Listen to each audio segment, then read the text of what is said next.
Greetings, comrades. Today we are playing Open Saturday. This is an Eastern Front World War II scenario set in 1944. Soviet army is attacking a German defense in depth. The Germans are cut off. This is somewhere in Estonia. It is, I think, August 10th of 1944. We're launching an offensive, and I am commanding, I believe it's a regiment of forces. We have had to plan everything out in advance, including the fire missions and so on, because everything is very regimented, if you will, very structured.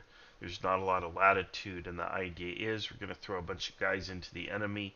We have pre-planned fire missions that we'll execute on command, and we'll just see kind of how it goes. I'm going to meet with the players momentarily, and then I'm going to brief them and bring them up to speed. You'll be, since I'll be streaming the battle from my perspective, you'll see and hear everything that I see and hear. You'll hear me offer some commentary and information. Discussion will take place. Hopefully it's a fun event, and I would expect for it to last about 4 to 5 hours, and hopefully we win. Let's see what happens. Okay, I'm going to turn my face off here. That away you can see more of the screen. And I'm going to pop up to the player room and begin briefing my team, so stand by. Who here wants to be German? Sure, I could German. Mine is on the German side. Sure, I need to. I could as well.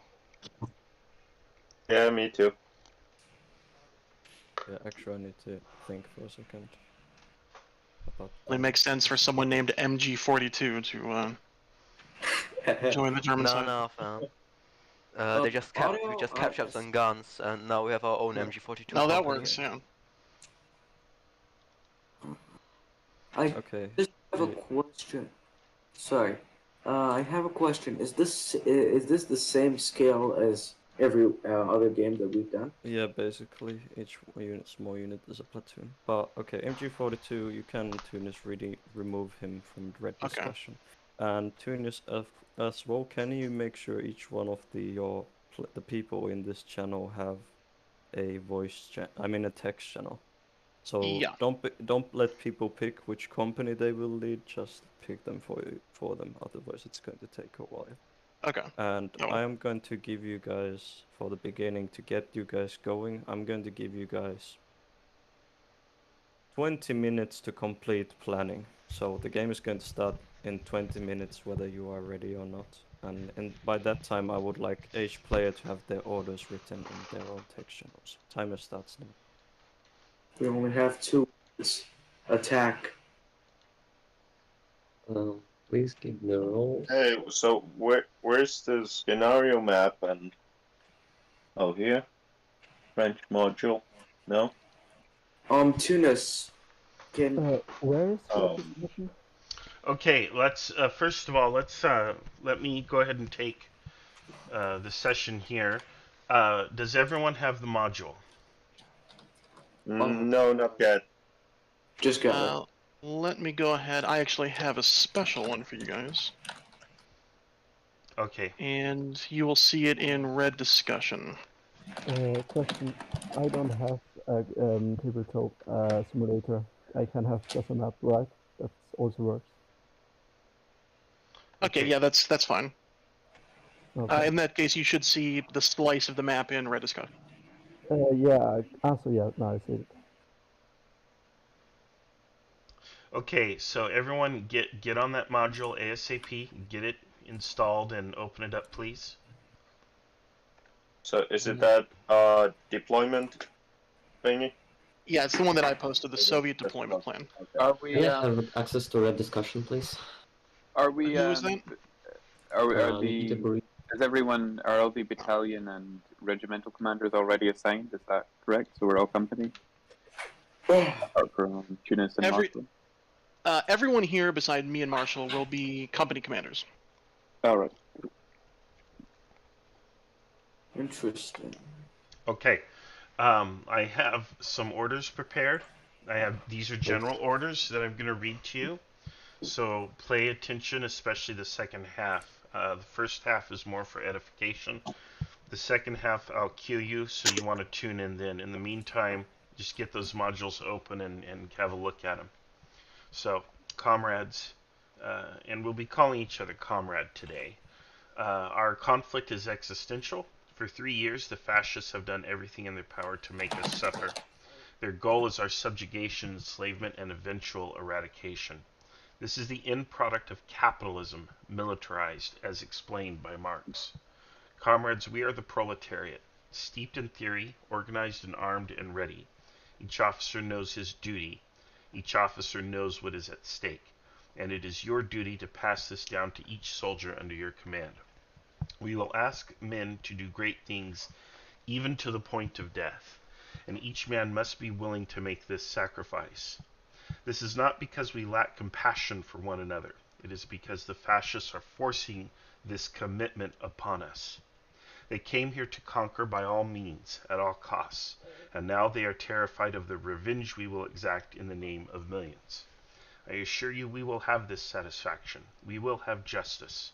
But we cannot expect justice from the bourgeois of the West. No, we will mete out justice ourselves. We are the swift sword of vengeance in the hands of the motherland, and each soldier, as he falls upon the enemy works, is the edge of that instrument. Your sole duty is to apply that edge to the enemy. All right, tune in now. In the name of the motherland, I command the following. Each comrade is to do their utmost to defeat the enemy. This means performance of duty with competence and alacrity. Any person who shies from this duty is not a comrade, but at best a coward, at worst a traitor. You will treat them as such. At your appointed moment, you will order your soldiers into action. You will keep them moving forward, no matter what obstacles you encounter. You will make note of this measurement. 100 meters. Following the commencement of this operation, you will advance. You will not at any time allow more than 100 meters of distance to be between you and your men and the fascists. Get close and remain close.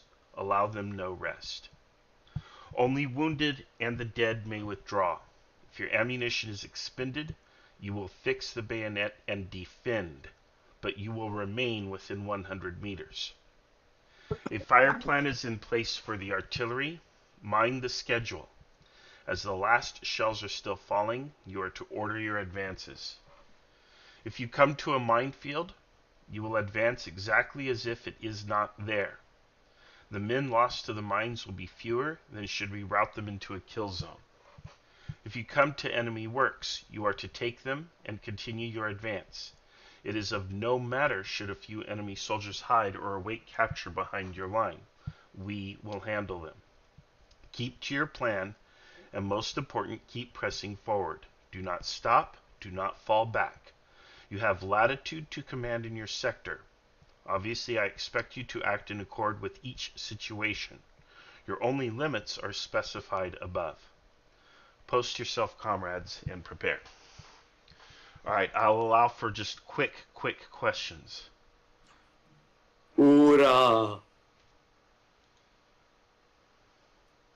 Does we able to somehow have artillery? I'm sorry, what?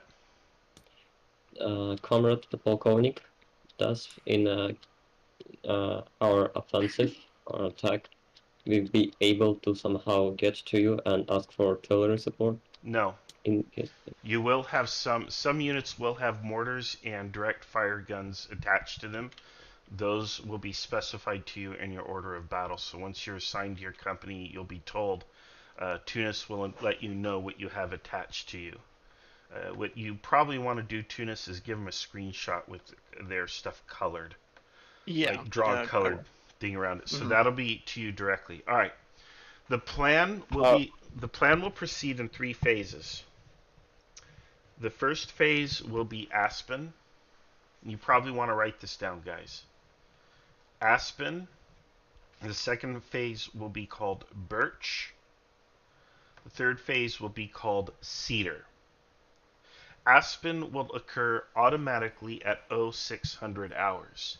At 0600 hours, heavy artillery will shell key enemy positions, thus suppressing and destroying the enemy. At 0615, those companies that are specified, specifically, it will be the first company, the second company, and the fourth company will begin their advance along routes that are specified for them. I think what I'll do now is I will share my screen, and you'll be able to screen cap those routes of advance. Let me open this up. That looks correct, and I'm going to go ahead and share my screen, and you'll probably want to just get a quick screen cap of that. Share screen, go live, there we are. Alright, get a screenshot of that, and it's first company, second company, and fourth company in red, blue, and green. So if you are those three companies, you need to be aware that this is what you're expected to accomplish, and you have about 45 minutes to reach those positions, more or less. If you repeat that, I'd appreciate it. I just really didn't hear. Just get the screenshot. What do you command? Do you have your command assigned? I'm working on that right now. I haven't. So, okay. Okay. So at 0615, infantry will step off and begin their attack. First. I gotta tell you what, Marshall, before you begin talking about that, let me just go ahead and divvy up commands so people know what to pay attention to. Okay. First company is going to be Blazer Trail. Second rifle company is going to be Crusader. First machine gun is going to be Lawlaws. Sorry if I mispronounced that. Fourth rifle company is going to be Dog Pilot. Second machine gun company is going to be WAB. Seventh rifle company will be who is left? Muscovite. EJ. Okay, and then 8th Rifle Company will be Zendos, and 3rd Machine Gun Company will be EJ.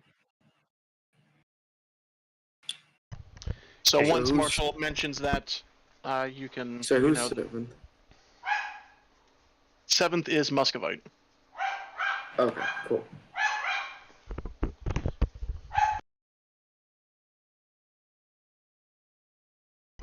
Okay. So just clearing that up again. Sorry. 8th, right? Just. Can you write this in the red discussion? Sure. Or sending messages also. Thank you. Okay, we gotta go, guys. Okay, so first, second, and fourth companies have their orders. I hope you have this screenshotted. I don't think I can see the arrows on. Yeah, me either. Yeah, Do you see where I'm sharing my screen? Yes, but the lines are not showing up. Okay. Can you maybe take a screenshot yourself and share it to the discussion? Yeah, let me try one more option. All right, does that show you the arrows? Yep. Okay, go ahead and screenshot that. In particular, if you are first, second, or fourth company, you absolutely need the screenshot. Okay, so what's going to happen is this attack is going to go in. Sometime around, what you need to do, all rifle companies, you need to send me an update every 15 minutes. So every turn, you will send me a report.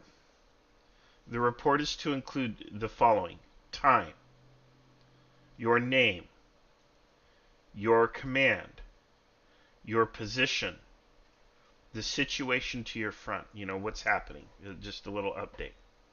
Okay, you'll send it to my headquarters. You need to have those 5 elements in the dispatch. It doesn't have to be long. It can be quite brief. That's fine.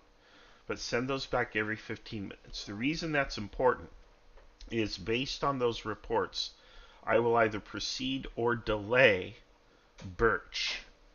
Now, when I give the order for Birch, I need to give that order at least 15 to 30 minutes in advance.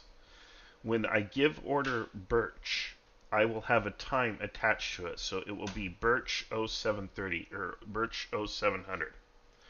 When order Birch is given, an artillery barrage will begin, and then after that artillery barrage has begun, 15 minutes after the barrage, 15 minutes, the next infantry attack will be initiated. So let me pull that one up. And it is this one here. Now I'll share the screen. Now this attack involves, okay, that's not working. Okay. Share the screen, cancel. Don't tell me there's nothing to show there. I'm back. Okay, yeah, the my second screen is. Well, I mean, is there anything that needs to be done with the 8th Rifle Company? You'll get your orders directly. Stand by. Stand by. Yeah. Okay. I've just got to go. Why does it keep doing that?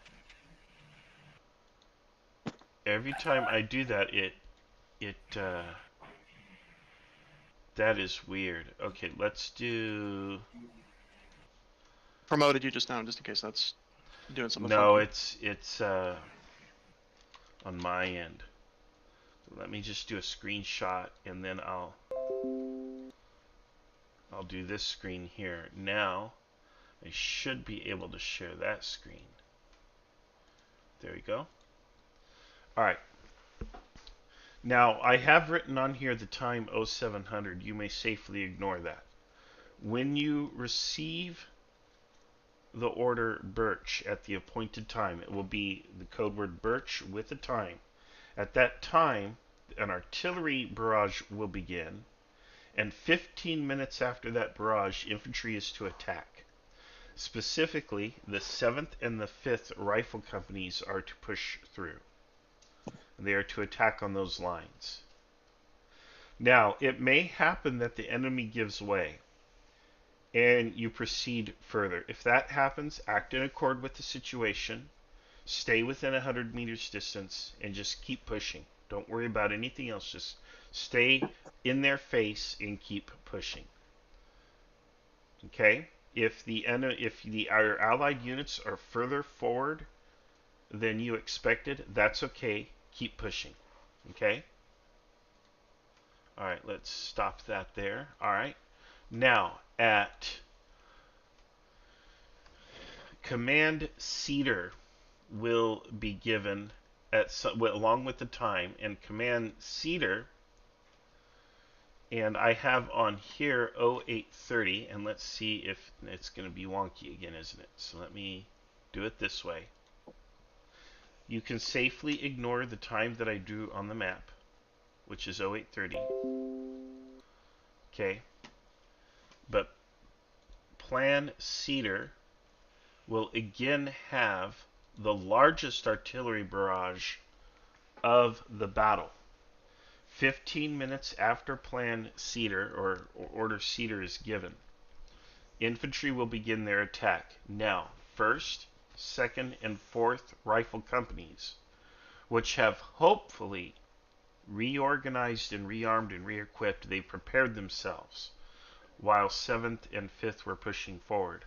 They will then leapfrog again and hopefully break through the enemy and push as far as they can. 7th and 5th will then follow up in support. You see the arrows of attack. Notice that the 4th Rifle Company has a choice of which way to attack. They can attack through the low ground, the valley, or they can attack along the high ground if they prefer. 4th Rifle Company needs to be advised. Who's commanding 4th Rifle? Dog pilot. Okay, Dog Pilot, you need to be advised. I expect that you will be attacked on the flank. You've been given machine gun support to aid you. Work in tandem with the machine gun company or detachment to protect your right flank in particular. Zindos, at 0830 or whenever, not at 0830, but when the command for Cedar is given, you will be attacking, and hopefully the enemy has stripped that hill of reinforcements and the artillery has demoralized and destroyed many of his men. So my hope is that you have an easy advance. You'll be making a flank attack and you have permission at your discretion to go as far as you like. You go as far as you can towards the enemy rear, and hopefully you have wide open ground. It will be boring for you because, yes, go to Berlin if you can, because you're going to be waiting for a while, wait in concealment. But the idea is I make it very easy for you to go through and score the touchdown, as we would say in American football.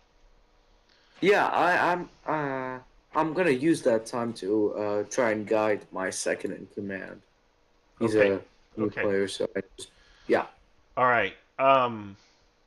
Aside so from that, now, by the way, wait, sorry. So for now, you just want me to get in position and attack at 8:30. Or make my. You will attack when you hear command Cedar. And that command will have a time, and 15 minutes after that time, you will begin your attack. But normally the predated time is 8:30, so assuming I don't receive anything, I should still go ahead with it? No, you wait for the order. Don't worry about the time. Don't think about the time. I may move up or move down the timetable based on how we progress. If we hit a stone wall and we don't progress, I'm not going to order you in to just waste all of your men for nothing. You know, so okay, and that's what we did for like 2 years. Yeah, well, this is 44. It's a little different now. Okay, and I don't want to waste the lives of my men needlessly. Casualties are expected. There will be heavy casualties, but I'm not going to waste the lives of the men anyway, not needlessly. So, all right, understood. It's going to be bloody, but we're going to be smart. All right, all right. Tunis. Just don't worry about my name. I'm not a German infiltrator. Understood. Tunis, do you have anything you want to say? Sorry, guys, we have very few minutes left. Tunis. Just a couple things to add. If you are a machine gun company commander, you don't have anything attached to you except the second. You have anti-tank guns. Fourth company, you have 3 mortar teams. Second company has 3 mortar teams. First company has a 76 millimeter gun team and an anti-tank team. 7th company has anti-tank and 76 millimeter, and 8th company has 3 mortars. Each mortar, anti-tank, or 76 millimeter gun has 3 fire modes. Smoke, you can fire a smoke mission, and that doesn't use any ammunition. A destruction mission, you can only do once, and it expends all of your ammunition. So after that, the gun's pretty much useless. Or a disruption mission, you can use 3 of those. And that's sort of a suppressing thing, not using as much ammunition. So keep that in mind. You guys can choose when to use those. So if it's a disruption mission, that pretty much just suppresses the enemy. A destruction mission is going to actually break them down and use that when you're assaulting. And smoke, obviously, smoke. Okay. Headquarters will basically be roughly around Gorohova. That's where I will move up after the initial advance. So headquarters at Gorohova. How often are you to send dispatches to headquarters? Anybody know? Every turn.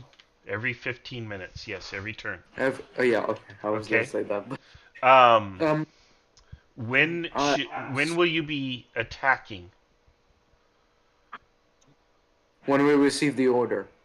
Okay, 15 minutes after you receive the order and the time of the order has elapsed. Don't attack the instant you receive the order because you'll be attacking into artillery. But 15, so allow the artillery to fire and then attack. So 15 minutes. So after command Birch, wait 15 and then attack. After command Cedar, wait 15, then attack. I just have to interrupt you. If you could show me the screenshot of the final attack one last time, if possible. Just Because I didn't get it. I was checking my food order. Okay. Sorry. Let's get quick. Seconds. A warning to every player. Keep your orders brief and short. We are probably going to only do 20 or 30 seconds maximum, considering the umpire to player ratio, so be brief. Thanks. Just quickly, so as second machine gun, am I following second rifle, whatever they got? Am I attached to them? Second machine gun. So you are the right flank of the main assaulting force. So you're basically covering if anyone comes through the woods. You Swiss cheese them. Okay, so in the plans you said what the rifle companies are doing. So like when Birch happens, am I just still staying where I am and covering? As the main assaulting force moves, you can move with it. Just as long, don't do any attacking. Just cover their flank. Okay. So they'll be within. I'll be able to see them and know when they move up. Yeah. Is this valid for the third machine gun company also? Third, you can stay behind 8th Company and just go with him. Just cover him, suppress the enemy on that hill, or wherever he goes. Hello, comrades. How long are you going to take planning? This is fine because the Germans are always also taking a bit longer than 15 minutes. We're having some technical problems on the umpire side. We are ready to do our job for the motherland. We are prepared. Yeah. Also, if anyone is already ready to give orders, go ahead and just write the orders in your own text channels for this first beginning part. So if you already know what you're doing, write your orders in your own text channel, because the umpires necessarily don't know what your company is supposed to be doing. Okay, so for this beginning part, write your orders. Auto 0600 will simply be artillery bombardment. There'll be no infantry moves per se. I'm assuming all infantry starts in position. You should have our preliminary positions. Yeah, actual, can you go ahead and copy paste the fire mission and basically the plan to your own text channel? And sure. Marsh, if you have also anything to add to that plan. No, Tunis and I are in full agreement. And then at 6:15, the infantry will step off. So I imagine infantry could post their orders. Just make sure that you're clear that they begin at 6:15. So the first turn should be pretty easy for you. Hopefully, Otto. There's not a lot of movement on the red side. He left. Okay, perfect. All right. Sorry to disappoint you. That's okay. That's okay. He's got to get this rolling. Can I ask one more quick? Can you dispatches that we send every 15 minutes? Can you just repeat so I can write it down what we have to send in each one? All right. So name, what time, name. Name, time, location, the situation to your front. I kept thinking there was a fifth element. Name, time, location, situation, and who you are. I'm sorry, your command. Who you're commanding. So like what company you are. Okay, just. Yeah. Looks like on the sort of front line on the module, there's a sort of indent around Mikovica. What does that symbolize? I actually never asked. I'm not sure. Let me see. What are we talking about here? Where's this at? Midkovici? Yeah, see the front line sort of looks like there's a gap in it almost. Yes. That is different German units commanding. There's German sectors. So you have one German unit to the right, another German unit to the left. They're German sectors. So really we're confined to that area between the railroad line in the north and that main road that goes up to Pitlova in the south. So we do have one unit, which is the two most important units today are the 1st Rifle and the 8th Rifle. 1st Rifle's going to start off right away, and they're pushing towards Pitlova with everything they've got. 8th Rifle will be waiting for Command Cedar, which will come late, but then once they do, they're to push just to the left of that railroad as far as they can. And the idea is we've made it easy for them because the enemy will have drawn off reinforcements in the direction of 4th Rifle Company they'll be attacking the 4th Rifle Company in the flank, which is what we want, because 4th Rifle Company will be expecting that and will be cutting them down as they try to reinforce the western side of the battle. The trenches marked on the map, are they how accurate are they? The German trenches, I mean. That's going to be intelligence, so it might be accurate, it might not be. They might be a little bit different. So keep that in mind. We are dropping a lot of artillery there, so. For the first machine gun, what should I do? You will be supporting the 1st Rifle Company and 7th Rifle Company. So in the initial attack, you're going to be moving behind them. If they're bogged down or if they're moving across, an open field, just deploy and try to suppress the enemy.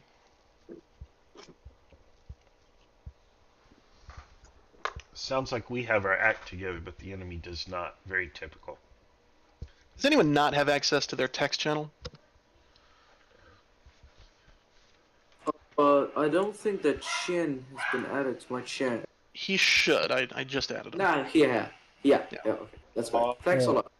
I don't know how it should look. I don't think I am.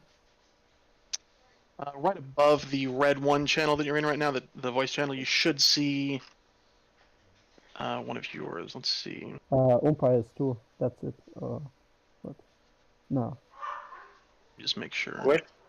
Question to the Conrad General.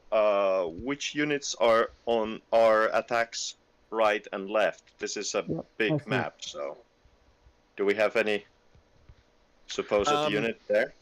If you look at the black lines, you don't have to worry about anything on the other side of those. There will be units attacking. This is a massive offensive, but... Yeah, we just have to worry about our sector and what's to our immediate front. Okay, and I suppose there is strict orders not to cross to that side. Yeah.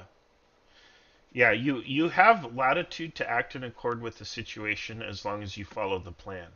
And the plan does not give you any latitude. So you just follow the plan. So just like the plan is to just attack. Yeah, just attack. We're gonna I go. continue to attack. That's and right. You can't stop. We're gonna try to Sam Miller.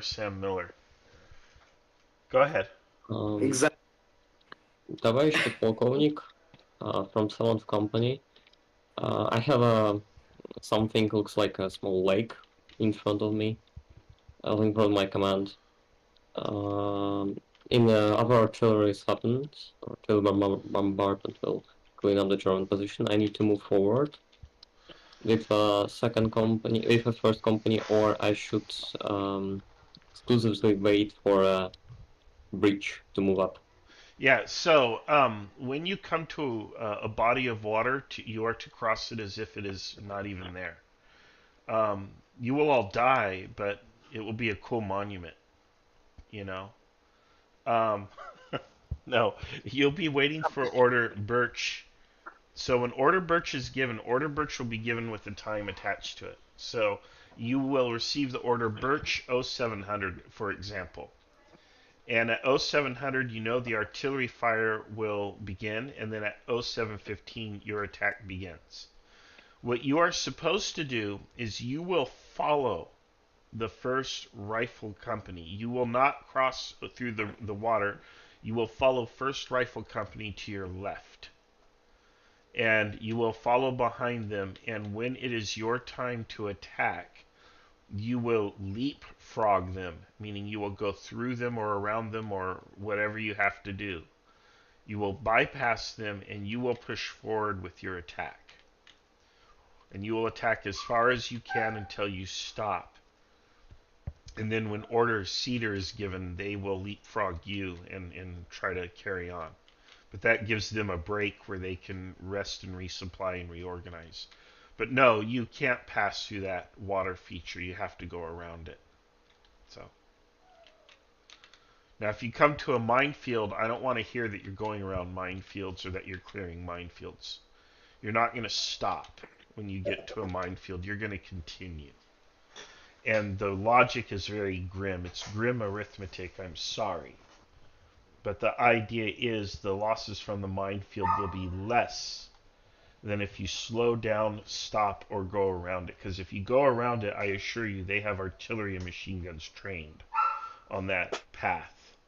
And it will be a kill zone, and a lot of you will die versus some of you. So.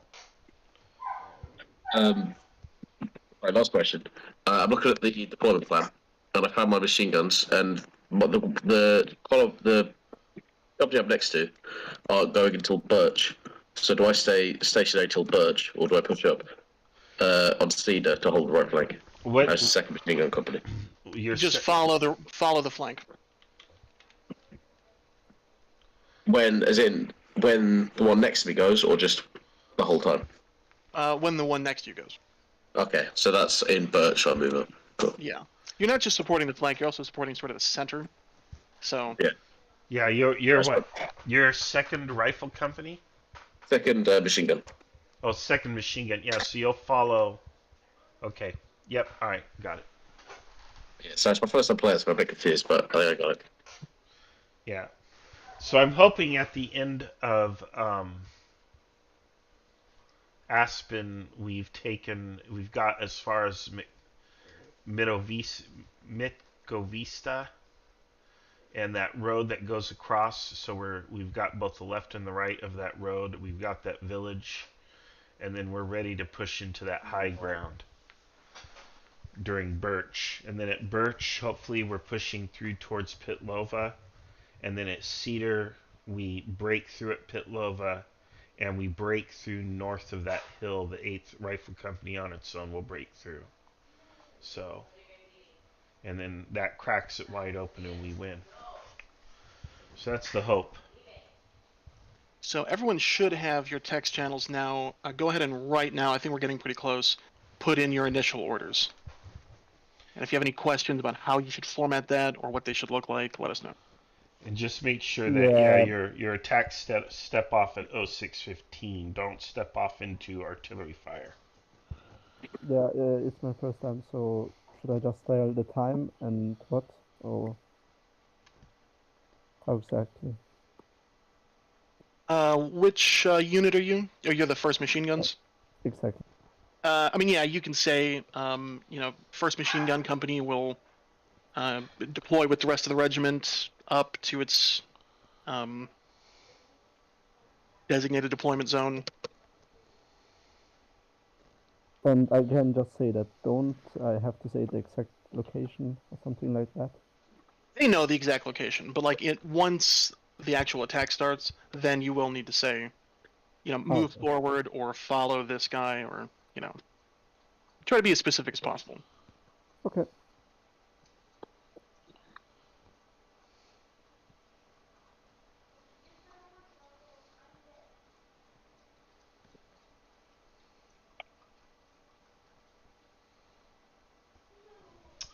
All right. Well, we got through everything. Sure, I'm sure we've missed something catastrophic, and there'll be a massive disaster. But we did plan for a 5th Rifle Company, and they were not included in the order of battle. So, oops. So the machine guns will have to support the right flank all on their own. Wait, we don't have the 5th Rifle Company? Nope. And that was originally included, but today I guess we don't have enough people.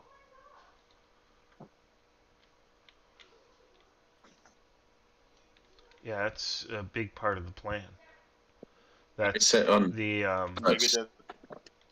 Could you shift the 3rd machine gun company to fill their role? Yeah, I'd rather have the rifle company than the machine gun company. Or take the rifle company and then attach a machine gun to it and just call it a day. I mean, that would be an auto question. Yeah. Hello, Soviets. Are you guys ready for... Okay, what's the question? General. Yeah, so we have the 5th Rifle Company. Is that not included today?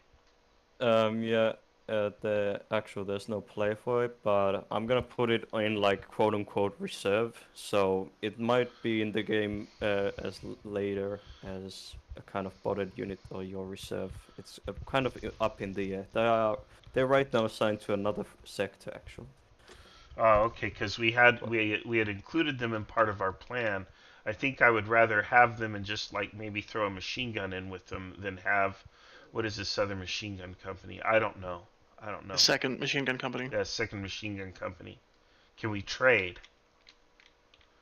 So the second machine gun company would have, you would have the rifle company instead of the fifth machine gun company. I mean you would instead have the fifth rifle company. Yes. Yeah, and could we attach one machine gun to it? Or not? If the answer is no, I still want to make the trade. Because we are losing some firepower there, but I'll make the trade anyway. So it's really your discretion, Otto, if you... Yeah, I'll have the play of the machine gun companies instead going to command the rifle company. And the... actually, no. Machine gun company play, you command both of these companies. Oh, well. Okay. Which one? The fifth, I mean the second WOB, the second rifle, the second machine gun company play, I think. Okay, perfect. That's I'll give you a great. screenshot. Yeah.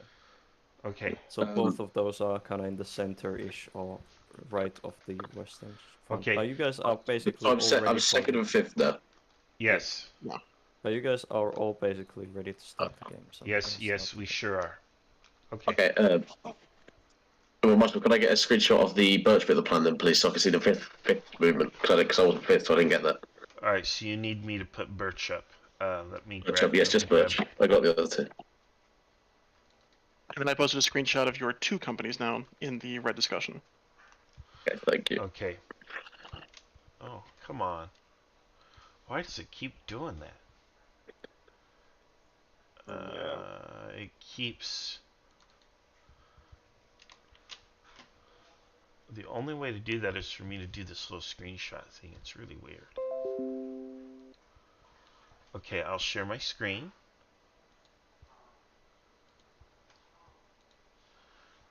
And this is Birch.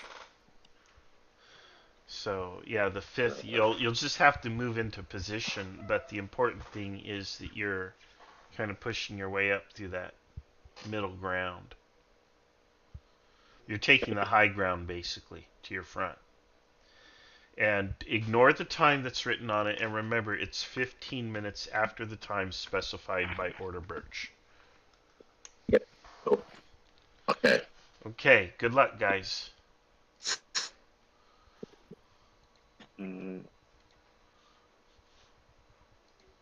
Also, Marshall, remember to put in your orders too. What orders do I have? Where the headquarters element is going? Yeah, okay. Alright. Yeah, I'll get into my little motor car and have my driver drive me 100 yards up the road. I have a crate of vodka in the back, so please be careful. Yeah. Oh, man. Okay, I will... Isn't it that vodka which should be delivered to the troops before the attack? Narcom of 100 grams? Sorry, we're actually all out of vodka. That's the official stance. Which channel is mine? Is it Red 1 or... Red 1. Okay.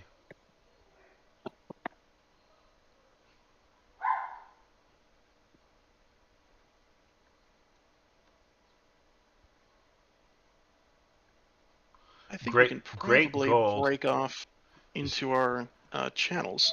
Oh. Somebody used this channel at 6 o'clock. Alright, so this is... I'm sorry. I think Blaze Trail was the culprit here. He ran an event. Okay, so... Orders.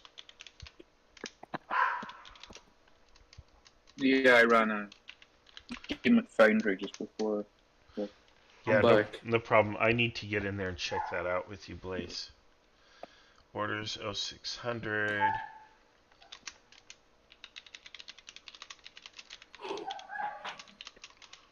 I should note that most of us have received 0600, 0615, and some 0630 reports.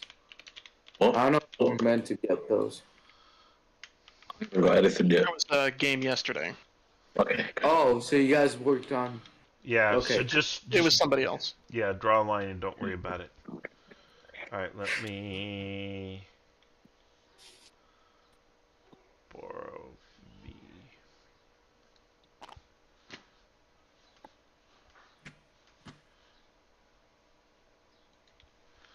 At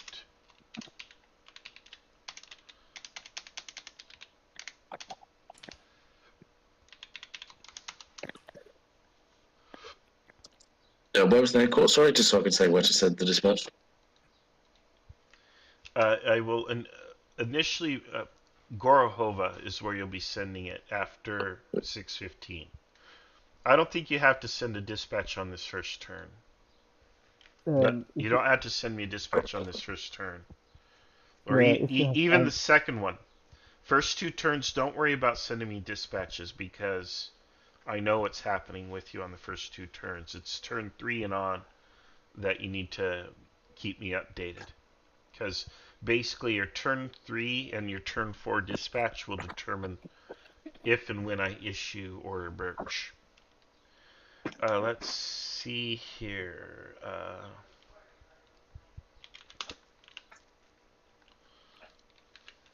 At 0630, I will move headquarters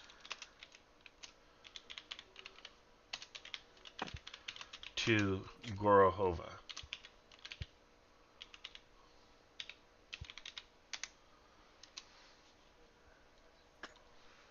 Will you move headquarters at the later times when the orders are given for the Birch and Sear? I might, but I'll send a circular to advise you that I'm moving. Otherwise, no, I'm going to stay at Gorohova. If you guys have done, can someone explain what the different things on the units mean? Yeah, Like the symbols.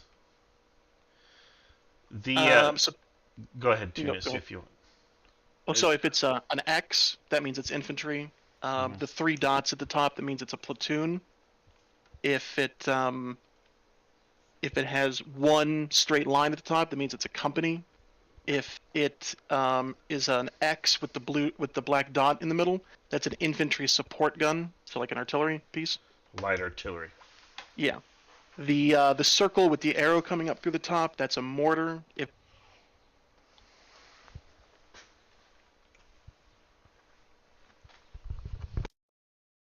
Alright, I'll be right back. You guys go ahead. Jimmy machine guns. I'm sure they'll break us up momentarily. Good luck, everyone.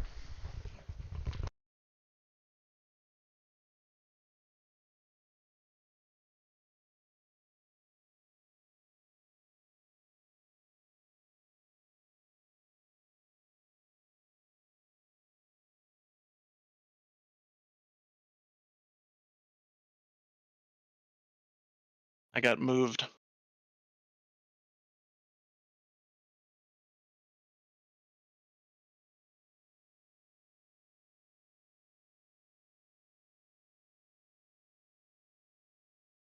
Well, I think that went well.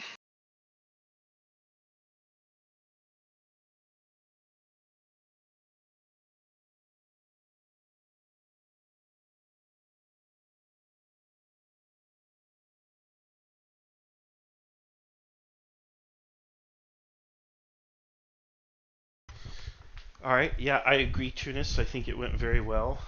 Thank you. You've made a huge difference. You basically made this possible. Your assistance was indispensable today, and it is deeply appreciated. And I think it will be a big factor in what should be a victory for us. So we'll see what happens. I'm not in too much doubt as to the outcome. Yeah. I'm glad you sang that is forever enshrined in YouTube history. Yes, it is. Everyone pay attention that's watching. Yes. All right. And that's the only thanks you'll and acknowledgement you'll get from me. The whole plan was my pure genius, Comrade Stalin. I saw it. Yeah, it was me, Comrade Stalin. It was all dedicated to you. Tunis, I don't know what he was doing. He was drinking vodka. He was doing something else. Coordinating with the enemy. Yeah. I want a promotion. In 10 years, I'll make the Politburo, and that's where the big bucks are. Okay. Stalin knows I clapped for 15 minutes after his last speech. So 15? Only 15? Get my out hands of here. hurt. Well, you know. Well, 16, buddy. I did 16. My hands are bleeding. Where's your commitment? Well, I'd have my hands amputated after the last offensive, so it was, extra dedication. No, I think you had your hands amputated because you're a bourgeois sympathizer and you didn't want to work anymore. You can't hold many hammers or sickles with your hands amputated. That's what's going on. Selling me out. You're reactionary. You're a reactionary. I know. I've never heard such terrible things. I know. Hello to Commander Kiros on the YouTube. He says it's go time, and yep, that's why we were broken up. We'll see. I'm just going to wait for updates now, but this whole plan that Tunis and I have put together, it's essentially more or less on autopilot. And the crazy part is I just have to give the order, the timings of those orders. So if I get reports back at 0630 that things are going well, or 0615, my only question is how long does it take for the runner to get across the map? But yeah, we'll see. But all right, here's the first picture. What is this? This isn't even...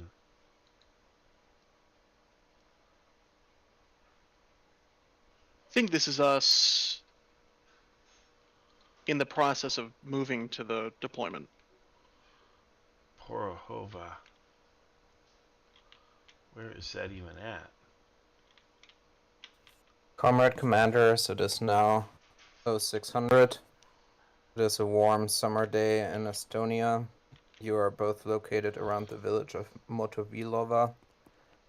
Seeing in front of you, about 2 kilometers away, the German Marienburg line with the Luftwaffe regiment arrayed in defensive trenches. At 600 sharp, you begin seeing smoke and hearing artillery impacts from the German lines. It seems like your first artillery orders are being carried out. You see to your left and right your regiment arrayed, ready to begin their assault when they're ordered to. I will come back in a minute or two for your orders. Okay, thank you.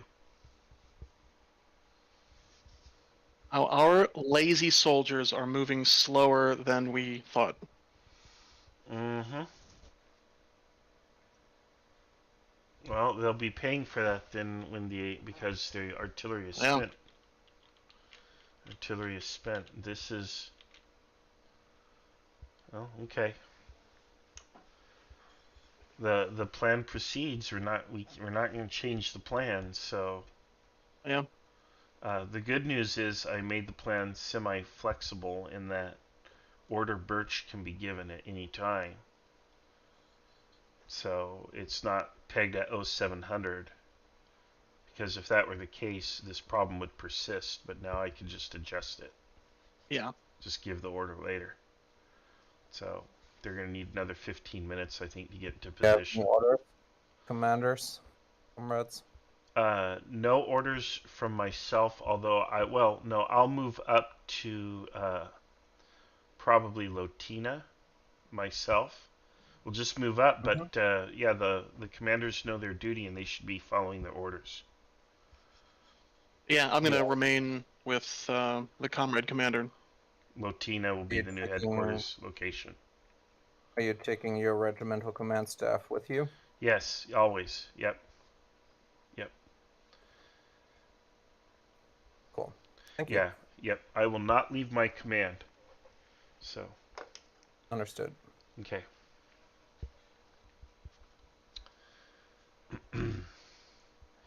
Yeah, I'm not one to wander off from my command. I just don't do that.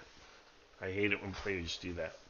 There are times and places to do it, when you're going to go Stonewall Jackson at Chancellorsville Scouting, I suppose. Yeah. And there are I times... think once machine guns became a thing, there's really no point in having some great big battlefield ride. Yeah. Well, overnight, officer staff meetings, that's understandable, but in the thick of battle, you need to stay with your command. Yeah. And I hate it when I'm like, oh, right over here, and let's have a conference. I'm not a fan of that. This here is a surprise, though.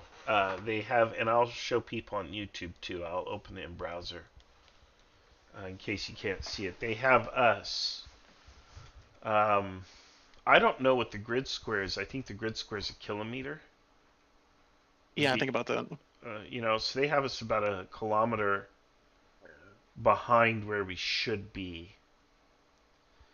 So that's going to cost us some time.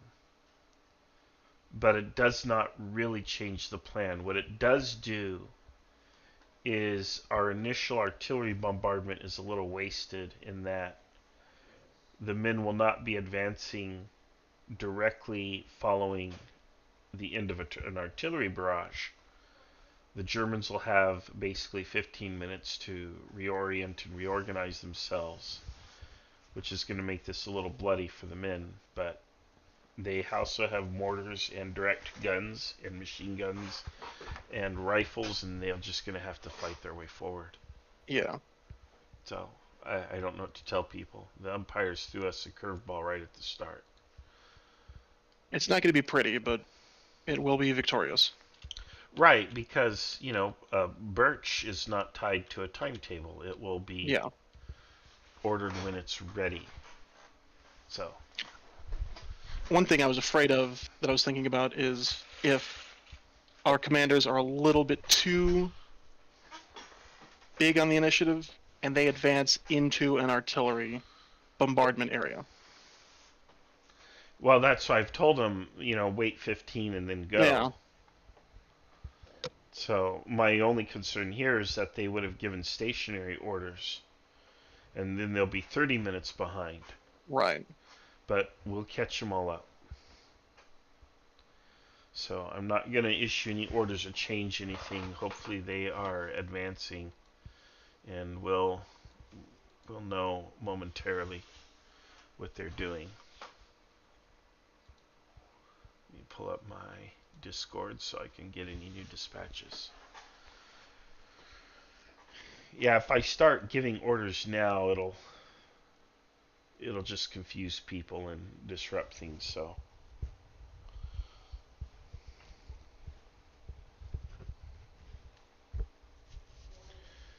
Watch me get a dispatch. What do I do now, sir?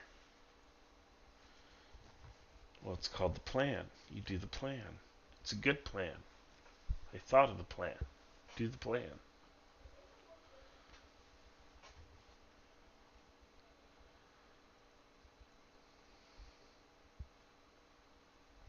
I can't say I've never been on the wrong side of that. Hearing the plan, just a beautifully thought of plan, and then immediately forgetting it. Yeah. That's why I told them to take screenshots and notes. Yeah. I hope they did so. If not, well, they betrayed the motherland before the battle even starts. Yeah. It's really unfortunate that they have to be sent to the gulag, but, these are tough decisions we'll have to make. Yeah. To make an omelet, you got to break a few eggs. Yeah. Zindos has the tough assignment because he's not even playing Marching Simulator. He's playing sit there with his thumb or his finger in his ear, to put it nicely, and he's just sitting there and sitting there and sitting there. But I'm hopeful his attack will pay off. The idea is we draw everybody to the west, and then there's really nothing to oppose him in the east when he finally rolls in. So hopefully these turns happen quickly. Yeah. I find it odd that some of the commanders aren't co-located. Zendos is with his machine guns, but yeah, I would have expected that like the 1st and the 7th commanders would have been together to sort of coordinate. Well, they Maybe know. I'll mention that. Yeah, their orders are to follow, so just have to wait and see here. Yep. Those tricky umpires. Of course, they're not going to let us have things the way we wanted it to begin Yeah. with. Umpire bias, clearly. Right? I've never done that to players. You've never been known to take bribes in the shape of dog treats. Right? I've never given a briefing and then totally thrown players into a completely different situation. Of course, that reminds me of our Halloween game. When I was just thinking of that, yeah. We did exactly that. They had 3 turns of Cold War, and then on turn 3, turn 4, we just turn everything upside down and give it a good shake. Now, what are you guys going to do? Okay, Comrade Achilles reminds us that eggs are an imperialist invention designed to enslave chickens. Absolutely true, right? If the revolution does not extend also to livestock, then what's the point? I mean, we've all read Animal Farm and the heroics of Comrade Napoleon to free the animals from the farmer. Oh. Of course, we only read the first half of the book, see? We don't know what happens in the second half of that book, do we? Achilles says we break them in order to liberate them. There you go. And we keep them warm. We don't want them to be cold, so we keep them warm with the skillet.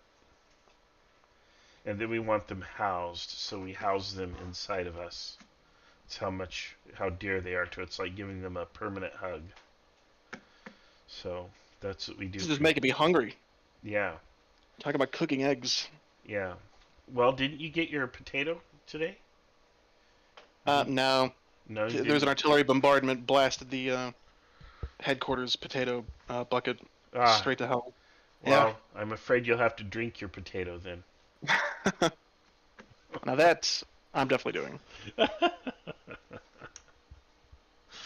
Oh, Lord. All right. I am actually curious what Soviet rations were like during this time, particularly in 44, when things were kind of rolling along for them, you know. So I wonder how well they ate. I mean, military food is never going to be the best, but... Yeah, I can't imagine they were particularly delicious. Yeah. Well, I'd like to hear that they were at least fed decently, you know, which they probably were. As who was it? Ernest Hemingway said, the world owes a debt of gratitude to the Red Army that it can never repay. Which we do. They're the ones who did it, man. They did the heavy lifting.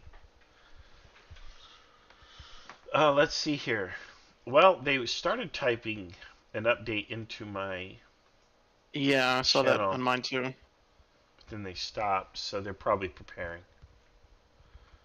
So I remember reading that one of the American GIs, one of the most disgusting food items in their ration that they experienced was Hershey bars in the Pacific. For some reason, the coating on the outside reacted in such a way in the tropical heat that it just made the whole thing taste terrible.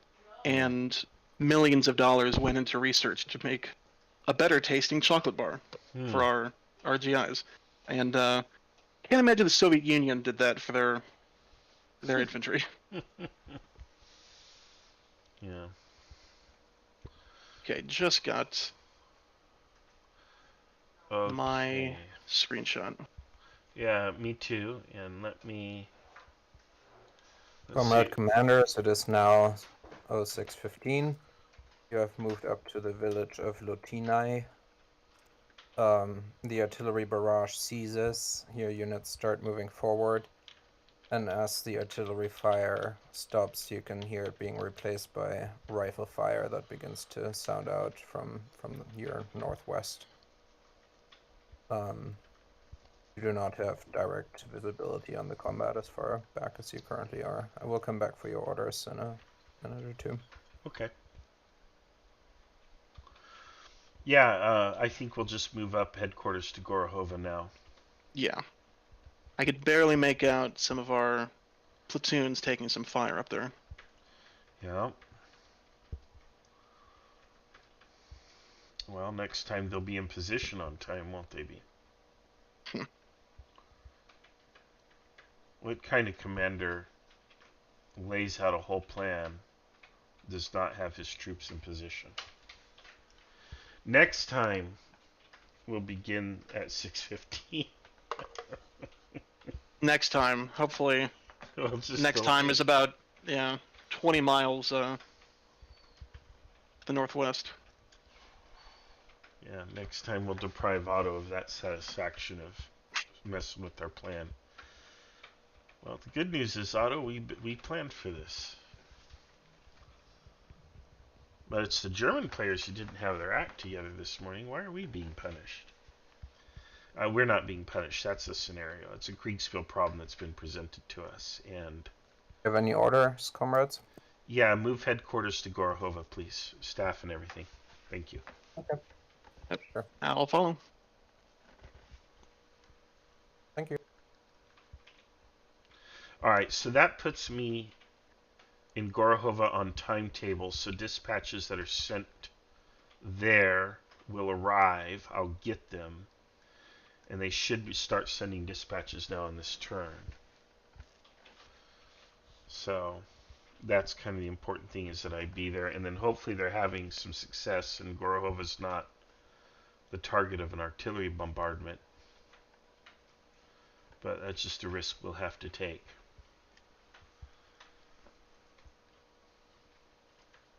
I'd rather try to survive an artillery bombardment than not receive any information, because I have to give order Birch shortly. And if that does happen, your family is going to get a really nice medal. Right. When I was in college, we had a woman who was a child in Germany during World War II. And she explained that when your father was killed in the war, if you were a boy, you got a toy fort. And if you were a girl, you got a playhouse. Like a dollhouse or something. Yeah. Yeah. Like by the government? Yeah. Yeah, the government would. Interesting. Yeah. It's actually kind of nice, It's like, well, yeah. Sorry, your dad died. Here's a dollhouse. I mean, it's better than, your dad disappeared and nobody knows anything. No, Yeah. I mean, okay. More than most governments did historically up to that point. So, I mean, at least they thought of the kids. Usually the kids are not a consideration. So, the one nice thing they did. If you were part of the in-group, it's this whole socialist thing. If you're part of the in-group, you got the socialist benefits that were part of the state. Now, they were not really socialist by any stretch, but they had socialism for people in the in-group, but everybody else was excluded, Right. So it wasn't actual socialism. It was nepotism or something else. I don't know what you call it. It's fascism. It's polar opposite of socialism, despite the name. But yeah, I mean, I'm certainly no political, specialist or anything, but I know I've read a lot of things about, National Socialism, where that came from, that name. Did they consider themselves socialist to some degree? What that looks like compared to today's world. There's so much. Yeah. Unless you have, a PhD and that sort of thing, it's really hard to pull back those layers. Well, socialism is literally just, and you can sum it up in 8 words: the workers own and control the means of production. And that's literally all it is. And it's not nearly as terrifying and Oh yeah, sure. As people assume, you know, people don't know what capitalism is either. They think it's the natural laws of economics, which it's not. But anyway, I pontificate. We'll let the economists duke it out. But yeah, I was just surprised that they would do such a thing. You know, you think they're pure evil, which they are, but at the same time, that was kind of a cool thing they did for the kids, I guess. Mm-hmm. I mean, a hell of a pretty expensive dollhouse, I'll tell you. I wonder if those still exist, like as collector items or in museums. Oh, I bet you. Yeah, I would bet you, because I'm sure they gave out a lot of them. A lot. Mm-hmm. Hundreds of thousands, if not millions, because millions of people were killed. I just don't know if they were able to keep up production or what the quality was like or what, but I'm sure. Yeah. I am sure. There's a museum out west that I've always wanted to visit. This guy has a huge collection of artifacts from all throughout history, but especially World War II. And he has original cyanide capsules given to high-ranking members of the SS. Now, how this guy got a hold of this, I have no idea. But, you know, like this collection he has is just enormous.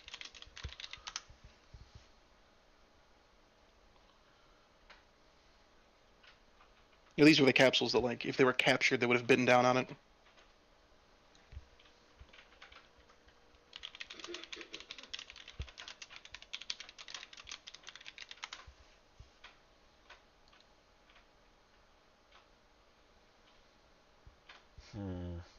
Yeah, there's not a lot of good stuff here. Where's the museum at? I want to say like Colorado or something. And it's a guy that owns a gun company. You said out west, and you're saying Colorado, which technically it's west, but. Well, I live in Tennessee, so anything, yeah, Arkansas is out west. I live on the edge of Western civilization here, man. I can walk to the beach. Germans, let's see here.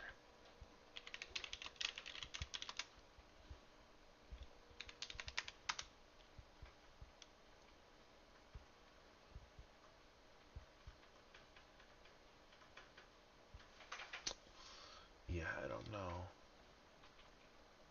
Guy that owns a gun manufacturing company in America, which, you know, that's where he gets all this money from.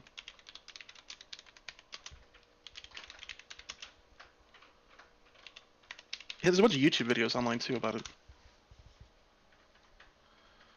There's the Candy Bomber. And there's just not a lot of stuff. Let's see.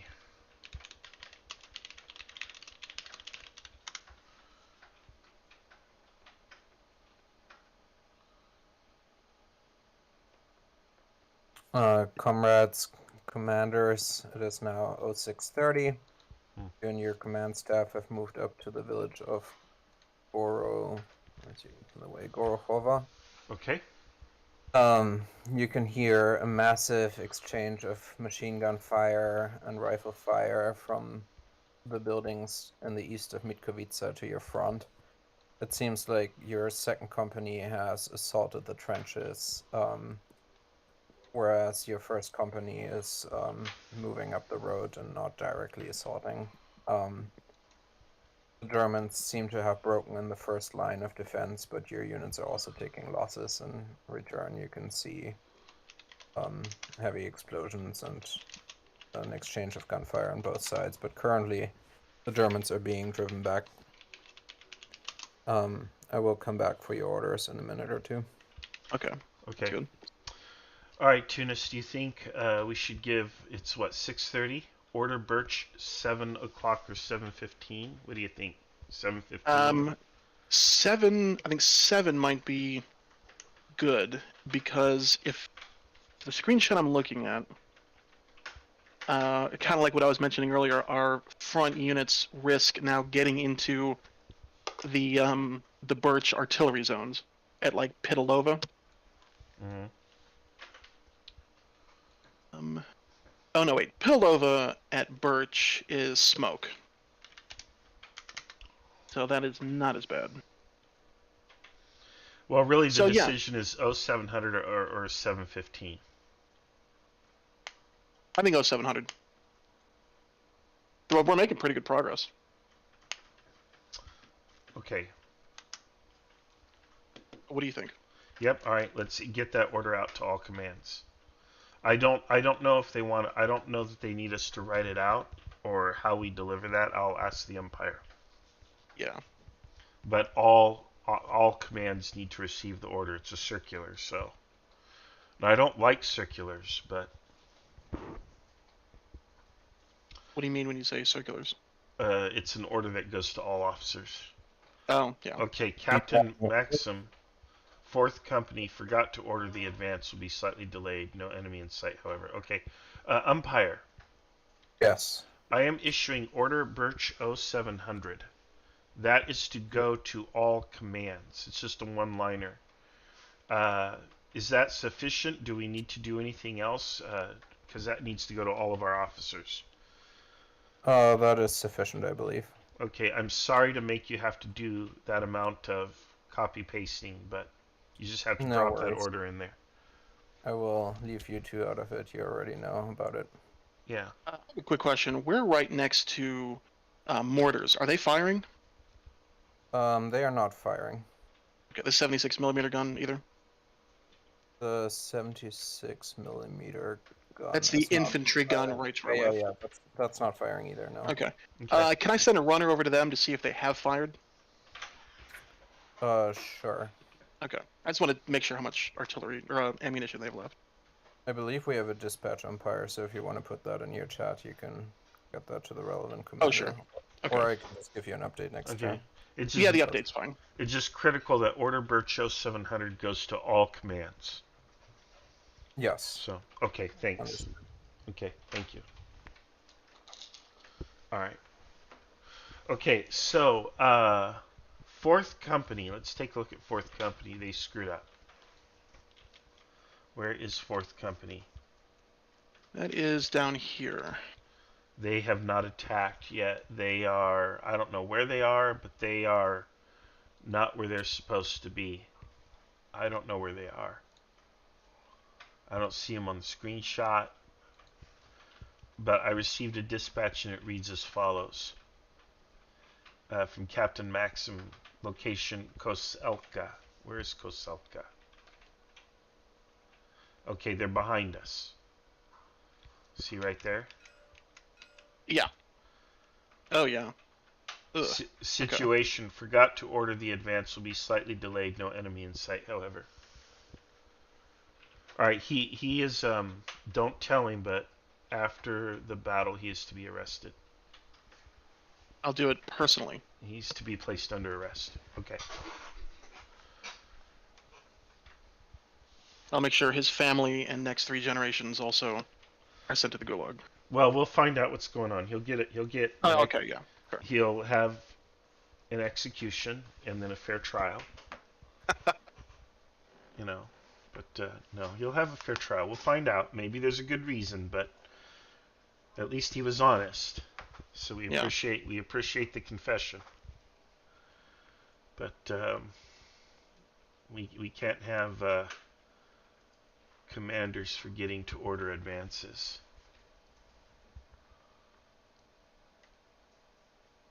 Who is Captain Maxim?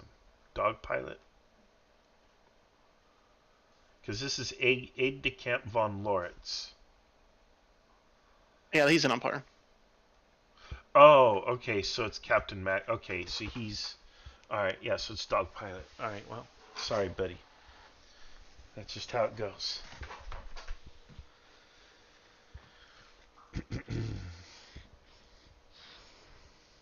If you want to be nice, you just do what Khrushchev's character does in Enemy at the Gates, right?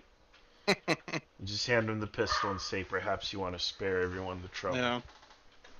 This city bears the name of the boss. That was more Jersey than Russian, but... Yeah, they hammed it up, but... Yeah. It was entertaining. Just a quick update. It it seems like Order Birch has been pre-planned for 0700, so it can't happen earlier than that. Right. Yeah, Right. we had a contingency that it might happen later, so it's that they know that the Birch's order is given, so at that time they're to go forward. Understood. Okay. Yeah. So the way it goes, I give the order and I give a time, and then the order begins at that time that I state. So you want the message to be Birch 0700? Yeah, and it needs to go out right now to everyone. Understood. Yep. Thanks. Okay. Yeah, that's important. I wonder if the umpires are getting confused, and they're relying on the orders I issued last night. We're lucky that we're on timetable now. Yeah. It kind of works out. It's a happy coincidence, but when Order Cedar comes around at 0800, I think we're going to be on timetable anyway, so.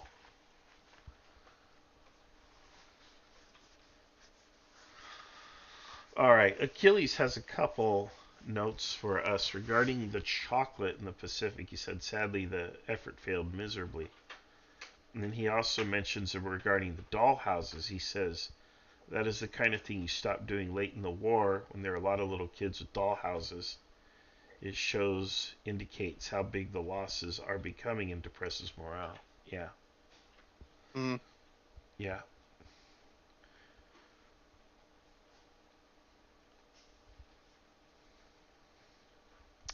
All right, let's see here.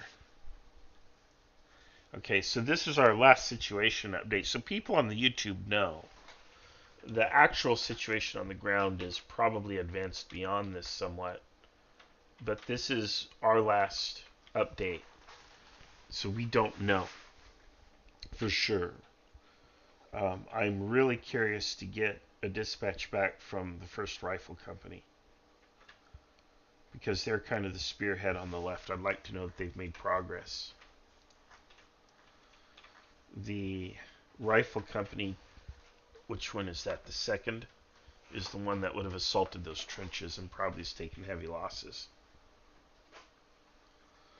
One thing we can do is have some of our staff go around to like the first line of trenches, see if there's dead Germans there.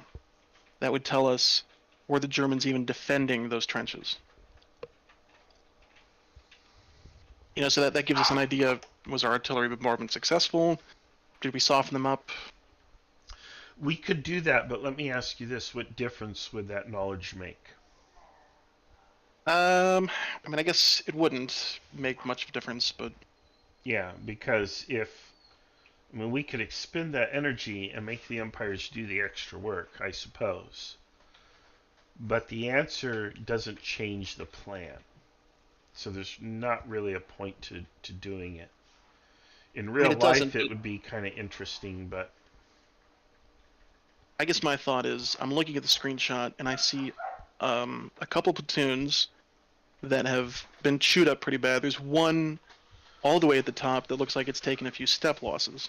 So if we're getting this much, these many casualties this early, that... We've either walked into artillery, probably from the enemy, or assaulting the trenches, they took hits. Yeah. So, it's probably that. Okay. To headquarters at Gorhova, 0630, 2nd Machine Gun and 5th Rifle Companies are holding position just north of Perv, awaiting order for Plan Birch. Alright, let's find that. Okay, so where's Perv? P-E-R-V-E. Is... The 5th and 2nd would be these guys. Oh, they are way back Perv there. is right here. Oh, man. Yeah. Really, guys? Come on.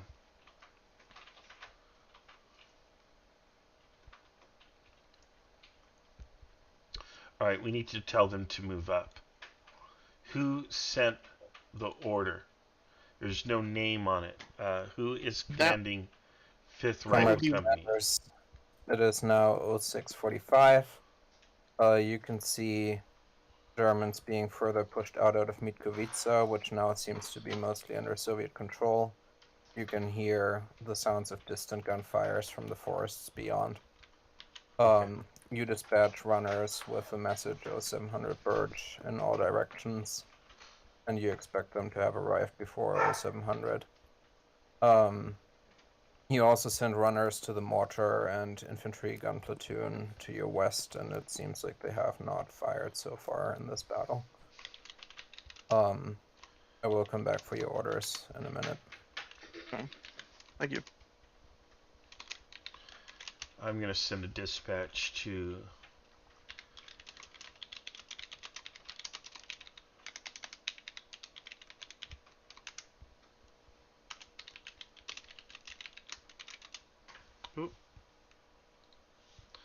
move up now.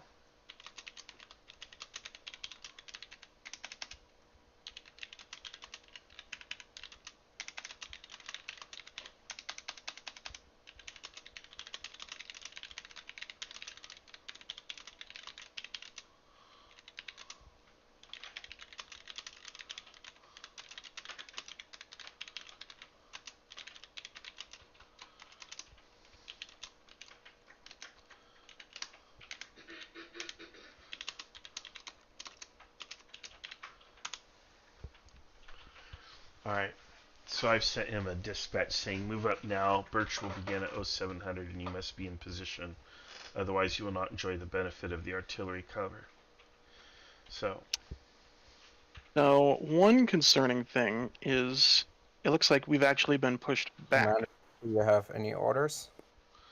I've issued an order to the 5th Rifle and Machine Gun Companies, so that I don't know who that commander is, but I've issued it's a dispatch. Otherwise, no orders. Understood. Do you have any Major Kratkilov? No. Continue here for the moment. Understood. Okay, I've received a dispatch from the 1st Rifle Company. This is the big one. Comrade, we are advancing with relatively light resistance as far as I can tell. We gave supporting fire to 2nd Rifle Company as they successfully stormed the German position near Mitkovista. So the 1st came through here. I'll draw it out. Get my little red pen or green. I'll do it in green. The 1st came through here. The 2nd came up this way. The 1st supported the 2nd and has moved forward. We now intend to continue our advance towards Podlesje, with luck taking it by 0700. Where is that now? That is a good question. Podle. Oh. Okay, here. Alright, so here. That's perfect. That's perfect. Yeah, so we have basically an entire battalion between the 1st, 7th, and 2nd. Okay. It's so curious they aren't using their mortars or infantry guns. Don't need it yet. Oop. I deleted the trench stuff. Not that it matters at this point. Yeah. Anyway, alright, I think things are going according to plan, more or less. I am very concerned about 5th Rifle Company not being in position. And if they're not in position, I'm almost tempted to order their arrest as well, but I want to find out why they're not in position before I bring down Stalin's fury upon them. I don't know if we have enough junior officers to promote. Oh, well, there's plenty. Yeah. Sometimes to keep the morale up, you have to shoot a few officers. The arrests will continue until morale improves. That's right. So, yeah, I tell you, we got these company commanders who have lead in their ass, and I don't know why. I don't know why. Are they cowards? Are they scared, or what? I don't know.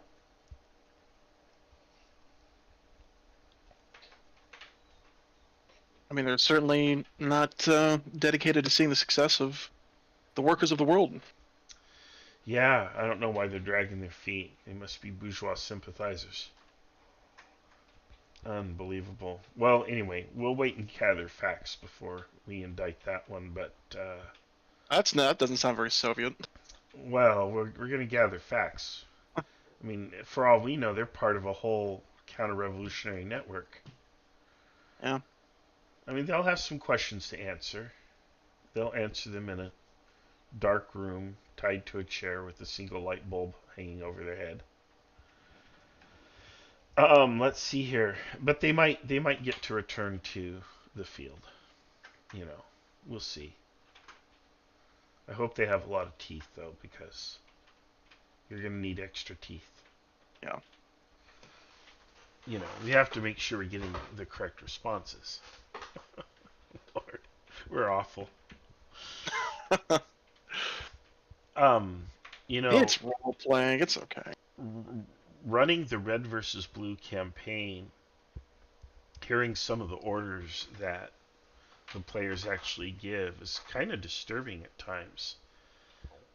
Because some of them can be quite tyrannical, and you're like, oh, this kind of explains it. It helps you to understand that there are people in positions of power who functionally believe they're untouchable, and they feel very encouraged then to give orders like they're doing in this game. You know, people are playing a game, and like, well, I can just give this order because it's a game. It's role play.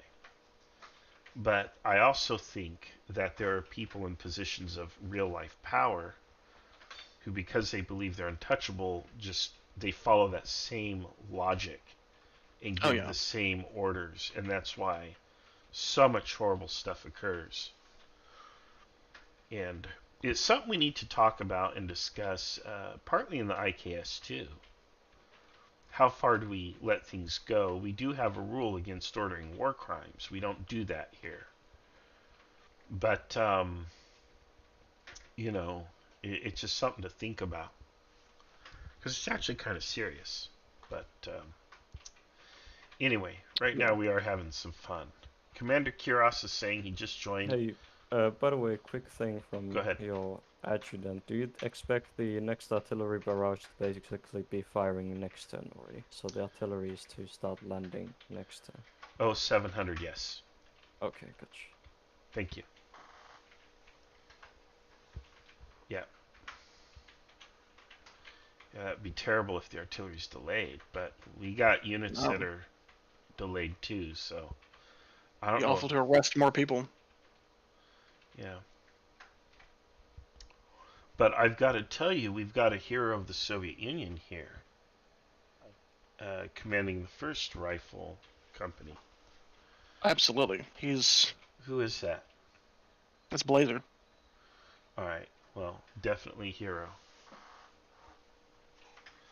See, he's you know, out in front of everyone. We're going to make a movie of him. And a painting. There'll be a painting. Eventually, his story will be told on the big screen by someone with a very deep British or American accent. Yeah. Well, we'll make our own films. The people in the West will probably. They'll get it all wrong. Yeah, they'll mess it up. Now, in the early 2000s, in this, 60, 70 years from now, they will make a movie about it. And yeah, it'll just be, highly romanticized. They'll probably get some actor like, I don't know, Leonardo DiCaprio or Joaquin Phoenix or I don't know. They'll get some bourgeois American actor to play Commander Yasha Semenov. Yeah, but whatever. It'll be a romance film kind of draped over a historical piece like Pearl Harbor. Yeah, there'll be a romantic interest. There always has to be a love interest. And then there'll be like a rival.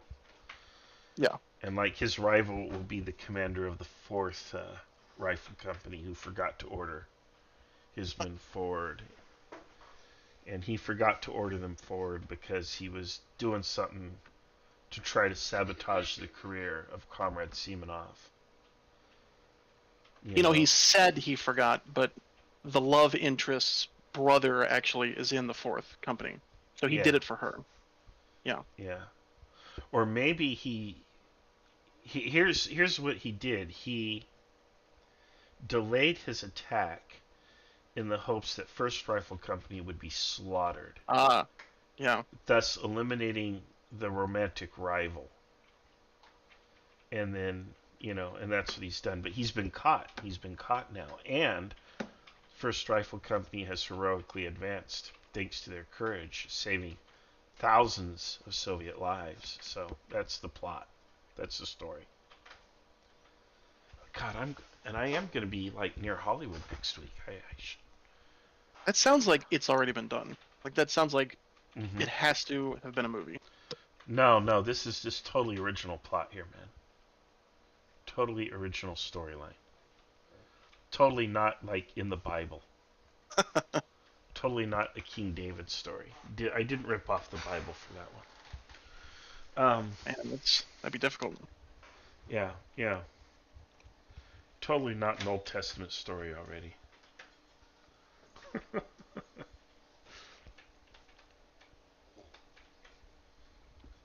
What's the YouTube chat like? Watergrave volunteers for Gulag. Okay. All right. Yeah, deal. No problem. So Comrade Stalin is building. He wants to build a railroad up north near Siberia to nowhere, and well, we need workers to build the railroad to nowhere. I hear that's a pretty sweet gig. Yeah, nice work if you can get it, huh?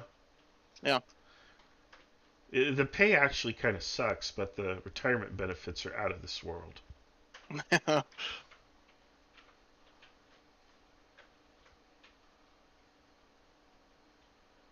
Watergrave said, I just wanted to stop by and show my support for the world's most okay friend, Tunis. So, he belongs to you, man.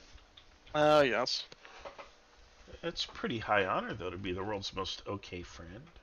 I'm kind of a big deal. Yeah. All right, here we go. Here's my update. It's on the screen now, and it looks like stuff is moved up on both the right and the left, so we're doing pretty good. I would like to believe that artillery shells are falling. Comrade Commanders, it is now 0700. As I'm giving this update, you're beginning to hear artillery shells impact on positions to your north and northeast. To your front, you can hear distant rifle fire, but you're pretty far away from it, so you can't really tell what's going on. To your left, you can see that the mortars and infantry gun are beginning to move up to the front, but not firing. They're moving up. I will come back for your orders in a little bit. Thank you. Okay, I don't have any new orders, but here is a dispatch. Again, Semenov reports. Our advance has stalled slightly around a German defensive line just north of Podlezhye or whatever.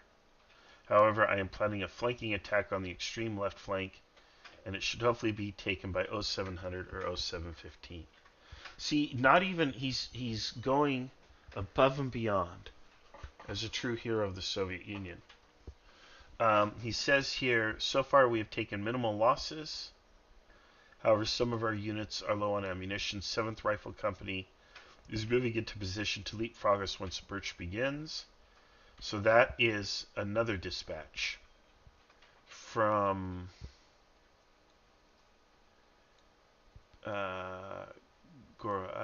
Captain Moloshenko. He's at Mitskova. Alright, good. So I would think that's 2nd Company. And then these guys are not titling these correctly. They're not giving me who they are. They're not giving me all the elements I requested, but at least they're sending a dispatch. I overran the positions with low casualties. 2 mortar high explosive crates used up. Currently getting pinned down by some mortar fire. I have reports stating that their second line is prepared for Orders, attack. Commander? What's that? Do you have any orders? No. A question: here at the headquarters element, do we have ammunition reserves for like small arms? Do you mean, do you personally have ammunition reserves? Like, is there a supply truck that we can send to a company to resupply their companies? Sure, you could. All right, our first company reports it's low on ammunition, so let's go ahead and send some trucks over there to give them some ammo. What's that location? Give them the location. That is, they should be around northeast of Mitkovica, and Piri, Piiri. All right, but it's close to Mitkovica. That's west of Mitkovica. Yes. Okay, yeah, gotcha. I'm, All right. I'm pairing them too. Okay, thank you. Yep, thanks. Sure, that was all right, right? Okay, first machine gun company is reporting they had problems with movement artillery in front. Alright. Fifth rifle and machine gun companies. Why did I get my own dispatch back? Oh, okay. I want to say he probably sent it to everybody, but I didn't get it, so. Ooh. I actually want to jump into his channel and look to see, but I'm not gonna. But I wonder what's going on there. Why did I get my own dispatch?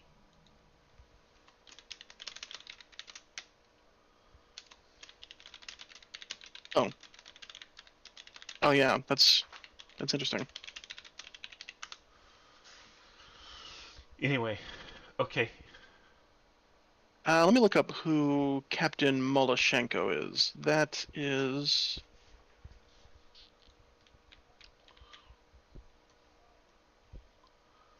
whoever it is hasn't named himself. Yeah. Yeah. Well, we don't have time to correct it now. I mean, we could, but I'm not going to bother. The plan seems to be working.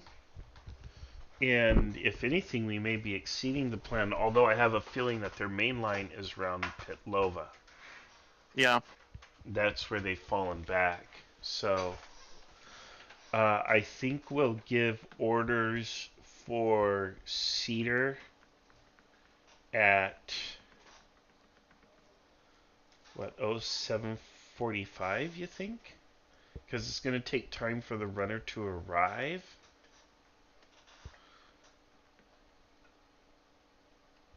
Let me look.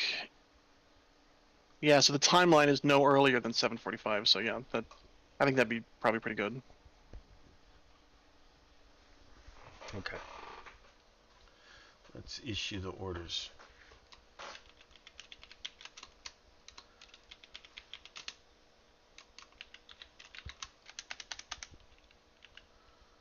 Yeah, and we have a disruption mission at Pitalova, so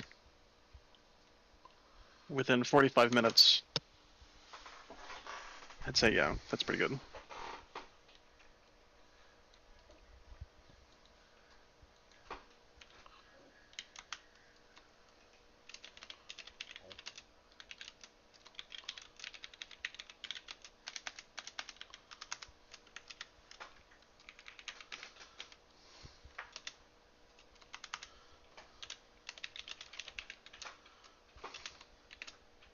Guy that says he's stalled, getting pinned down by some mortar fire. It must be someone at Mitkovica. It says Mitkovica, so it's either 7th or 2nd. Yeah. Okay. Well. All right. He's thinking out loud. I'm issuing orders Cedar 07:45. So there you go. I think we are more successful than I anticipated. We are moving up the third phase by 15 minutes. So it's 15 minutes earlier than planned. And then we need to consider what we want to do with the rest of the day. If we get through Pitlova, I want to move my command up to Pitlova, my headquarters, but we've got to get past it. So I have to wait for Cedar to come back, but I think as soon as Mitgovista is clear, actually I should move to Molnica. I don't know. No, I'll move to the left. That's where I could move to the center.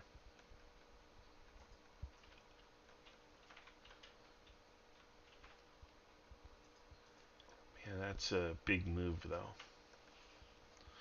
All right. I need to know what the situation is around Molinka, Tunis. Yeah. You know, if we get to Mitkovica and there's some tall buildings, we can send a lookout up there. I can personally go up there and see if we can get some eyes on what's going on over there. All right. Yeah, make it so. I want to move the headquarters up to Molinka. But we have to know that that town is secure and that we're not going to be counterattacked there. And I also want to know what's happening around Pitlova. So hopefully we'll get dispatches telling us. Yeah.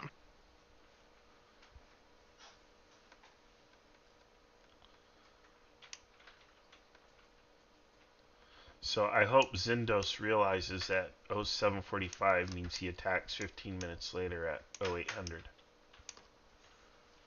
He makes it happen.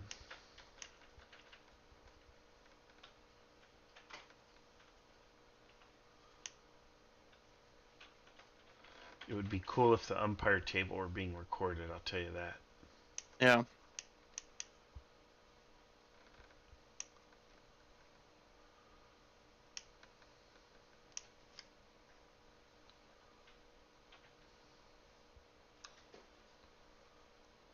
Nice if there was a function within Tabletop Simulator to record just the table, you know, without your personal perspective. So you could cut, you know, back and forth between the bird's eye view and then kind of closer areas. Alright, so Lawrence made an error based on his emoji reacts. So that dispatch did not go to the 5th Rifle on time. So let's hope that they get it sorted, or that the commander showed the initiative. We'll see. If nothing else, they're reserves, but we'll order them up to Molinka and to hold and clear that area, protect it, so we can move our headquarters there. Thank you, Emmanuel, on the speech. Emmanuel is here. He's watching at 1.5 time to catch up. Well, you've caught up. You've caught up, Emmanuel, if you're hearing it now. Of course, now is in the past, and now you have to catch up even further. Anyway. All right. So yeah, I'm just waiting for the umpires to come back. I'm giving Rasmus is typing, so when he pops in, we're going to issue order Cedar 0745. And we're moving up this turn? No. I don't know. Have we secured Mitgovista? Well, yeah, that's a good question. It looks like we have. Yeah, I see there's Comrades Commander, it is now 0715. You can hear ongoing rifle fire to your north. The artillery fire has died down as your units are probably assaulting across the front.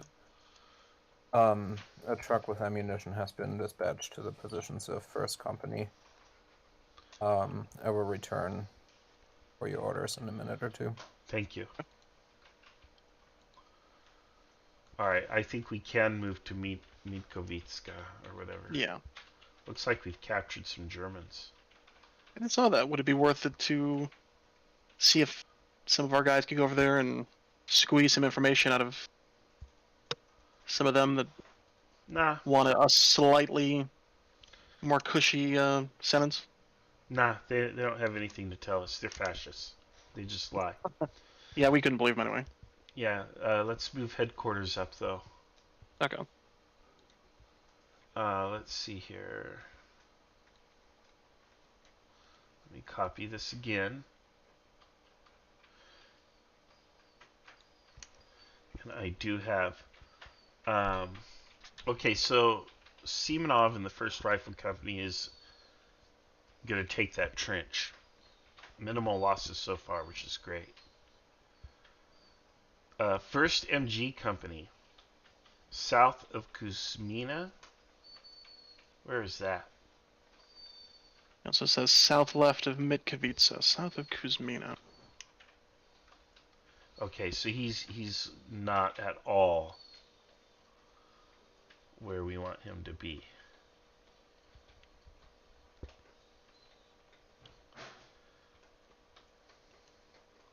Yeah, it's covered by units, but he's right here. Alright. Enemy in forest northwest of Mitskovice, artillery fire in front of my position. Okay, so he's heading towards Sam Jurese or whatever. Which is... Where is Sam Sarge? Where is Sam Sarge? Do you have any orders, comrades? Yeah, I'm pasting now. I am issuing order Cedar 0745, and that is a circular to all commands. Understood. I will dispatch that. Okay. We're also going to move the regimental headquarters, both of us and our staff, up to Mitkovica. Yes. And we'll send, like, you know, the guards in first to see if it's clear. Also, I'd like to get to the top of the tallest building in town and see if I can look out and survey the area and see if there's anything particularly interesting. One question for clarity: do you want Order Cedar to happen on the? Yes. On basically. Yeah. Yeah, basically like 0750 or 0740, because it's always kind of awkward with the turns being. Like, do you want it already half happened in the 0745 turn or after the 0745 turn? Order Cedar is to take place at 0745. Are we moving in 15-minute increments? We are. Okay, so at the 0745 turn, Order Cedar is initiated. That means the artillery shells land at 0745. Then the infantry knows 15 minutes later they begin their attack. Understood. Yep. Okay. Perfect. Okay. Oh, someone put a golden pigeon. Who did that? Lawrence. Alright, so he's acknowledging the circular. Okay, so yeah, we're going to move up and see what's going on. If we capture a particular prize, they'll tell us. But having captured some Luftwaffe infantry, who cares? Third rate, if even.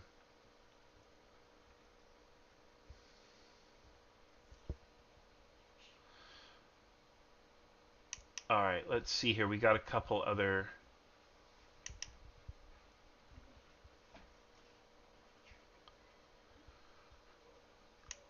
Captain Maxim of the 4th Company.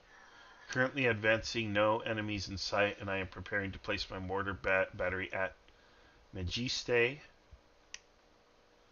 Okay, so that's okay.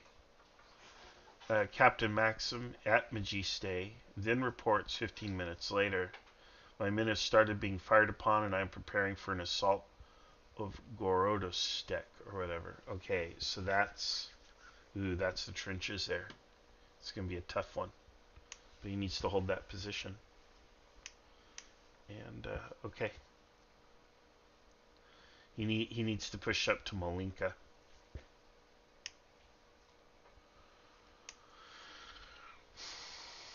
Get pretty close to it, though. That's pretty good.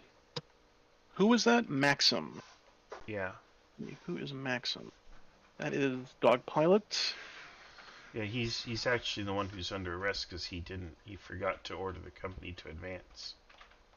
This is a good chance for him to make up for that. I don't know, though. I wonder if he's hesitating around Goroda's deck, or if he's just going to order his men to their des there needlessly for some reason.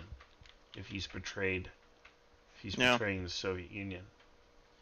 Because he really should be up towards Malinka, and he's not. In fact, let me take a look at plan 0830. We're not there yet. Well, alright. He is more or less where he's supposed to be. Alright, so let's just see what happens here. See if he executes a proper attack. Because we're ahead of schedule, so. Alright. We'll say that I like where we're at moving into the final artillery bombardment, because that's going to do a lot of work. I mean, that's covering all of the trenches that the enemy should be at. Yeah, well, they need to move up, because that's... And yeah, I'm pretty sure it's this line here, from Pitlova to Sabelina. That's where they're going to make their stand, and they expect us to come into this open ground here and get killed.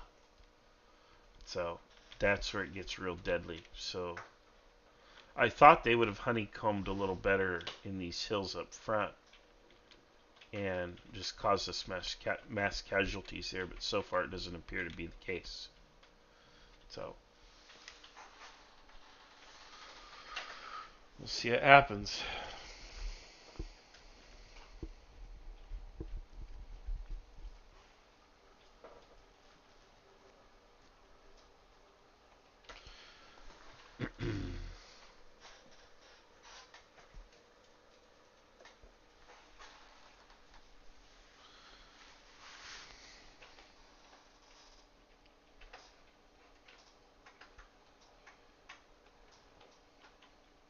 Wish I had some armor for back there. For that backfield to push through to Patskova. We also have to take a look at what we have left in terms of artillery. All expended. We have some smoke, all expended. We've used it all up. We have no more heavy artillery. We do have smoke, however. Plenty of smoke. So what we'll probably need to do is start planning some smoke missions, Tunis, on those rear areas to coincide with like 0900 or something. Can we fire smoke? Can we call in smoke? Yeah, we've done a little bit, but I want to pre-plan that mission and just start putting it in, and I want to obscure our forces as they advance. I don't want anybody in the rear of the German lines to see what's happening along the front. So we want to obscure those positions. You know, put smoke on their observers so their observers can't really see. I just wasn't sure if it was too late to call in. No, we can do it. It's 7:30. It's going to be 7:30, and if we want it for 0900, we can write it up now, and they'll be prepared. And again, they're just smoke missions, so you know.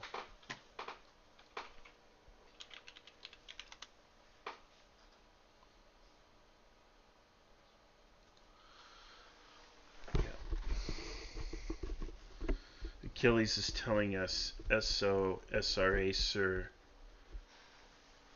It's like suppress, obscure, reduce, attack, or something. He read a book. I didn't read the book. He read some book where he learned this. I think that, or he was actually in the military and trained, but probably just picked it up online somewhere. Who knows? But anyway, we don't have any more artillery. Everything has been expended up front and will be expended on this main line. So Cedar is actually our main artillery attack. And that order will be implemented at 0745, and that will hopefully sufficiently disrupt enemy forces along that main line of resistance, and we'll be able to punch through, but we'll see. We will see.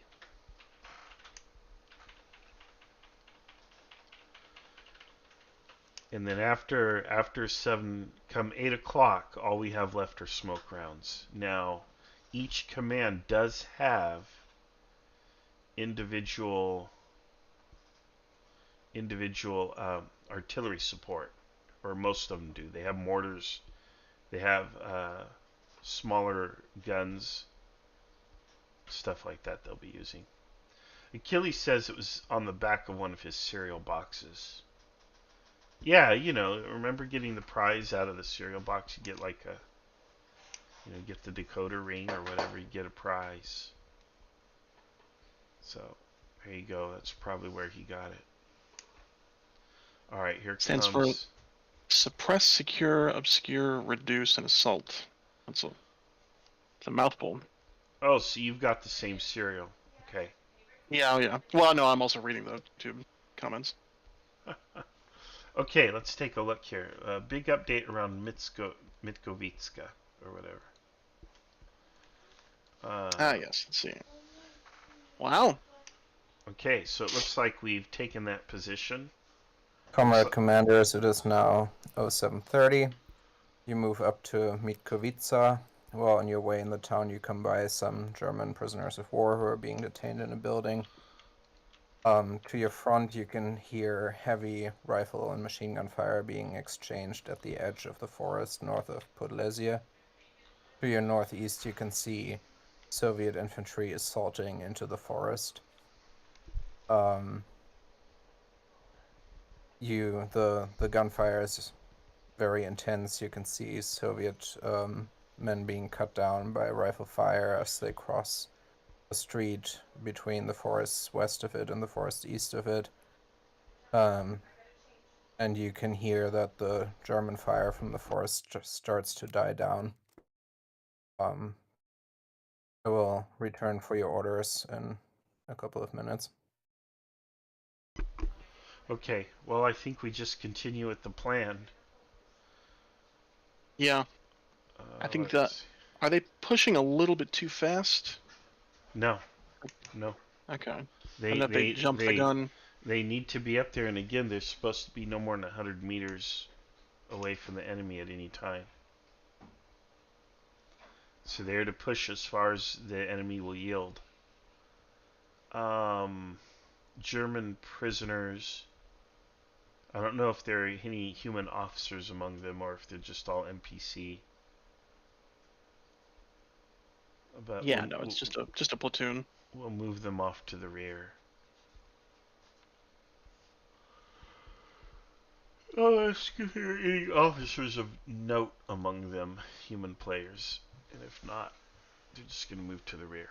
Alright, so we've got more dispatches.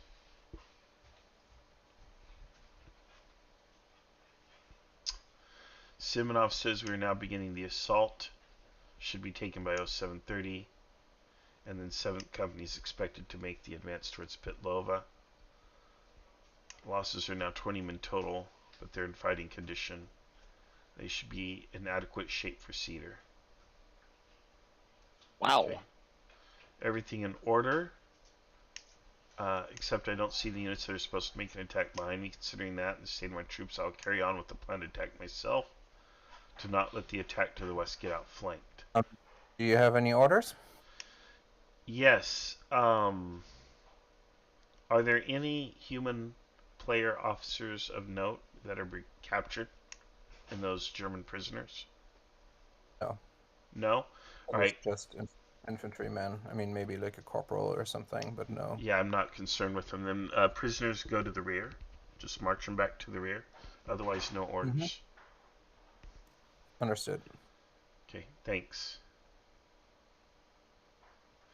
Okay, 4th Company says they've taken Gorodistek, but I am meeting heavy resistance. Will reconsecrate force and continue the push. I think he means he's going to reorganize. 0715, 2nd Machine Gun and 5th Rifle Companies have reached Gorohova. Executing Birch now, pushing towards Sisiova, which is, they're coming up from behind us and pushing into the woods to our north, is what they should be doing.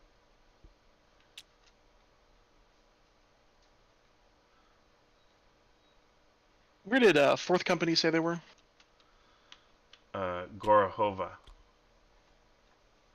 Oh, they're both in Gorohova. I'm sorry, okay. No. I have taken Gorod's step. Okay, so he took those trenches. Right okay, up here. Wow. All right. Nice. All right, he's going to reconstitute and resume advance momentarily.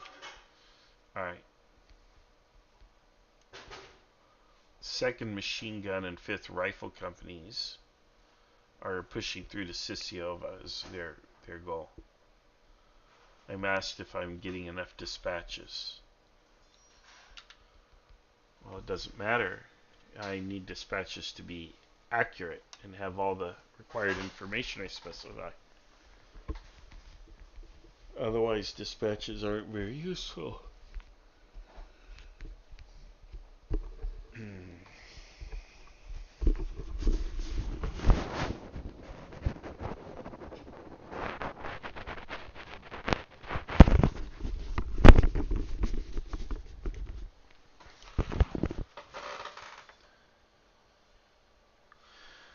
Commander Kuros says, why not push with your other units as well on the right? Just demonstrate and draw some enemy to them for your main force.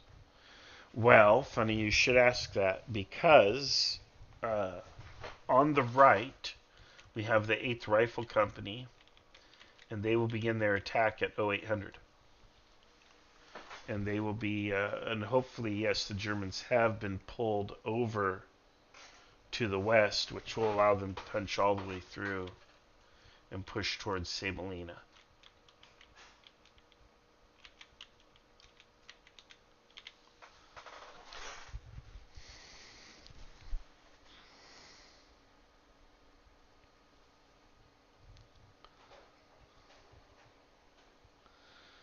Kubanova is going to be a key enemy position. I think we want to obscure that. You think you might want to call in smoke? Yeah, when we drive towards Petlova, especially following the artillery bombardment, we want to smoke it. Okay, that's fair. Alright, so I will have you draft that order, please. So, that's right, Kuros. You should have never doubted me. I'm telling you. What kind of reactionary questions are those? And you also asked about red versus blue. Yeah, that'll be in about 2 more weeks. I know we keep pushing it back. But I have... Iris just joined Leeson. Yeah. And I have a convention in 1 week, which is why. And then when I come back from that convention, the week after this one coming, that Monday or Tuesday, I'll actually begin earnest preparations for the resumption of RVB. We already have it planned out. We're going to standardize the servers. That's kind of the next big thing. Need to get Peter on that. And then we're going to probably do a roll call and a head count, find out who's in, who's out. And we're going to make a couple decisions. I might take some countries, like one country like Southern Duchy, I might not even have them played by humans, because I think what we're going to do is we're going to play out a couple war scenarios, and then we're going to stop time and fast forward. We're going to time skip a little. So, but everybody wants to play 1807 really, really bad, so we're going to play 1807.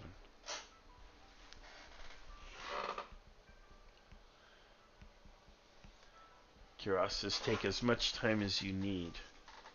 A whole day, even. No, I'm kidding. Yeah, umpiring. Yeah, it is kind of hard work, but it's fun too. You know, it has its joys. So I do like umpiring when I get to pick what I'm umpiring and the level of commitment. I'm tired. Making me tired. Yeah, it turns out planning Red Army offensives is just, it just drains you, you know? You finally get to the point, you're halfway into it, and you're like, forget it, we're just going to call it in. Everybody charge those machine guns. And, you know, you've done your duty for the day. That happened to me last night. I got just so tired. I was done.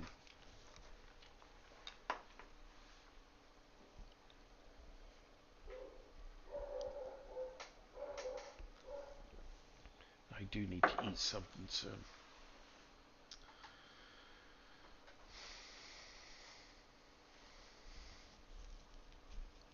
What do you think about this up here? Yeah, it's fine. Okay. Yeah. I'm gonna make a and little then bit. just decide, just choose one of the units that'll drop the smoke. Yeah, I picked 2 just to. I mean, it's not like we're. You want just 1? Yeah, just 1. Okay. Yeah, 1 should be sufficient. I don't think we need to do 2.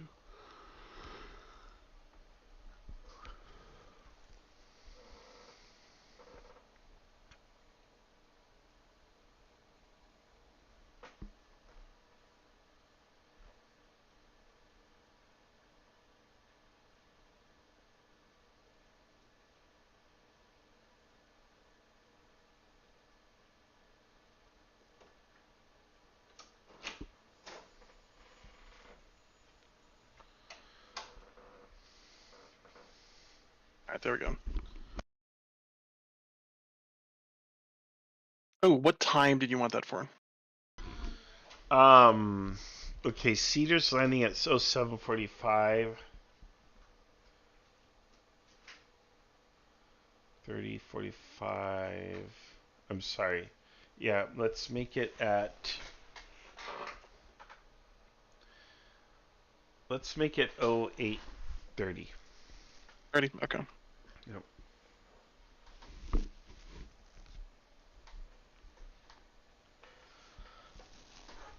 Just because I think they're going to be observing from there and dropping artillery if they can. Dragoons asks if I have an entire rifle regiment. I think so, yes. And I have artillery support and other supporting units with it. So it's nice. Yeah, we're the 284th SP. I don't know what that is, but that's Rifle Regiment of the 86th Division. Yeah. Okay, otherwise no orders from me. I'll be right back. We just sit and receive dispatches, but no orders if they come while I'm away.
All right. No updates, Tunis? Nope, nothing yet. All right, we have to tell everyone that we've moved our headquarters. Oh, Lord. Okay. I was looking at my screenshot, and in the bottom right corner, there is a fresh rifle platoon. And I think that's the 5th Rifle Company. I don't know if you can see that in yours, but they might be holding in reserve a bit. Oh, just got a new screenshot. All right, yeah, same here. All right.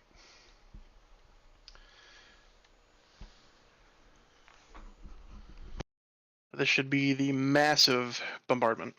Right, so it is now 0745.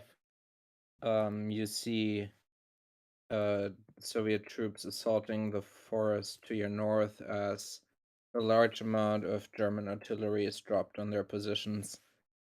You can hear the impact of the artillery all over, gunfire in the forest, but through this thick smoke you can't really see what's going on behind there. Your artillery command calls in that it is prepared to fire on the ordered positions at 0745. I will return for any orders in a minute. Thank you.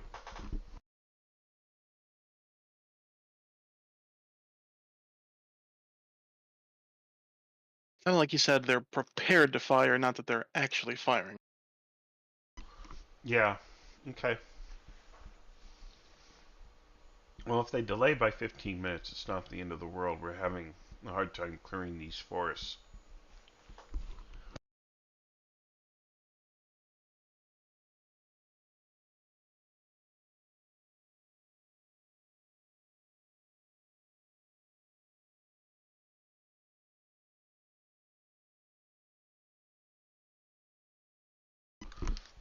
Let's see what the dispatches say. Achilles says you should find out what the duration of the smoke is on the target area, if you don't know already, and maybe the wind direction and speed. Do you have any orders? No. No. Okay. You had mentioned that the artillery is preparing to fire. Are we? That is correct. Okay, so they haven't actually fired yet. Yeah, they're firing at 0745. I guess currently it is 0744, if that makes any sense. Oh, okay. It does. That makes sense. Perfect. My only order is I want to, over the next 15 minutes, walk to the other side of Mitkovica to where I can just get a little bit of a screenshot on the other side of the town and sort of look around and then come back. By the other side, you mean the northwest of the town, or like which direction do you want to go? It looks like I'm to the west of the town, so I just want to see what's over on the east side of the town. You're currently to the west of the buildings, yes, which are on the east side of town. So you want to go through them and get like a view to the northeast? Northeast and east. Okay. And then, yeah, just come back here at the end of the 15 minutes. Sure. Thank you. Yep.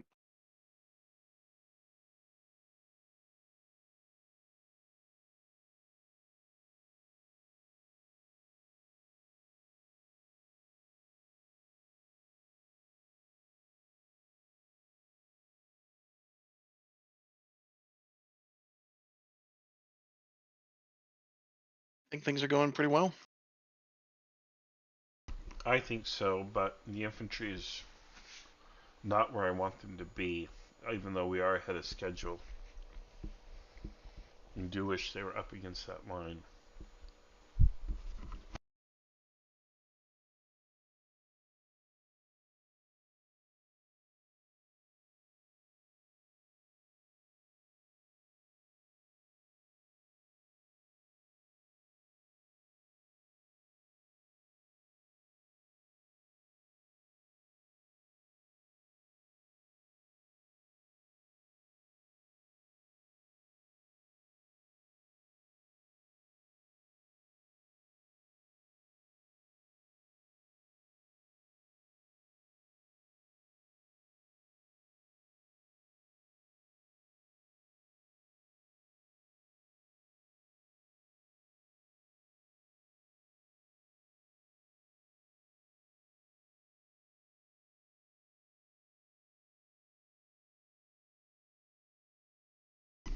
Oh, to Achilles, I don't know if I answered this, but the smoke basically lasts for the duration of the turn.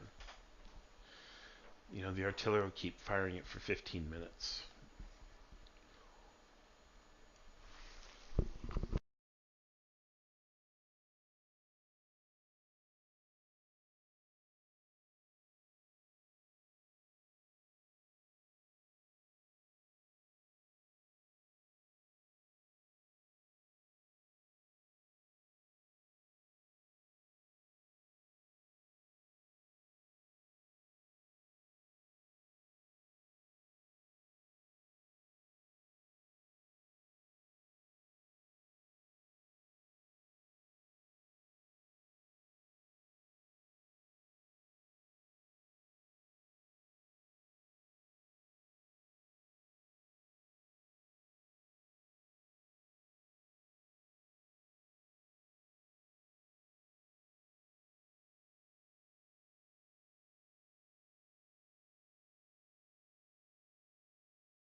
Okay, we got a dispatch here.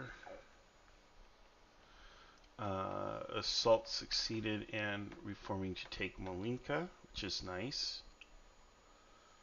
An EJ commanding 3rd MG Company, heavy enemy position on that hill. Artillery strike requested they'll be advancing soon. Well, that's exactly it. Yep. You will be advancing. We're going to put a lot of artillery on that hill. That's good.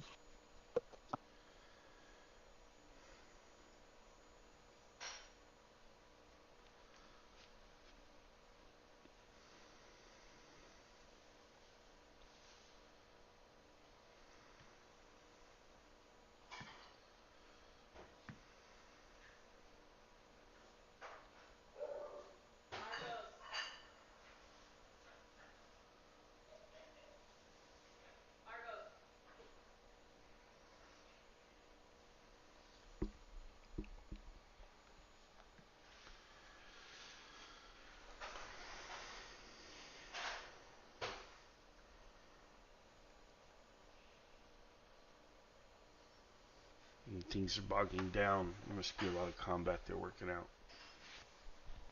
There must be a lot of fighting up there.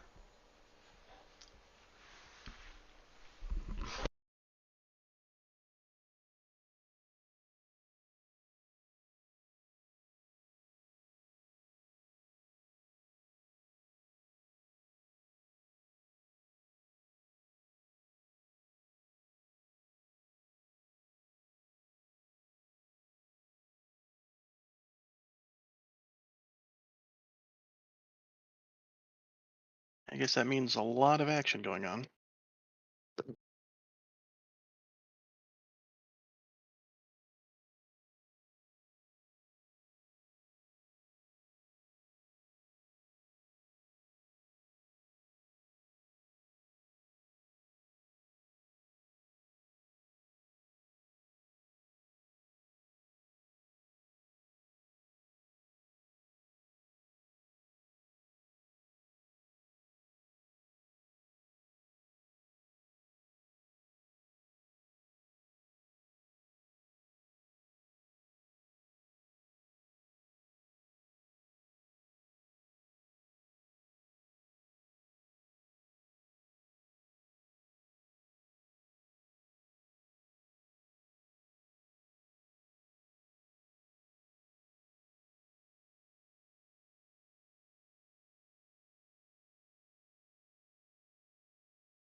Comrades, it is now 0800.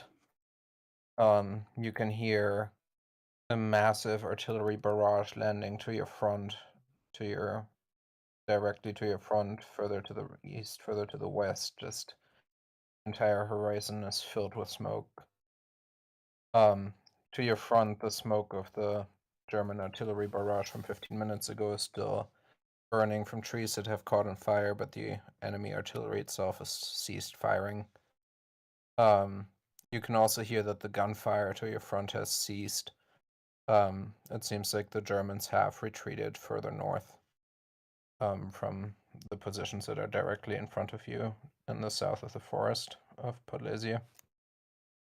I will return for any orders in a minute. Oh, also, sure. Major Gradkilov, you go to the east of the buildings in Mitkovica and take a look to your northeast where you see the rifle company of I don't know if that person has a appropriate name, Soviet appropriate name, where you see the 2nd Mortar Company and the 4th Rifle Company taking a rest after heavy combat earlier. It seems like they're recovering in order to be able to go into action again at a later time. Okay. Do I see the 5th anywhere? to see the 5th? You do not. Okay. Okay. Okay, I will come back for your orders. Okay, thanks.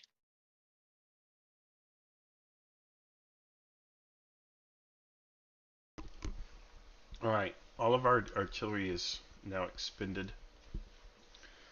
The only order to give at this point is a general advance in the direction of Patskova.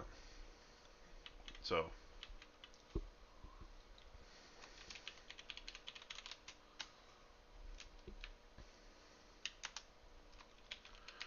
we're breaking through according to all these dispatches. We're doing really well.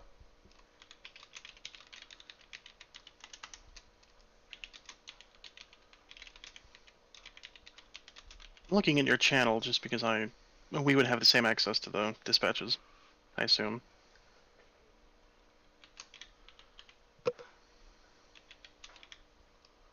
And wow, yeah, quite a few of them. Yeah.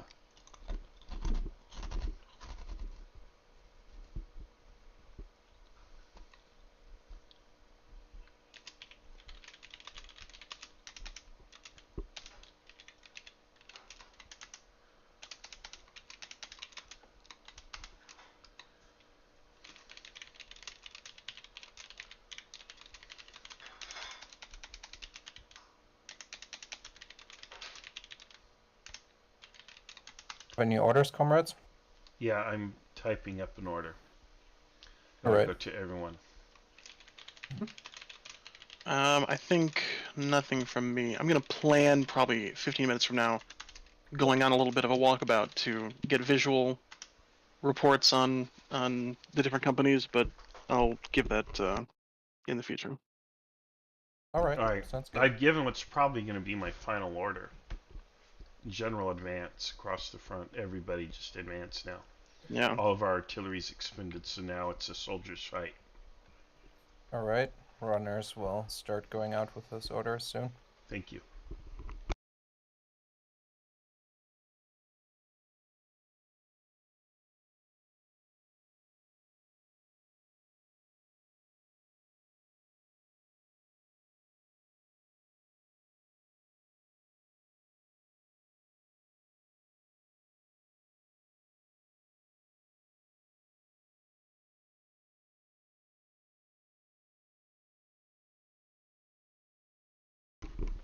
And Kelly's asked, are you concerned that you have used all your artillery support but have not made contact with your main line of resistance yet?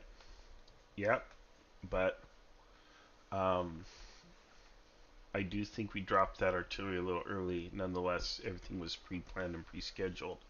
So we just continue pushing, and now we'll see how we do. We may get slaughtered when we hit that line. But if we break through that line somewhere, we should do really well. We've taken the position of Alasme, or whatever that heavy hill, and we've captured a lot of enemy forces, so we expected that to be a difficult position. So now it's up to our guys to push on through, and we'll know in the next 1 or 2 turns if that happens. Then that'll be it. I think it's also worth noting that the intelligence suggests the Germans, the German defenses are more of a defense in depth. So, like from what we see, there really is no main line of resistance. Well, I think it's from Petlova to Sabalina, which... Well, I mean, sure, that, yeah. I think that's where we're going to meet the strongest resistance, but I'm not sure if they plan for that to be their main line. You know, in the scope of the game, we may not even get to that point.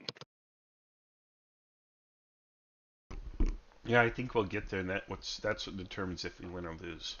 Yeah.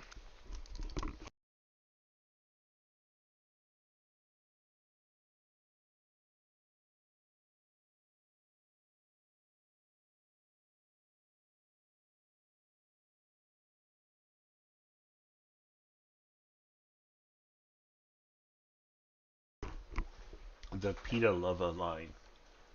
I like pita sandwiches too. the Pita Lava line.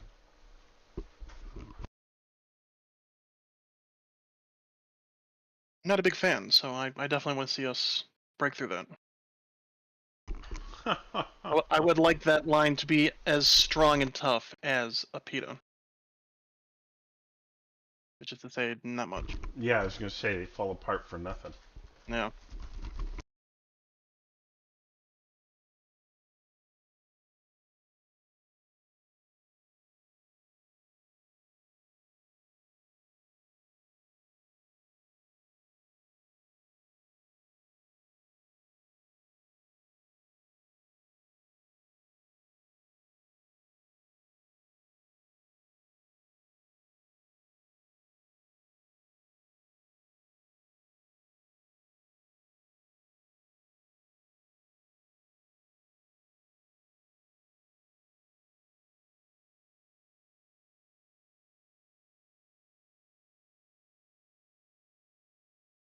Can't help but read this dispatch from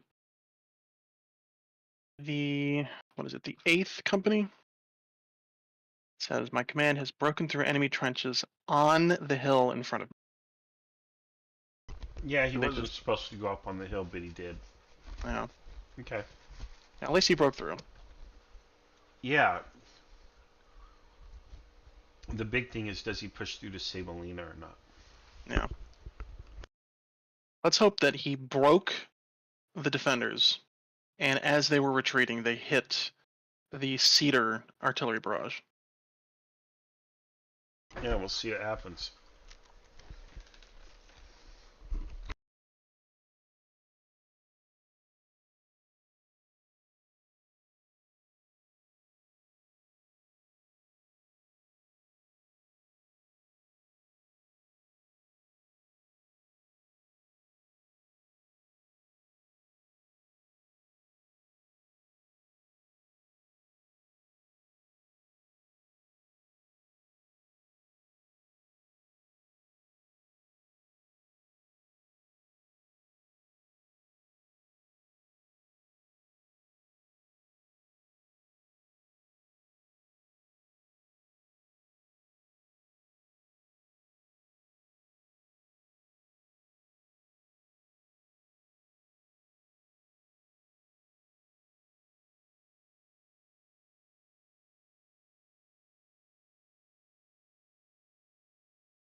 It is now 08:15.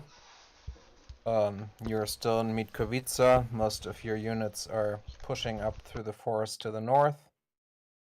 You can hear the artillery fire dying down, even though there's still a much diminished level of artillery that you can hear in the distance coming down. You can see to your north some of the Soviet, to your northeast you can see Soviet mortar and infantry support guns moving up to follow the infantry. You can see some Soviet stragglers that were still recovering from being under German artillery fire and will join the assault soon. I will come back for your orders in a minute. Okay. Thank you. Yep, thanks. I need to know if Molinka is clear for us to relocate headquarters there. I think I'm going to move forward a little bit just so I can get reports from the different companies so I can head up there and then send a runner back. I just want to make sure everyone is moving forward, and I can at least hear from the people on the ground. I'm most interested in 5th Company because we haven't heard much from them. Just got a dispatch from the 5th on the approach to Skoboliva from Sisiova. So they're pushing through to that main line of resistance. Skoboliva to Sisinova. Up the middle. Oh north. yeah. Oh yeah. Yep. Yeah. Wow. They're going to be cutting off anything that the 8th is facing.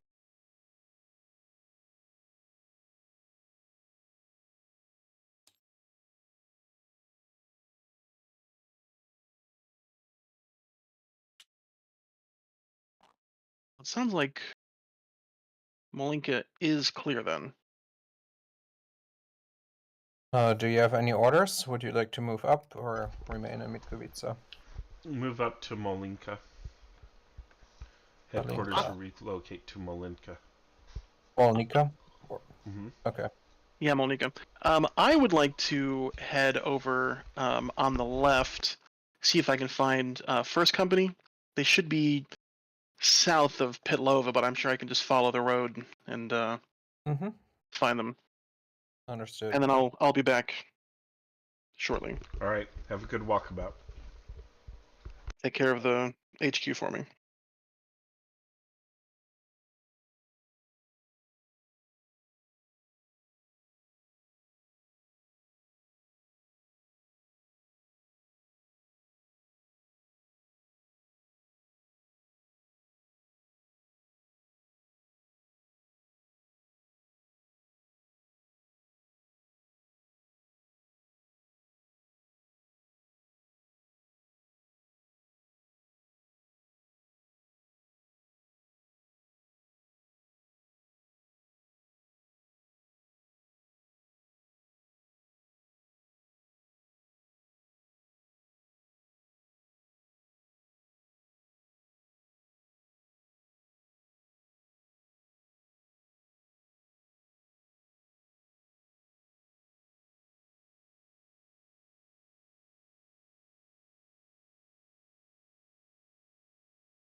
Captain Maxim, welcome to the regimental headquarters. Welcome. Oh, I'm here now. Yeah.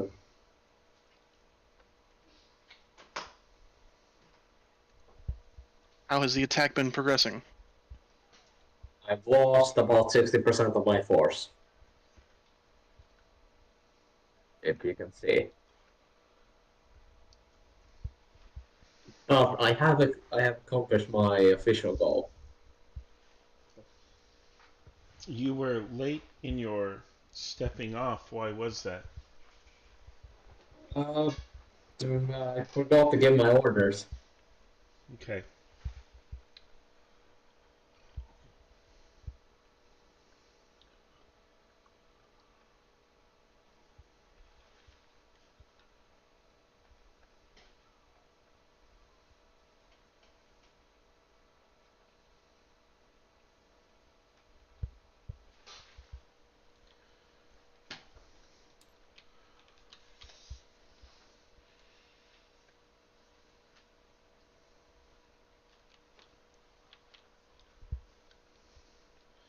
All right. Is your company able to make another attack?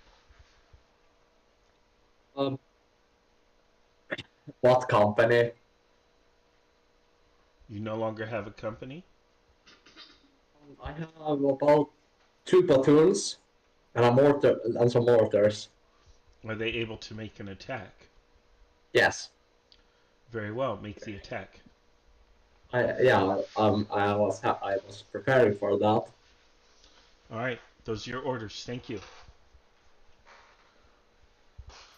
Commander, it is now 0830. Pukovnik Petrov, you have now reached the village of Malnika, where you can see a Soviet company and mortars recovering from past combat and preparing to go forward soon. You don't see anything else to your immediate front. It doesn't seem like there's Germans in the immediate front, and you can't hear or see rifle fire or anything like that. We'll come back for your orders in a minute.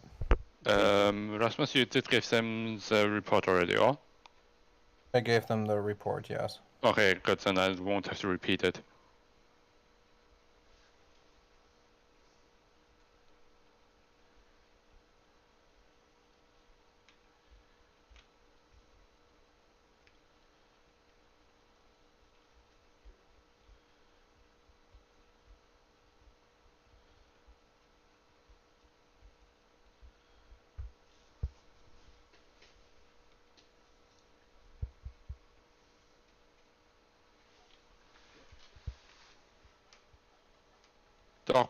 Captain Maxime, do you have orders for me? Yes, I will begin advancing towards Swissova.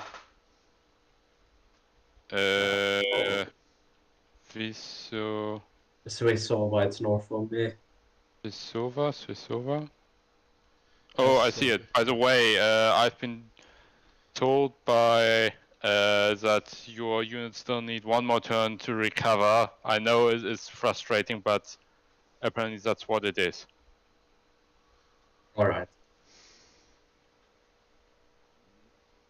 Cookie, are you taking orders here? I only just got them from Maxime. I'm done here now. Okay. One short question. Are you still wanting them to move or recover till they're fine again? They may recover, but in the future they need to be less than 100 meters away from the enemy. Wait, I asked that Maxime, not you. I'll wait to recover. Okay. Pukovnik Petrov, do you have any orders? No. Understood. Thank you.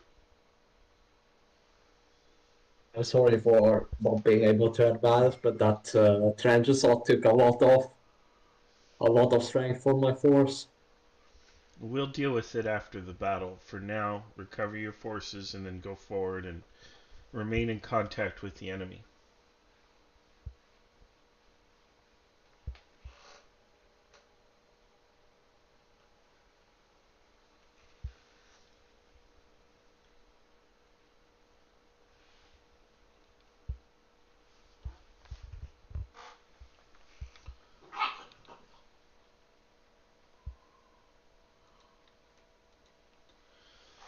So, poor Maxim doesn't realize that he's probably in more trouble. He forgot to give orders, and then when I found him, he was not within 100 meters of the enemy as ordered. So he will be answering a lot of questions after the battle. But right now we have to break through the Pitlova-Sabalina line, and hopefully Tunis is organizing the offense with the 1st Rifle Company and others on the left. And hopefully the 8th Rifle Company is also pushing up to its positions and will push right on through. If these companies fail, then we've gained ground and we'll certainly claim victory, but I don't know that it's much of a victory. On the other hand, if we break through what is probably their main line of resistance, then I think that's a very good day for us. That's definitely a win, in my opinion. I don't know of any scenario where we get all the way back to Petskovka in the context of a Kriegsspiel game, but let's see what happens. But we have expended all of our artillery. We've ordered our smoke to drop, and the smoke I think drops at 0900, so that's going to be in 30 minutes, and it should obscure the supporting line at about the same time the main attacks go in. But we'll see what happens.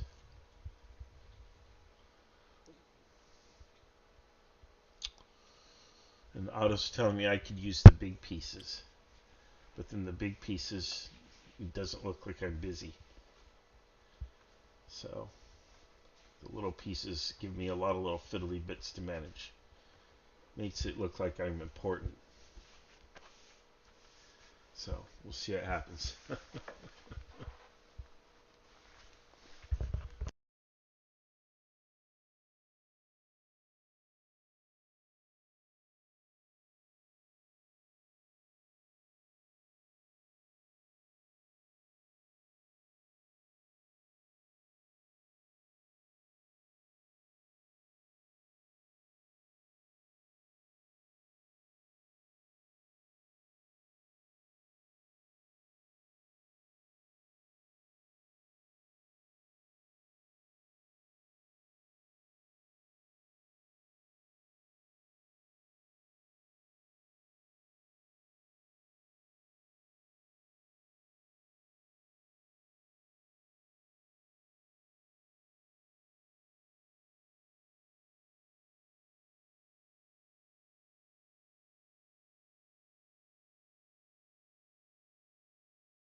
Gobbler with good advice on the YouTube, saying we could look even busier if we put the big pieces out and then put the little pieces on top of them.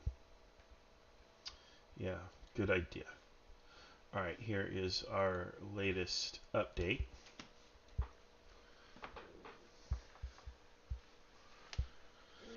It's now 8:45, comrades. Your units in Molnica have finished resting and reorganizing and now are ready to begin an advance whenever ordered. You can hear gunfire from the distant northwest, probably at least a couple kilometers away. Otherwise, you don't hear or see any signs of German activity. I will come back for your orders in a minute. Alright. Otto asks if I can mark confirmed enemy positions for viewers, but I do not have confirmed Hello. enemy positions. Go ahead. My dear commanders. Captain Maxime. You continue where you are, and now your staff reports back that your troops are now organized and rested and ready to kick the Germans in the balls.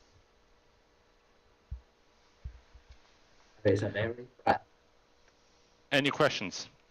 No. All right.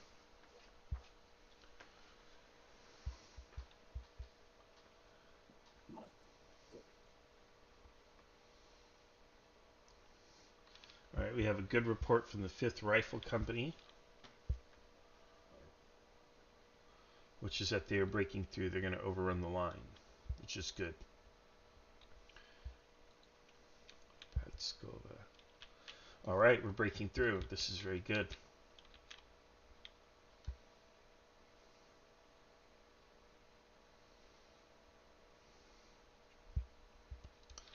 EJ commanding the 3rd MG Company. Where is the 3rd MG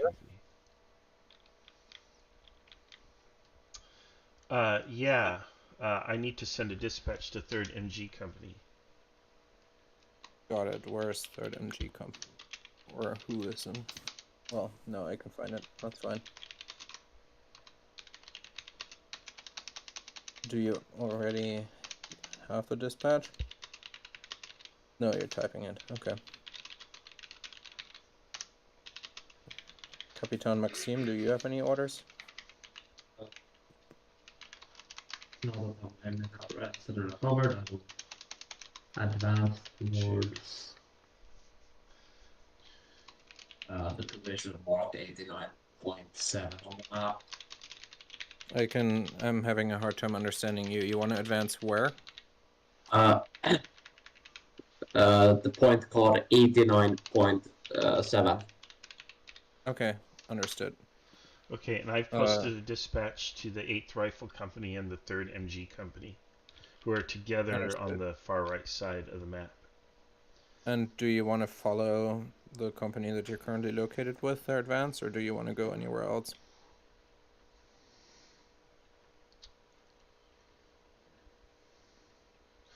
No, I'll remain here at these headquarters. And I sure am tempted. You know what? I will follow. I'll follow at a respectful distance behind. Okay, understood. With the loaded pistol.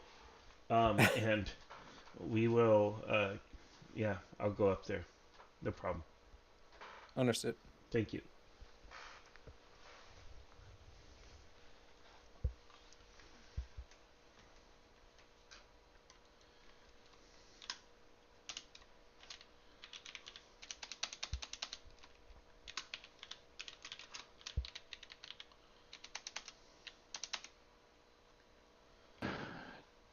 Captain Maxime, orders.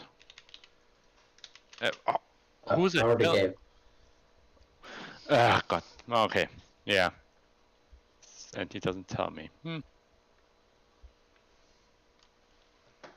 When that happens, I just repeat them. That way there's no confusion. Yeah, I'm just worried that they're double step or something. No, they won't mess them up. If you restate them, then if there's a conflict, they'll come back and clarify with you. I forgot what orders I gave. That's okay. Your order should be very simple. It's to attack. Yeah, it was. You know when you're playing Krieg. I probably can't say. I can't say it when you're streaming. That's okay. That's all right. Well, you're fine. Just make your attack. Oh, attack star. And you might want to lead this attack from the front. I think that would be very efficient. Yeah. I think I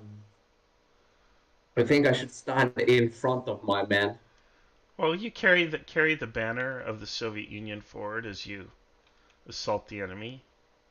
You know, you have the banner in one hand, your pistol in the other, and tell the men to follow you, and that would be real nice. Be very nice.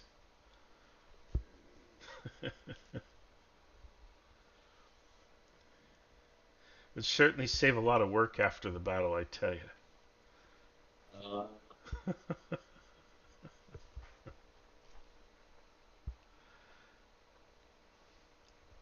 And you might even get a medal, you know. I mean, send it to your family.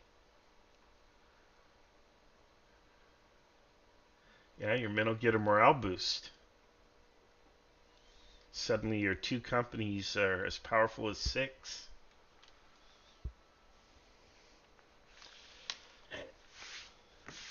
You know, it's easy to make assumptions about the morale impact of an officer leading from the front carrying the banner of the Soviet Union, but good science requires testing.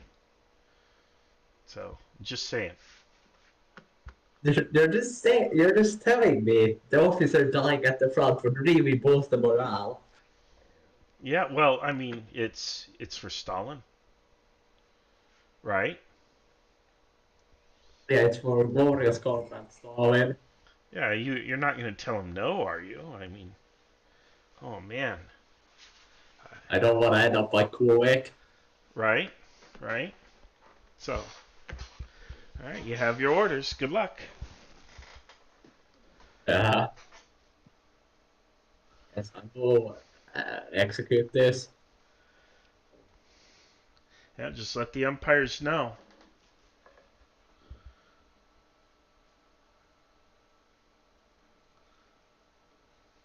Yes. You can type it in your channel. They'll catch it.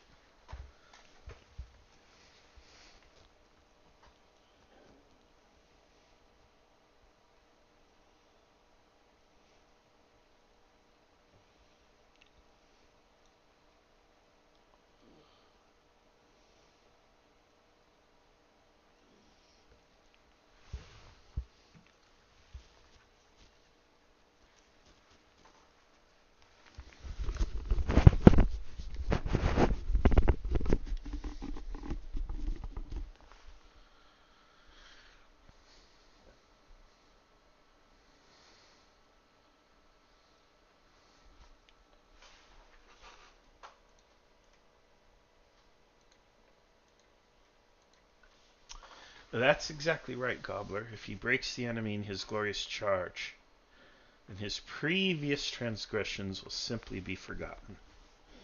We'll send a nice little medal and everything and flowers and, died heroically at the front.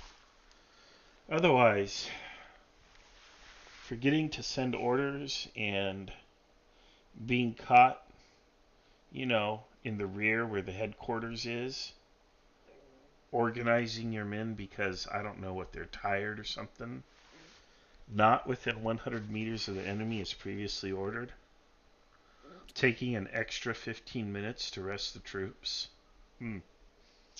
Oh, sure, I gave permission, but, I mean, the guy basically dug his own grave already. So, this is his opportunity to, he can die a hero or die a prisoner, I suppose. And yeah, that's another formation.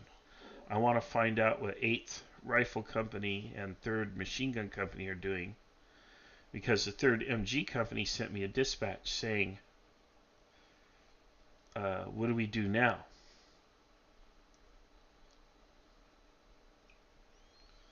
Well, your orders are to attack. You know, your orders are not to stop. I didn't tell you to stop. I told you to be in 100 meters of the enemy. So,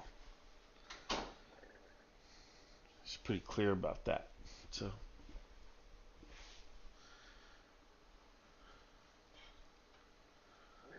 and if there is no enemy to your front, well, then you haven't advanced far enough. So,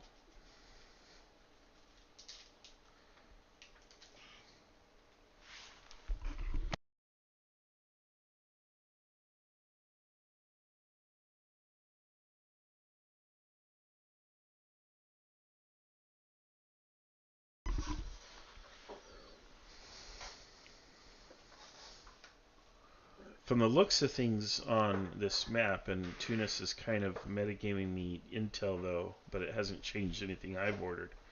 But he's kind of moved the blocks forward, so if enemy mainline resistance is here, then this attack here becomes all more important because it outflanks it. Move up through these woods, give him some cover.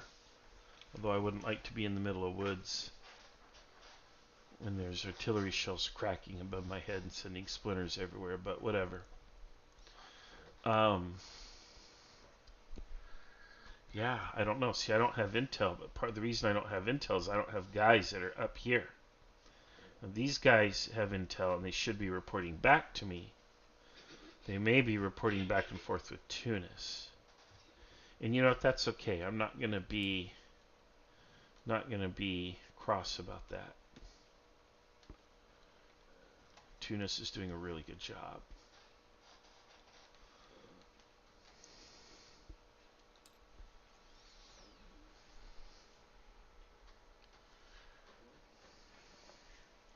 Let's pop back up to my channel.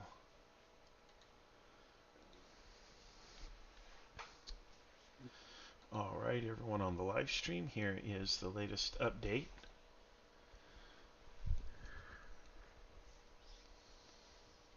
Okay, and let's compare that to what's on the map. I think there's a mistake. We must be in the same channel.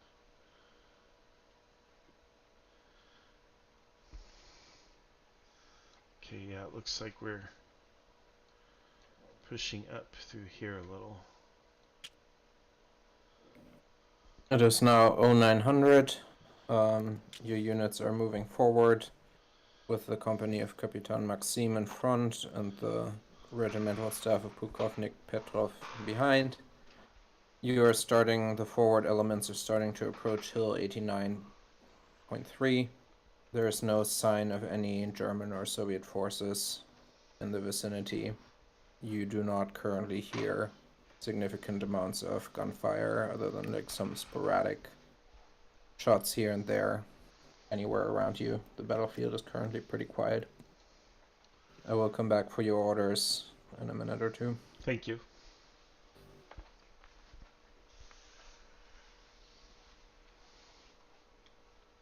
Wait, you two are... Okay. Sorry, you are no longer co-located. Thank you.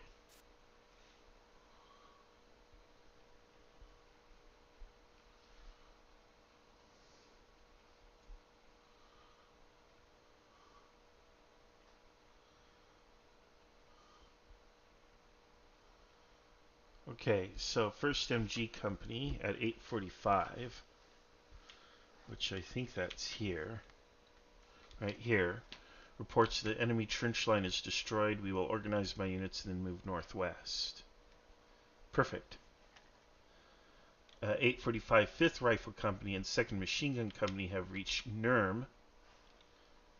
I don't know where Nurm, N-U-R-M-E is. Oh, right here. Casualties are heavier than expected. Well, I expected it. I didn't even expect you to survive that far. But they've punched through that line. Or units disorganized need to regroup before continuing advance. I suppose Do you have they any earned a orders? break. I'll continue to move to the front. Behind, what is this? Behind Capitan 4th Maxime, Company. I guess. Yeah. I'm Let's going to look watch at him the very commander in closely. front of you. Understood. He's to be placed under arrest as soon as the battle is concluded. Okay. Thank I will you. not execute these orders immediately, but you can do that at the end of the battle. Yep.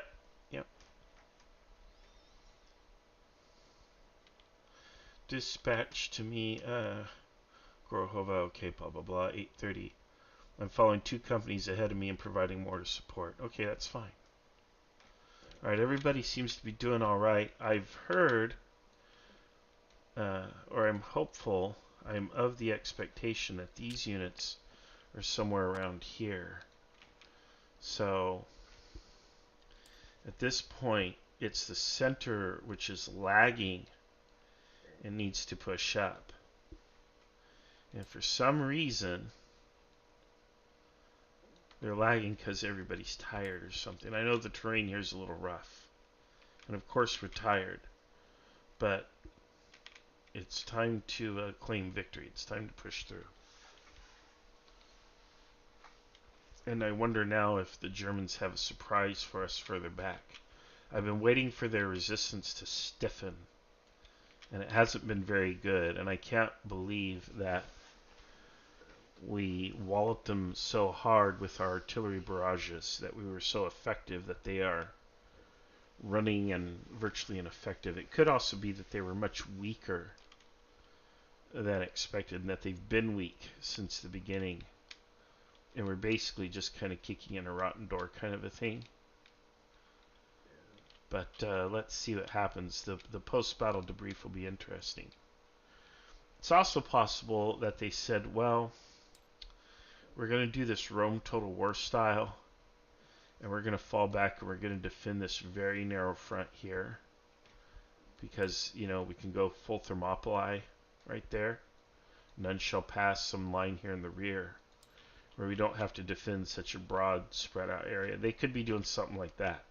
So they could have a main line of resistance back here. Nonetheless, as I understand it, our day's work is to probably get up to about there. And if we get there, we get 80% of the way. That's pretty good for a day's work. This line here, Bulantnova, looks strong and powerful, but it can be outflanked. Now there's a position on a hill here, and I don't have artillery for it. But we've got mortars and other stuff that could put fire on that hill and allow troops to advance and maybe take it and clear it. Meanwhile, of course, we have this right flank. We can go through and smash that right flank.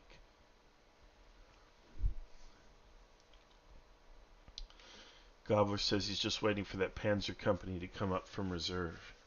Yeah, that could happen. We do have some AT guns and stuff. But, hey, maybe if they have Panzers, maybe we have IL-2s. I don't know. But I don't have a lot of... I'm not going to worry about their Panzers, and I'm not going to stop. And if they do come up, oh well, they're going to expend themselves in one sector, and we will continue to do what we do.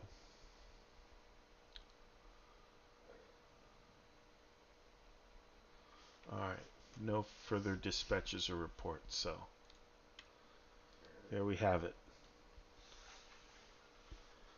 Yeah, I would mark enemy positions on the map, but I have no clue where they are or what they are. And hearing that it's quiet and we have no contact with the enemy suggests to me that people have misunderstood 100 meters. If your orders are to stick to the enemy like white on rice and you can't see the enemy, you're disobeying orders. You need to push further. He is somewhere between you and Berlin, and your job is to reach out and grab him by the hair and don't let go. It's very simple. I don't know why people find that so hard. Maybe someone can tell me why people find it hard. Get close to the enemy, grab him by the hair, and don't let go. Why are you letting go? Why'd you let go? I didn't tell you to let go. Don't let go. I'm enjoying this Soviet commander stuff a little too much, huh? Real Soviet commanders like, who is this ass? Nice hat, but who are you? Do we know you?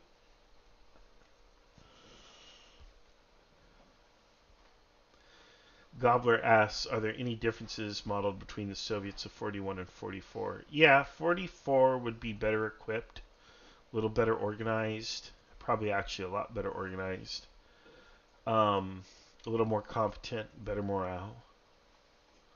So, yeah, it's a different army by then. It really is a different army. In fact, I think by 44, the Soviet army has kind of been revamped a couple of times to some degree. You know, the formations are smaller, they're more flexible, they're just more capable, you have better leadership, so you have more and better equipment, you know. I would dare say that by 44, Soviet forces are actually superior to the German forces in most every way. We can debate about experience, but they probably have as much or more experience.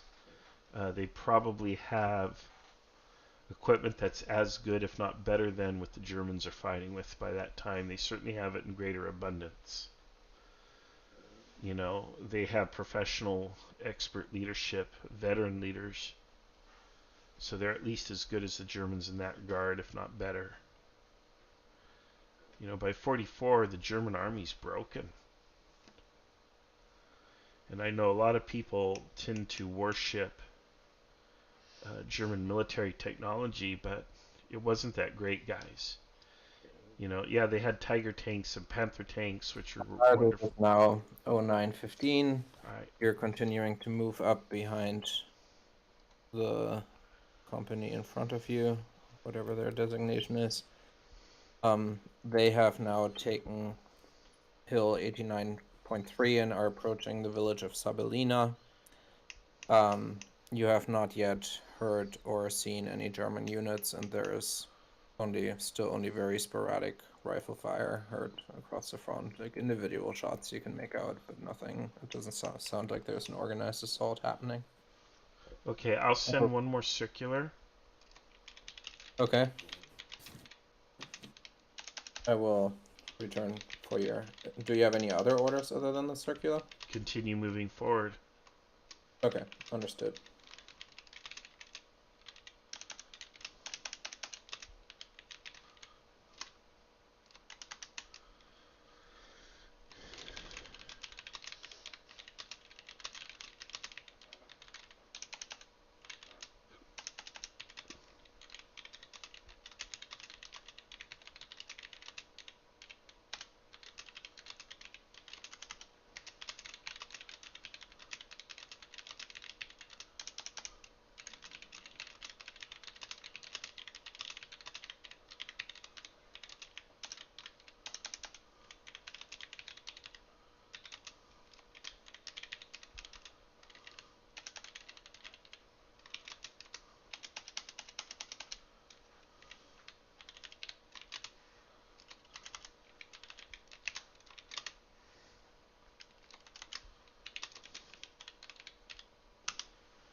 All right.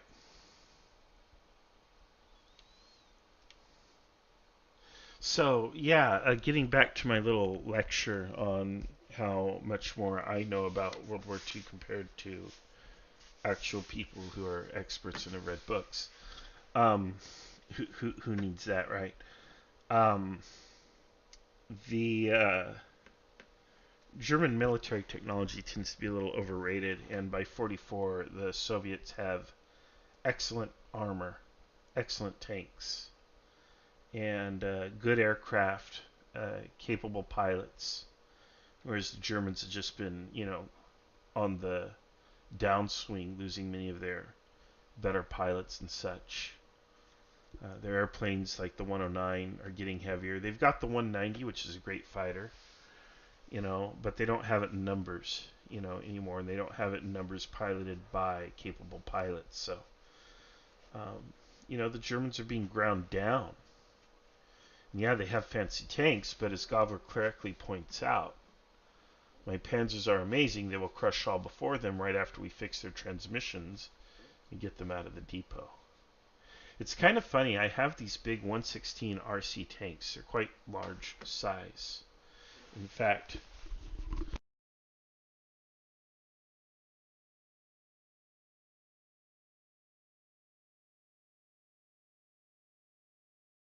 I'll show you the tank. Is it big Chungus? No, the Panther. It's downstairs. The one that you always use? Yeah.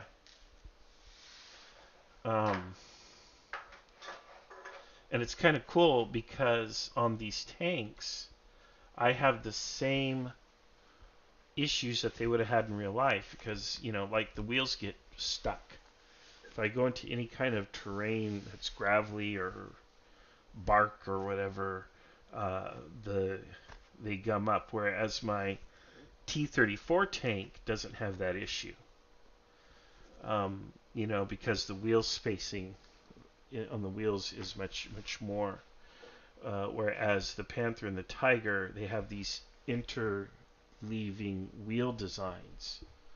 And I'll show you in just a second here. My trusty assistant is bringing up my tank. Thank you, son. Alright, so here's my Panther. And you see on the Panther how it has these interleaving wheels. One here and then two here and so on. And that's creating situations where it jams. So, got several of these. This is kind of my favorite one. I like the Panther tank. It looks just cool.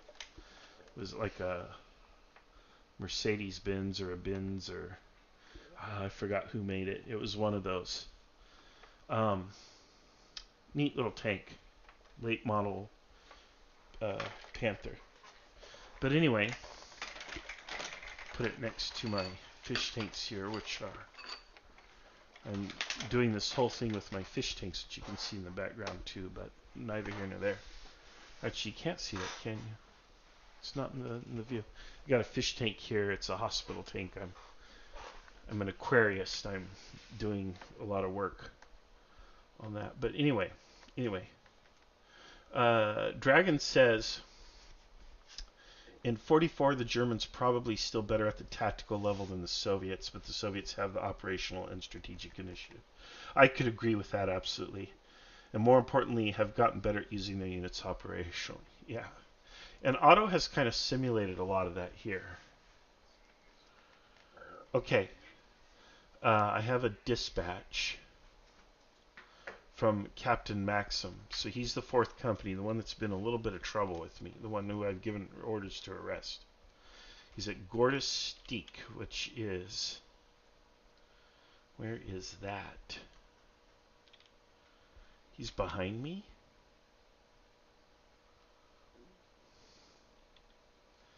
And he's advancing on the enemy he has not seen. Why is he behind me? Or is he sending it to me from there? I think he thinks I'm back here and he's sending it to me from there. Alright. Dispatch to headquarters. 5th Rifle and 2nd Machine Gun are finishing their reorganization. Enemy have made contact from the north from entrenchments east of Silsova. East of Silsova.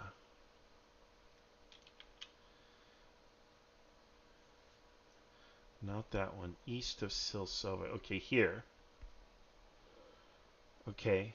East of Silsova, huh? Right here, then. On the crossroads.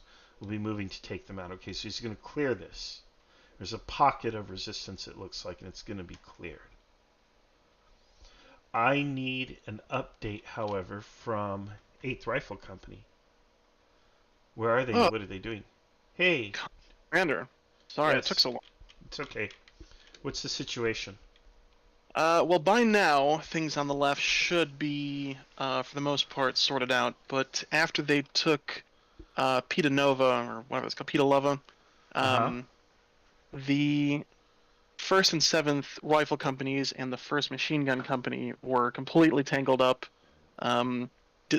very disrupted, and I gave them about half an hour to untangle themselves before they started their assault on Bullet Nova, which should by now have started. Okay. A lot of them are rather out of ammunition or low on ammunition. Their artillery is quite low on ammunition. Who, I think forces?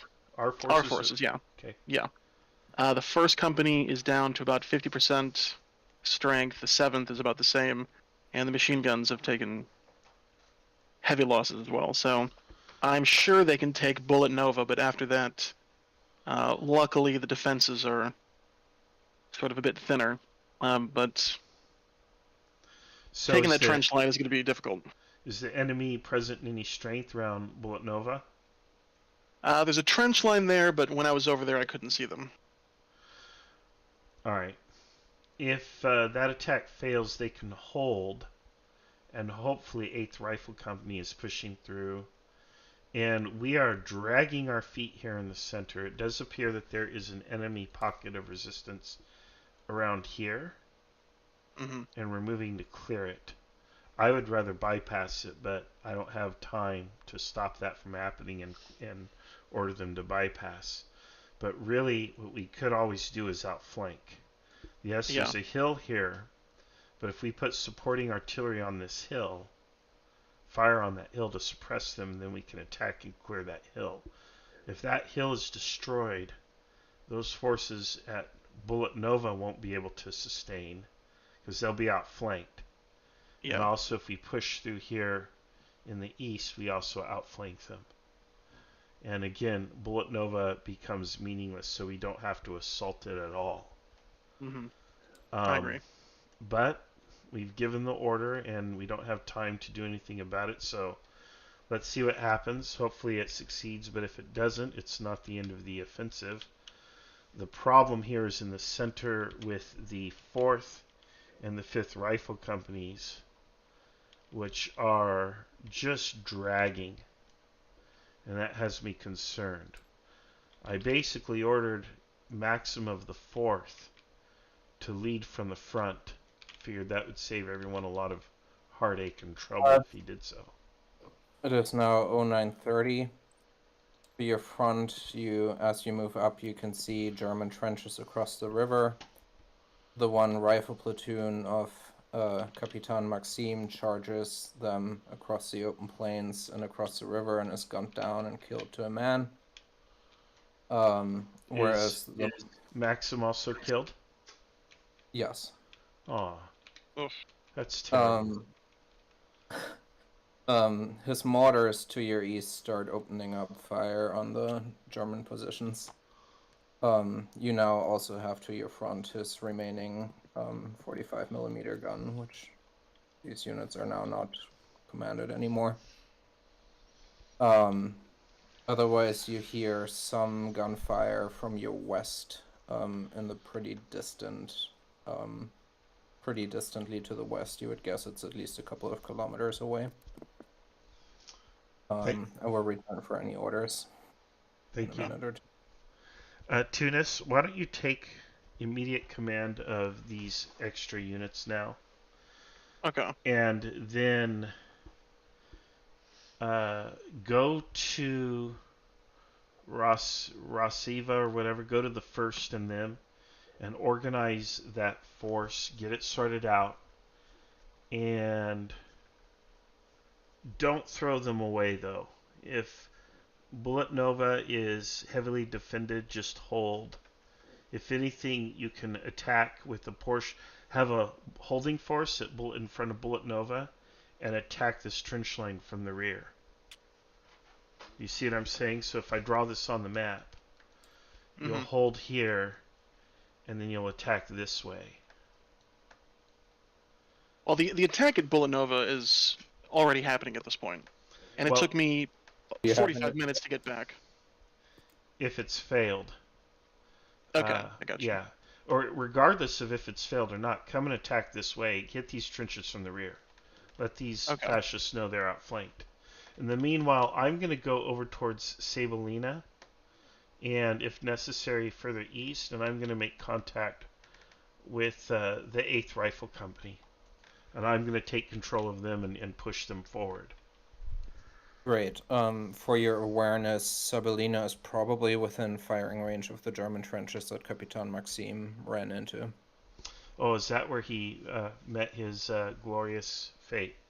Okay. Yes, he tried to cross the river just northwest of Sabelina, and his men drowned in the river or were gunned down in the process of trying to cross it. Excellent, most excellent. Okay. It just saves so much paperwork.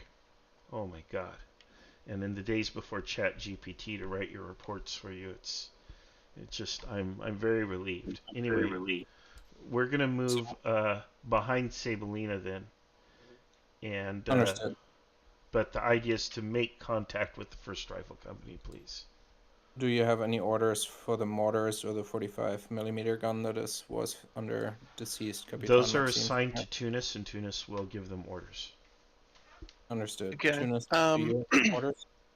Yeah. Well, first of all, I'm going to find a vehicle because walking on foot was awful, and I'm going to go back over to the left with the mortars and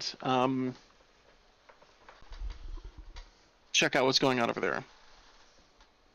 Understood. Is that what you said, Marshall? You take over that force, or take over?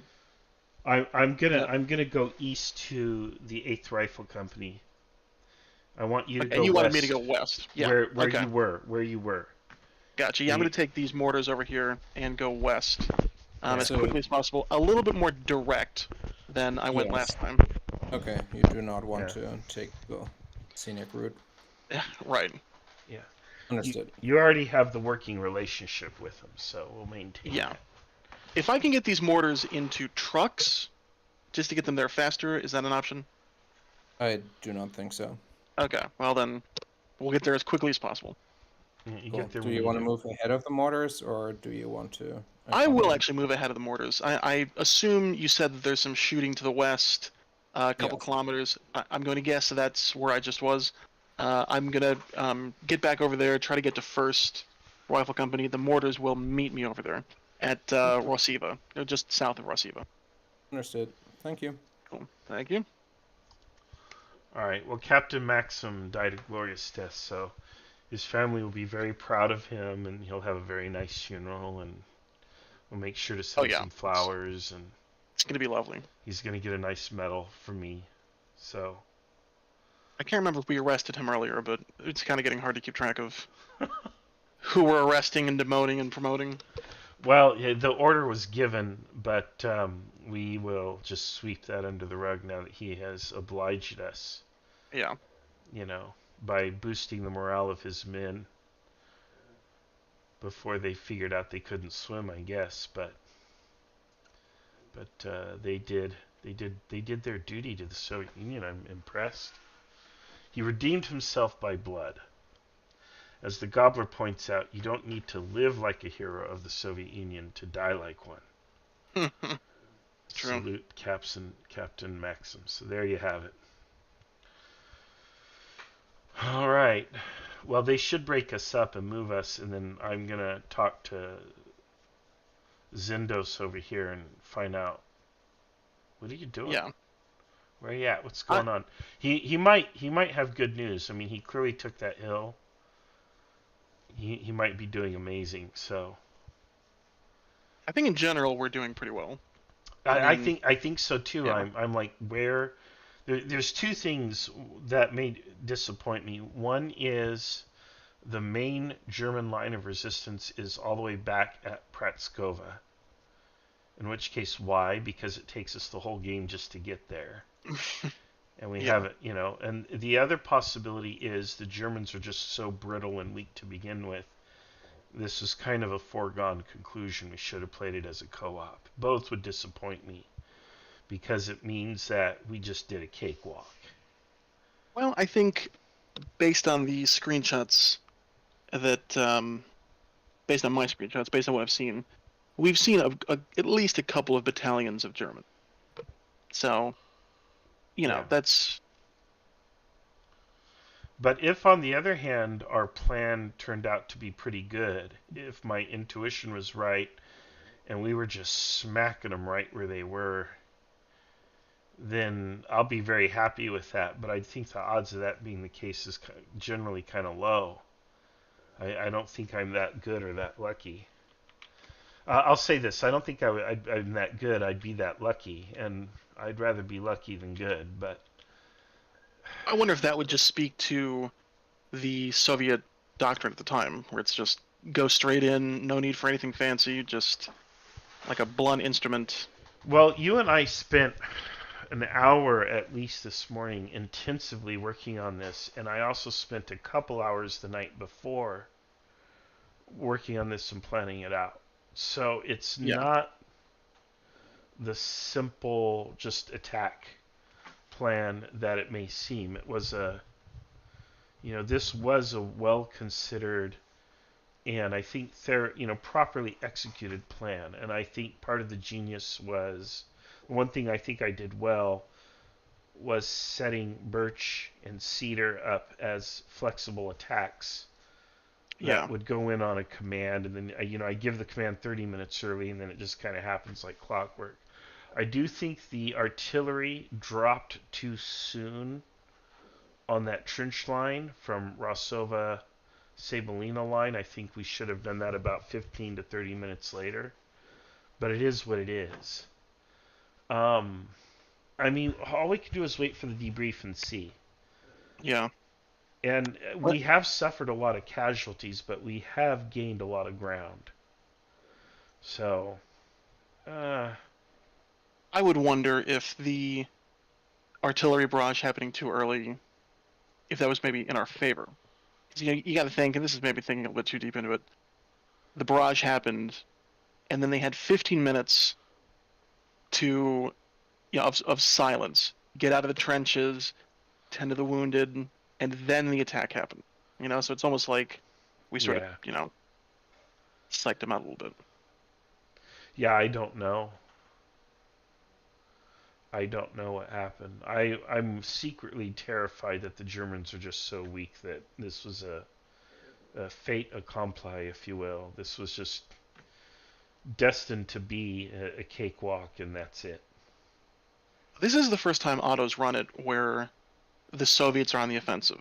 And every other time the Germans were on the offensive, and it felt like it was skewed towards the Germans a bit. Well, so if it's now the other way, to kind of represent that inevitable crushing victory, Yeah, we'll just have to see.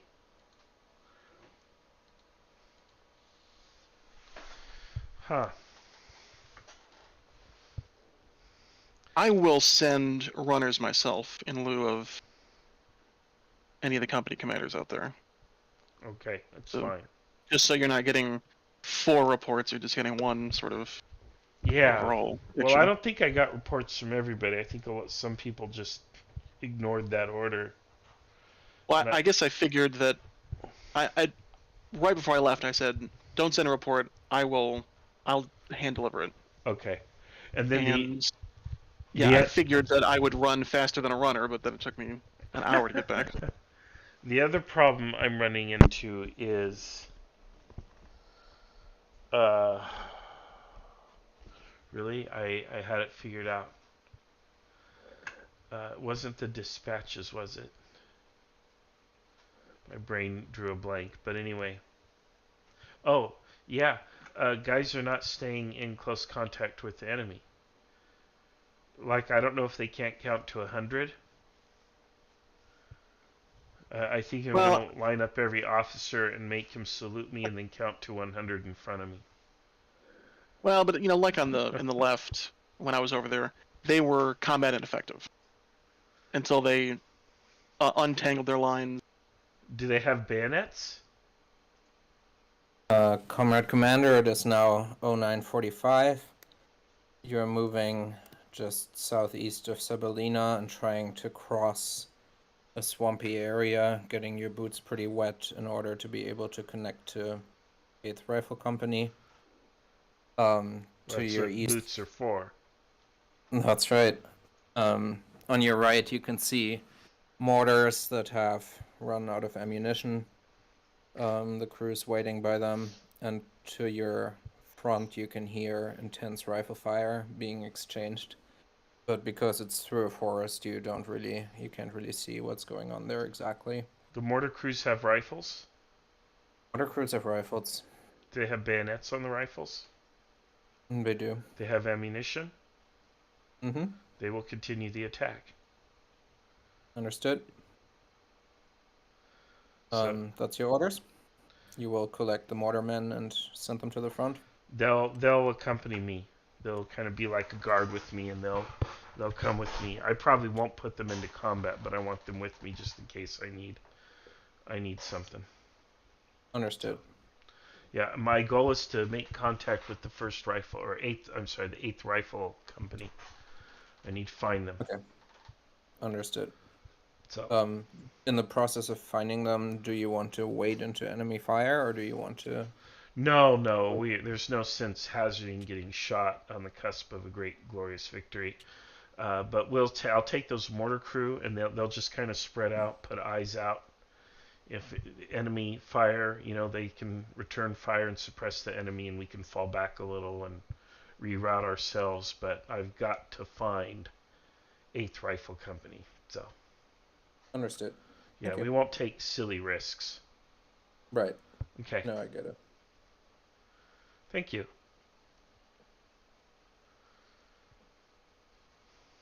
All right. Yeah, well, Tunis is away, but look, if you've got a bayonet, you're not combat ineffective. I don't know what combat ineffective means.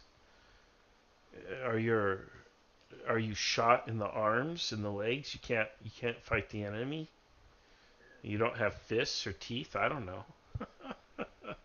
What does combat ineffective mean? If you've got a bayonet, you're combat effective, in my opinion. Granted, you're just going to defend.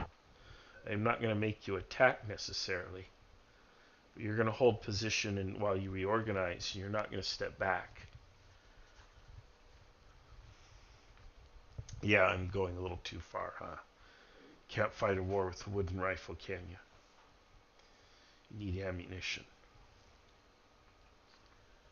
Combat ineffective, though. I don't want to hear in the future that anyone is combat ineffective. Just, those are words that cowards speak.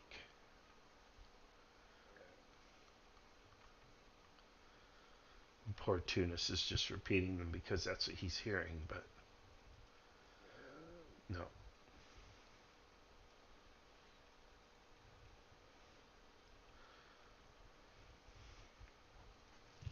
I got a dispatch. Let's see what the dispatch says. Glasses on so we can read it. 1st MG Company, which I think is over here on the left. Let's see here. Yeah, it's right here. South of the trench line at Bullet Nova, which is there. Enemy offered minimal resistance before retreating. Good. Moving and supporting the advance. That's Captain Moloshenko. Northeast of Skobo. Right here, northeast of here. Okay, so these guys are moving in. Alright, yeah. So it looks like we're just punching in. We have breached their main line, and we breached what I figured or expected was their kind of second line. This hill is such a key position here. I'd like to capture that or outflank it. But I bet you they've got an observation post for artillery up there. They'd better. If they don't, well, they just beg to lose today.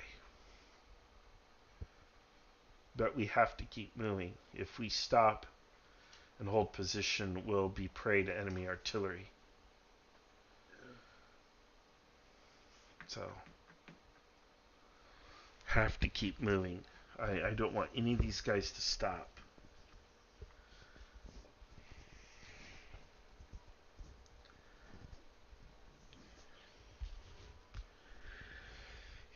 if you stop, you become an artillery target. And you don't have to stop for very long. The German artillery is far more capable and responsive than the Soviet artillery. Achilles says this seems way too easy. The Germans disappoint me. Yeah, likewise. Alright, let's see. It's the end. It's over. Alright, let's see what we have one.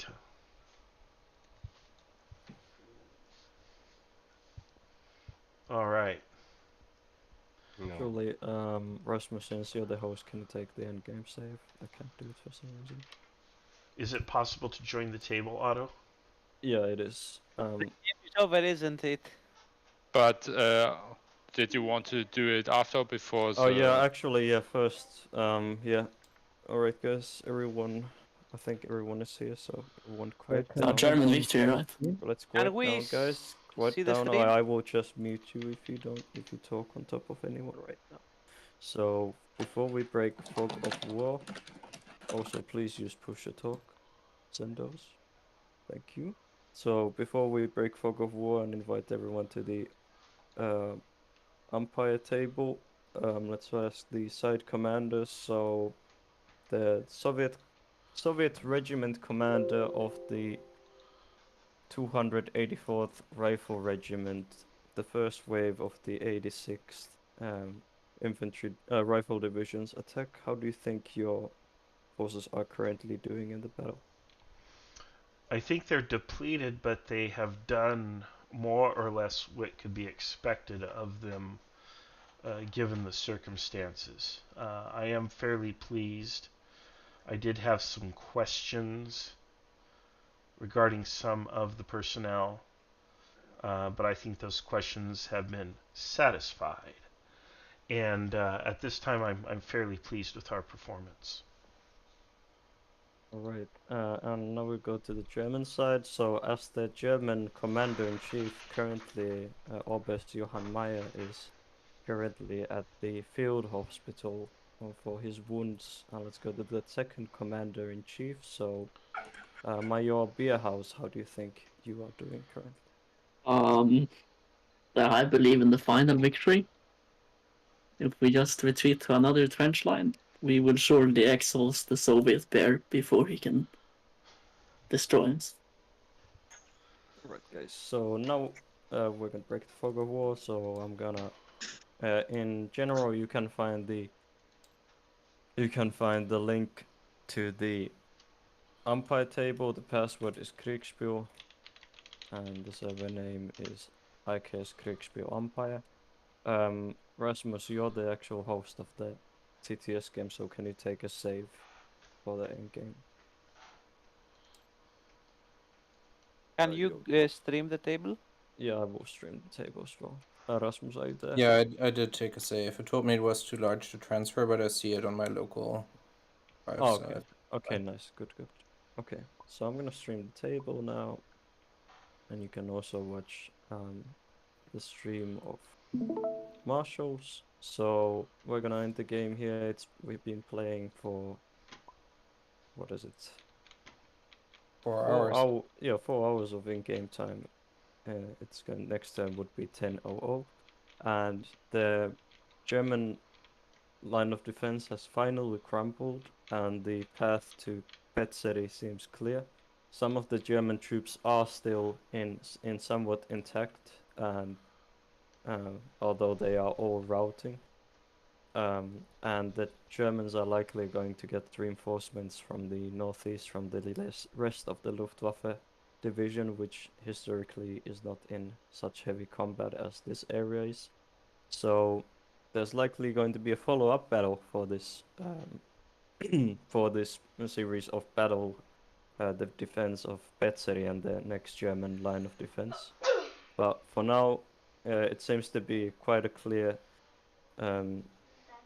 Well, it is not sure if it's totally clear, but it is a Soviet victory. The Soviet first wave has been able to crush the first line of defense of the German, what is it, 23rd Jäger Regiment of the 12th Luftwaffe Field Division, and currently the path to the next line of defense near Petseri seems open. The Soviets have taken quite a few casualties all across the board, so it is not a bloodless victory certainly, but usually in operations like this, casualties are expected. I'm now going to quickly talk about what happened in the scenario, so everybody is up to speed, and then we're going to go one by one. Everyone is going to get their turn to talk, so we're going to first go the umpires, then the commander-in-chiefs for each side, and then we're going to go over to the individual company commanders of each side. So first of all, the scenario is, I tried to make it as historically plausible as possible regarding the briefing and everything. This is set on the first day of the Tartu offensive of August 10th, 1944. This is the units were historically here. Everything you see on the table. The Soviet attack in this sector we are talking about is a bit of a sideshow, in the sense that the real armored thrust is happening here further down south near the lines of the 30th Grenadier Division, but this division was pretty much crushed historically. While in the north, these units were on the corner sector of the 12th Luftwaffe Division, which would also get in contact against the Soviet troops, which would be covering the flank of this armored thrust of the first Soviet shock army. So in the scenario, you can see all the units that were part of the scenario on the left side of your screen. The Soviets outnumbered their foe 2-1, both in men and weaponry. The Soviets absolutely outgunned the German forces. This was basically a reenactment of a Soviet division attack for this period, supported large amounts of infantry, supported by very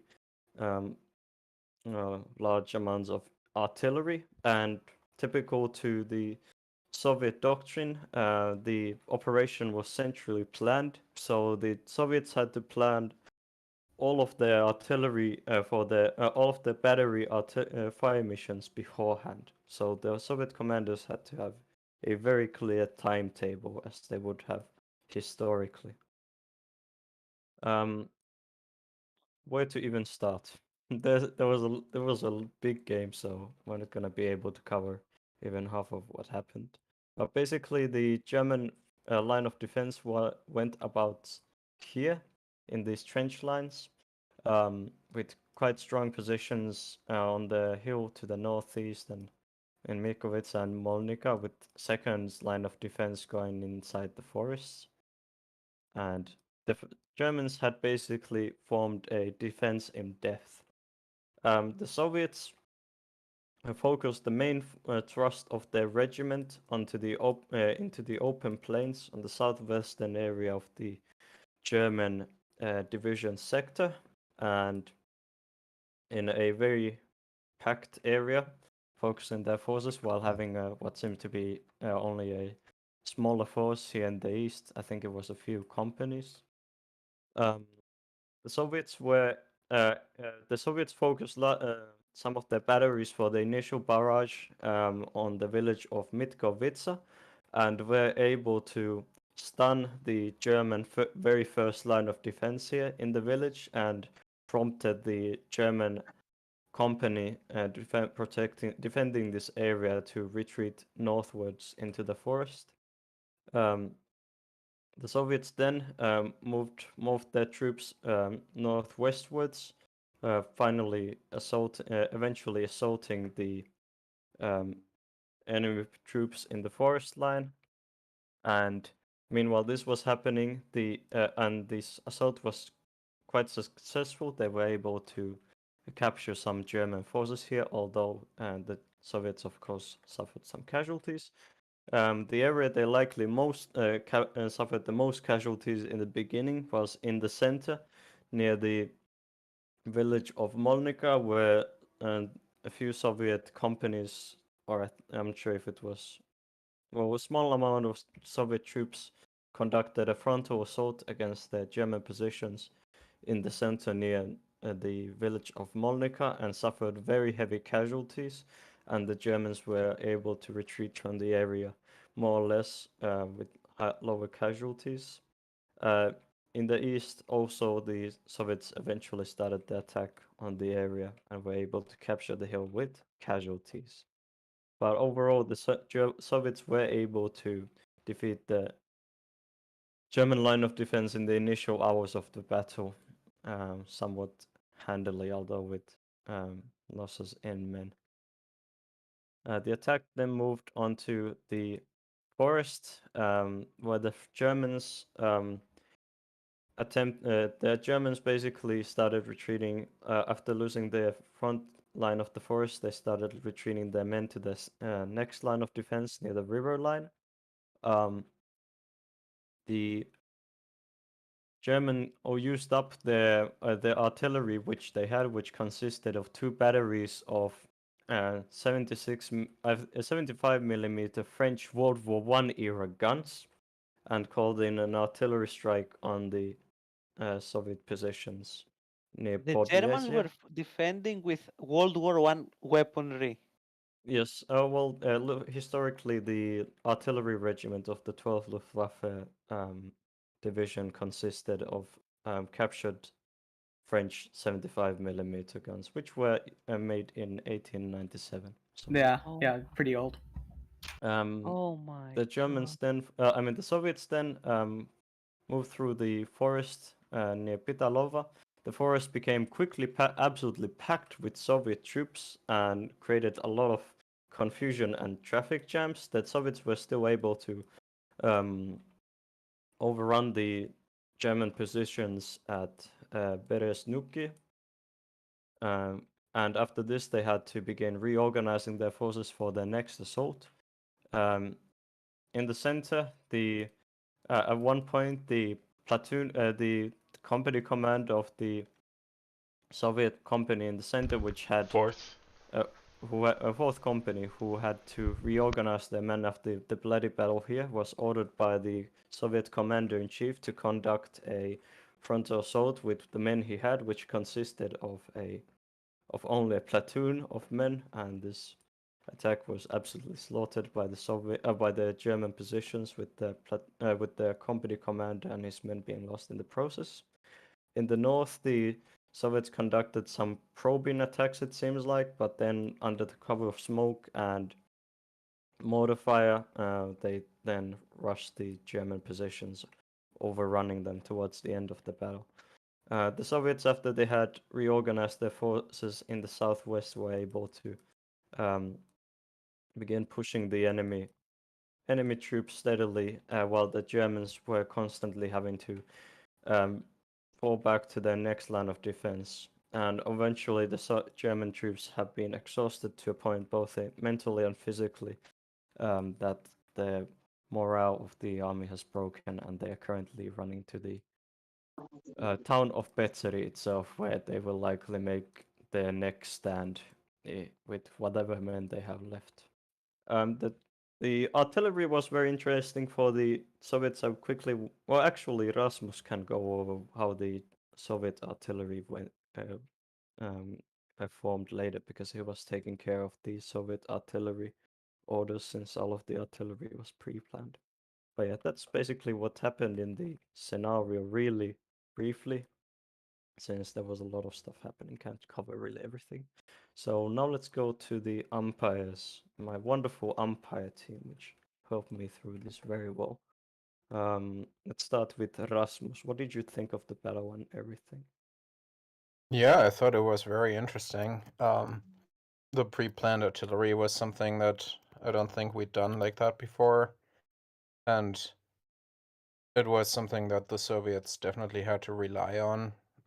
running up against very entrenched German forces. The Soviets had kind of split their artillery into three pre-planned barrages, one at the start of the battle, one about an hour in, and one a little bit later. The first two barrages, I would say, hit the German positions pretty well, because I think at the start of the battle it was still pretty predictable where the Germans would be. A lot of the third barrage, which actually was the biggest barrage, landed kind of behind the German lines because the Soviet advance had not been as quick as predicted, I suppose. So a lot of that hit positions that were where no German troops were. But still, overall, like the massive artillery advantage that the Soviets had still came to bear on the Germans pretty well, I think. Alright, thanks. Let's go to the next empire, who is Nick. Yes. I was in charge of Muscovite and WWII. So, well, what I can say is that Muscovite was on the left side of the Soviet attack, and he always tried to move on the flank of the enemy, which is, I think, a good idea. And WWII was in the center of the attack, and well, for sometimes he was kept in reserve. But once he was released, he always moved forward and trying to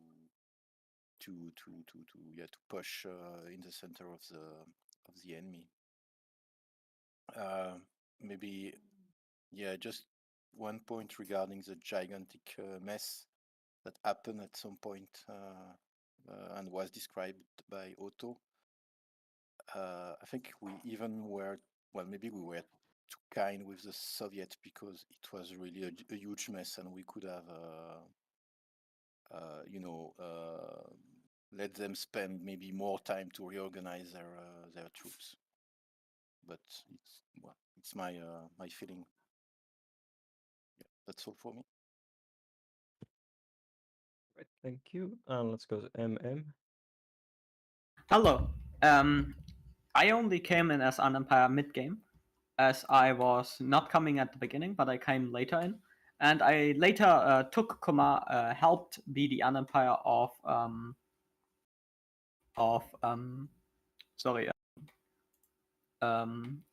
Doom, and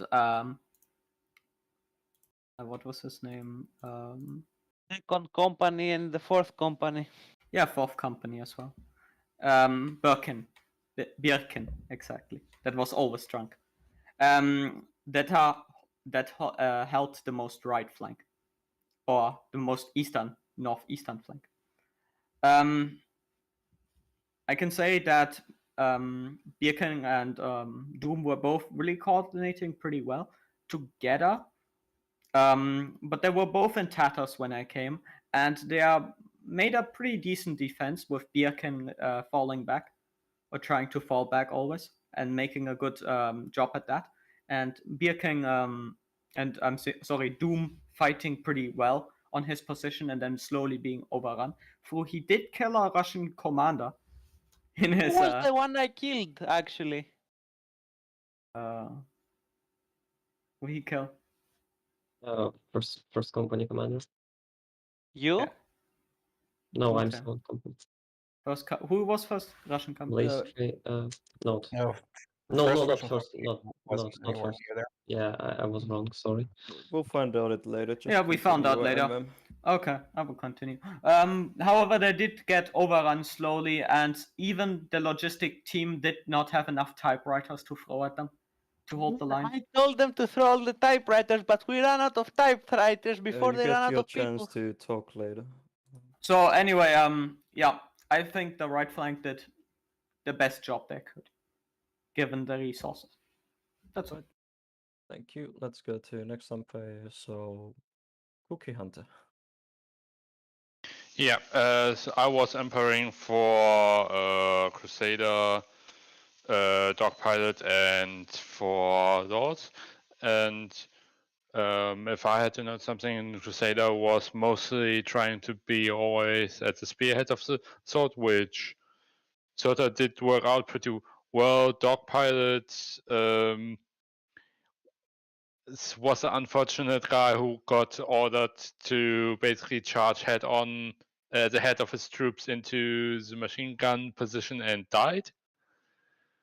To clear that up, and Lord basically just did a steady advance with machine gun company forward. What I found pretty neat is how well the Soviet pre-planned artillery barrage worked out, and how the operations basically revolved around that timetable. But that's it from me. Thank you. And now we got von Ioritz, who was the message umpire. Do you have anything to say? Well, I won't waste your time. I will just say I was the guy in charge of the messages. Due to technical problems, I couldn't really see what happened in the battle. But yeah, that's about it. Okay, now let's move on to, I think that was all. Narankan was also a huge help here this game. He had to go right towards the end, but he was one of the umpires and did a great, wonderful job. Now let's move on to the commander-in-chiefs, and let's start with the. They have second in commands as well, and we'll have them talk after them. Talk after each commander-in-chief has talked. But now let's start with the Soviet commander-in-chief, Lieutenant Colonel Petrov, Marshal. Okay, yeah. This was a lot of work to organize and prepare. I spent about at least 2 or 3 hours yesterday, especially last night, what time I had, and then another solid hour this morning, and I worked heavily with Tunis. It was a very intense hour of coordinating and planning. His help was indispensable. Without his help, none of this would have been possible. So having a chief of staff who had the technical know-how to work TTS and everything, and who wrote up orders and did a number of things, was a massive, massive help. So a big thank you for that. I want to highlight a couple of a few items of interest. First of all, Heroes of the Soviet Union, myself. Second off, another hero of the Soviet Union, First Rifle Company. I think that was, who was that? Was that Blaze, or who was that? That was me, yeah. Yeah. I think that your attacks on the enemy trenches, oh wow, that's huge, right here and right here, wherever those were, roughly in that area, those were brilliant attacks. They were very well executed. You kept to your timetable. You did everything that you were supposed to do, and I was very pleased and very proud of you. Honorable mention also to what I think is the 8th Rifle Company, or the Mortar Company up there in the north, who had to sit for an extended period before being released to make their attack. They took a very... we launched it earlier. Well, okay. Well, you weren't supposed to launch it early, but whatever you did right, so you get the medal instead of the court-martial. So, good job. We'll talk about that later at your court-martial. But 4th Rifle Company forgot to give move orders at the beginning. I issued order for the arrest of that commander early on, but after the battle. Then, when I came to establish headquarters at Malinka, I found that same commander with half of his men, or 40% of his men, hanging out in Malinka reorganizing. They did not keep to the order, which was to remain within 100 meters of the enemy. Basically, your job is to go forward, find the enemy, and when you find him, stay within 100 meters of him. If he falls back, you follow him. If you do not see him in front of you, you are to continue and advance. And basically, as I put it, grab him by the hair and not let go. because of the questionable nature of 4th Commander's loyalty, I gave him the option of making a heroic charge leading his troops, which he gloriously did. And as a result, he will be getting a very nice state funeral. He'll have flowers. He'll be awarded a medal. His family will be very proud of him and put his portrait up for generations. So I'm glad he saved me a lot of paperwork. Overall, I think everybody did pretty well. There were issues with staying in contact with the enemy, but I think that's because the enemy was a lot more sparse and weaker than I thought. I thought the whole operation, while planning it took a lot of work, the battle itself was a little too easy, and it had me constantly wondering, am I a genius? Which I don't think so. Is the enemy extremely weak, which turned out to be the case, or was the enemy holding something in reserve and this ton of bricks was going to come down when we broke through that line there? And it was the second deal. It was just that the enemy was weak. So I don't think there should be any shame on the German side. I think this was kind of a foregone conclusion, but we enjoyed planning it and doing the work and playing it nonetheless. So I want to thank everybody. Thank you, auto umpires and team players and adversaries. And of course, 4th Company Commander, don't feel too bad. That's all part of the spirit of the game. So I am Not genuinely much of pleased. 4th Company Commander remains, though. Not much. No, he We gloriously made sure gave that his his life. species. He gloriously gave his life as suggested by his commander-in-chief. Anyway, thank you, everyone. Alright, thank you. And I'm not actually the 4th Company. They had just fought over like such a bloody battle over Molnica, and they were just sent to like the next one, not even getting to rest. Let's go over to the German German commander-in-chief, who actually is currently in a field hospital bed, Oberst Johann Meyer, Sam Miller. Okay. So ironic.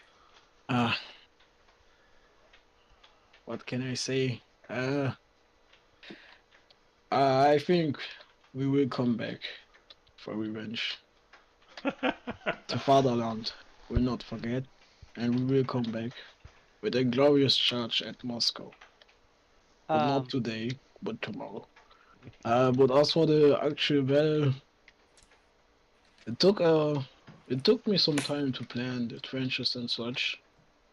My idea was to like build strong points that can support each other. So when the Soviets attack, that we can just literally crossfire at them. And the position at Mitkovitska, or like the village in the front, was meant to be kind of a distraction, just to absorb the Soviet attack, and then to fall back behind the defense line and the trees here.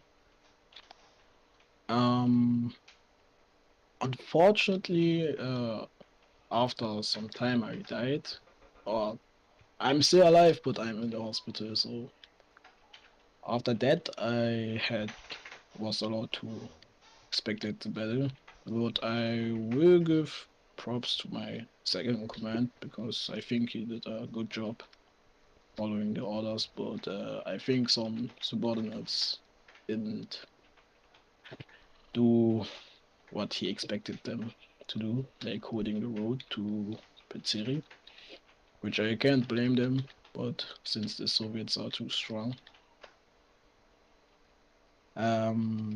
Yeah, that's all what I can say. And I hope everyone had a nice battle. Alright, let's now go to the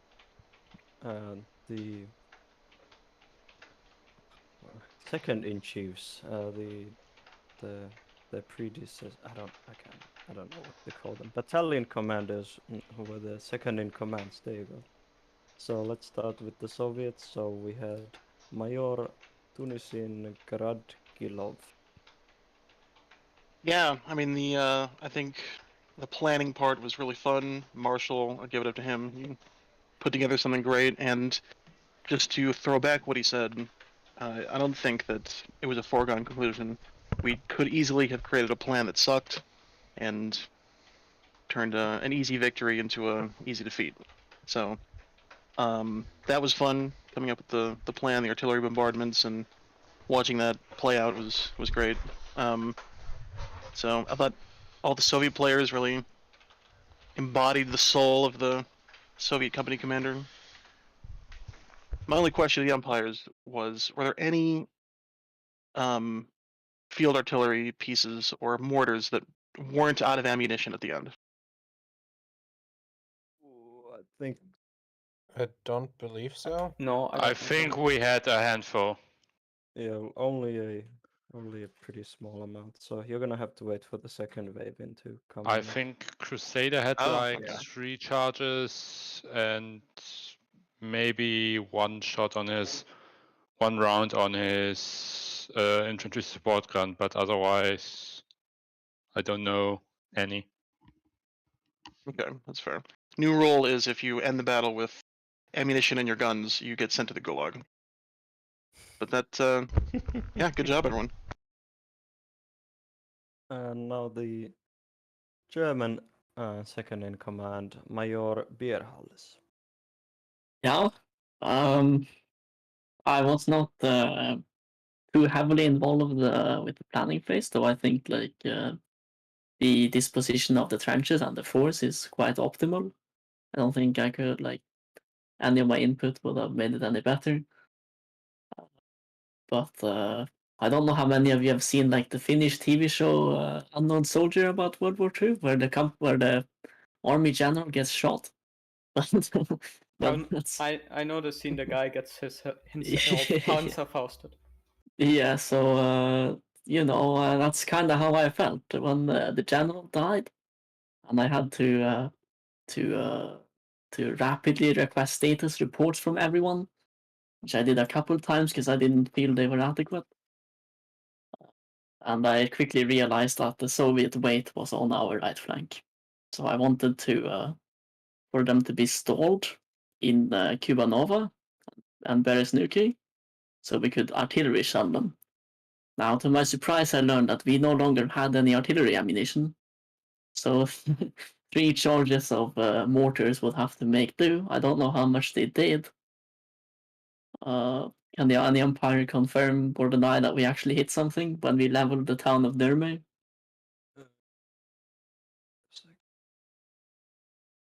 I can't actually remember these places. Yeah, Nurme is right between like the. Oh yeah, you yeah. did definitely hit a nice clump of Soviet soldiers trying to reorganize themselves.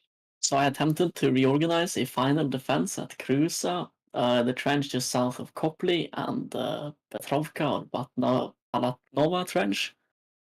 But I gave space for my subordinates to retreat to the trenches behind them, if they need be.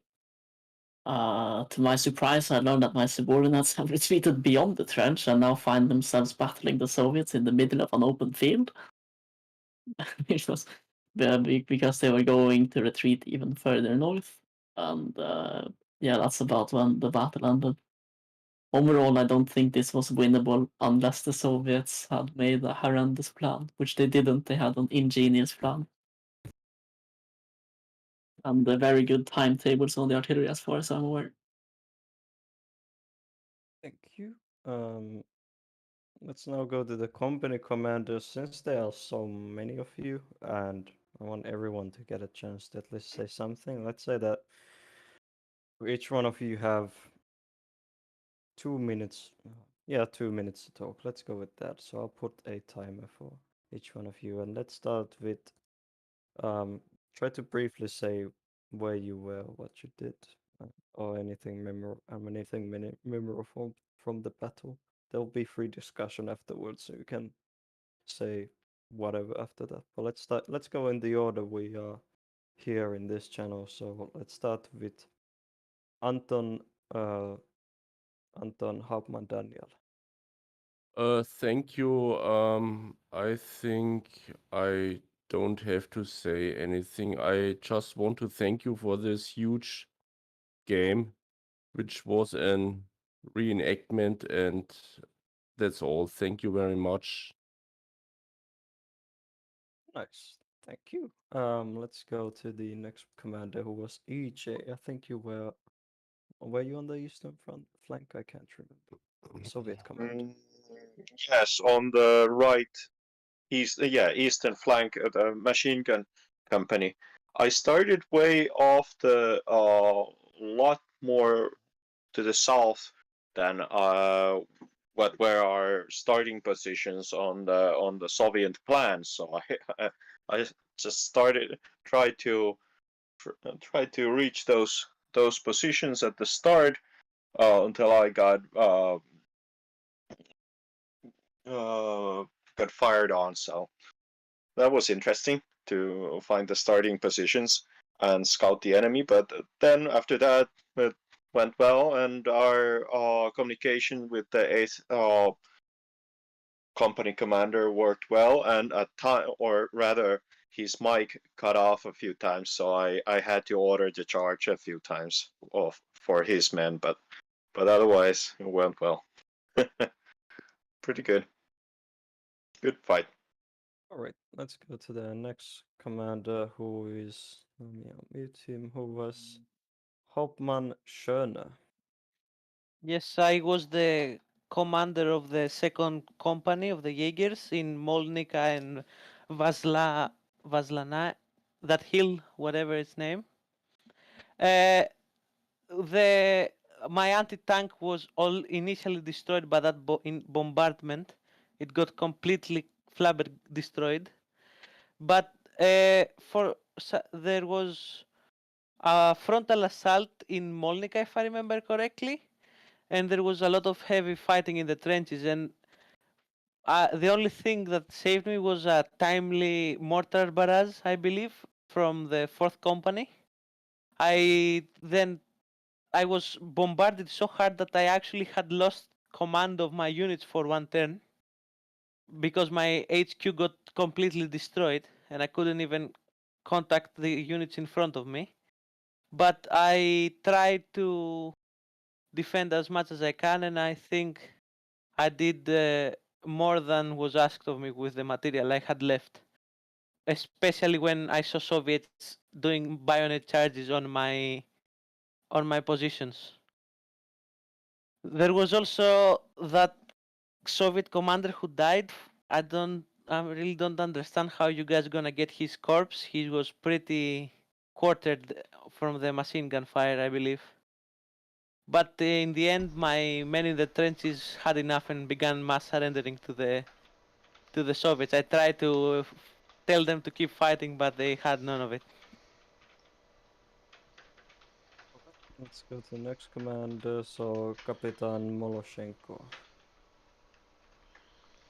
So I was in command of 2nd Rifle Company, which fought initially in and then north of Mitkovica. I think the plan went very well. I'm really the plan was very simple, easy to understand, and worked extremely well. So I was quite impressed by the preparation that Marshall did. And otherwise, I think the other company commanders around me did well. Alright, now let's go to Kapitan Loloz. Yeah, I had at the start a little bit of problem with my movement because I fucked up our order. But then, yeah, I had a little bit of fighting at Mitkovica, but yeah, I mostly just moved forward. And firstly at Mitalova, I had really a fight. And yeah, that was it. Right. Then let's go to Kapitan Hindenburg on the Soviet side, but I think he's deafened right now. So let's go instead to Kapitan Guriev. Well, I will start quickly. I was commander of the 2nd Company, and I was started from the left-ish flank. I was ordered to follow the 1st Company until the certain stage, but it's ended up as me with first company making a flanking maneuver on Podlesche, and later in Bereshniki, and later in Bulatnava, and later ending up in Kilkina, somewhere near the Kilkina there, with remnants of my company. Well, it's actually good. It's a decent plan and decent execution from the plan. Their German artillery was kind of strong at near Podlesche. I lost platoon from it, and one of all of my platoon was missed for basically half the game. But so they found me, and I use them later. Well, thanks for the game. I really enjoyed and had a lot of fun. Thanks for Empires. That's it. Thank you. And now we have Kapitan Semenov.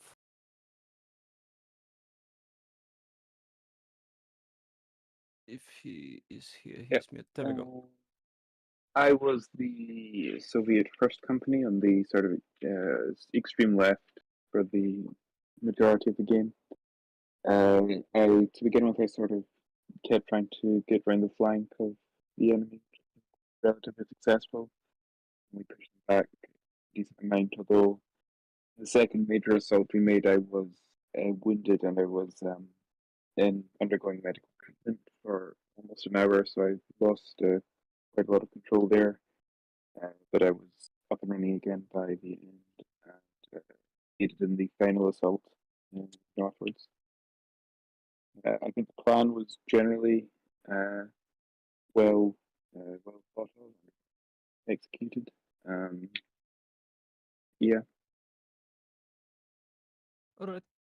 Now we got then we got Kapitan Wob. I think is the last Hello. Well, first of all, that was my first ever game of anything Kriegsspiel related, and I have a lot of fun. So I'll say thank you for organising it, Potowski and Nick for helping me out and umpiring me. I'd like to apologise to the regiment commanders and especially second rifles, because I misjudged how long it would take to move and left 15 minutes late. I did join up with the med fight on time, so that's a lot more than there. But after that, yeah, push forward. Got a proper way after that. Yeah, I had fun, so thanks. It's been done. All right. I think everyone had a chance to talk. Well, Hindenburg is still defense, so I think. There was also, I think, a few more players, but looks like they needed to go. I counted the. I don't. I think counting casualties for this battle would take too long and would be too complicated. But I counted quickly the amount of men on each side and equipment. So the Soviets had 1,680 infantrymen, 1882mm mortars, 676mm infantry support guns, 645mm anti-tank guns. And behind their lines they had 390 artillerymen, 24 76mm field artillery guns, 28 122mm field howitzers. And the Germans, meanwhile, to the Soviets' 1,680 infantrymen, they had 720 infantrymen with 4 75mm AT guns and 6 81mm mortars. And to the Soviets, 52 artillery guns supporting them in the rear lines. The Germans had 240 artillerymen with 875mm French World War I era artillery field guns. So, and casualties, well, I guess you need to look up the historical records for this battle. So yeah, now everyone has had their chance to talk, and it's a free forum if anyone has anything to say. Did the Germans have any chance to win this? They very much had a chance, in my opinion, to win. The German artillery can be quite powerful in defense, and the Germans had a few batteries of it, and also the Germans were very heavily dug in, so they had that on their side. And usually, to assault a defended position, you need at least to outnumber the enemy 2-1.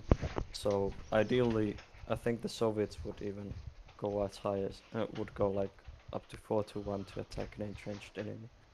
But it wasn't an easy fight for the Germans, and also for the Soviets. It certainly wasn't an easy fight either, since the Soviets had to pre-plan all of the artillery. So if the Soviet artillery would have not been as efficient as it was in this battle, it could have had disastrous consequences. Which is basically what happened in real life. In real life, on Soviet offensive, usually the initial bombardment is what makes or breaks the battle.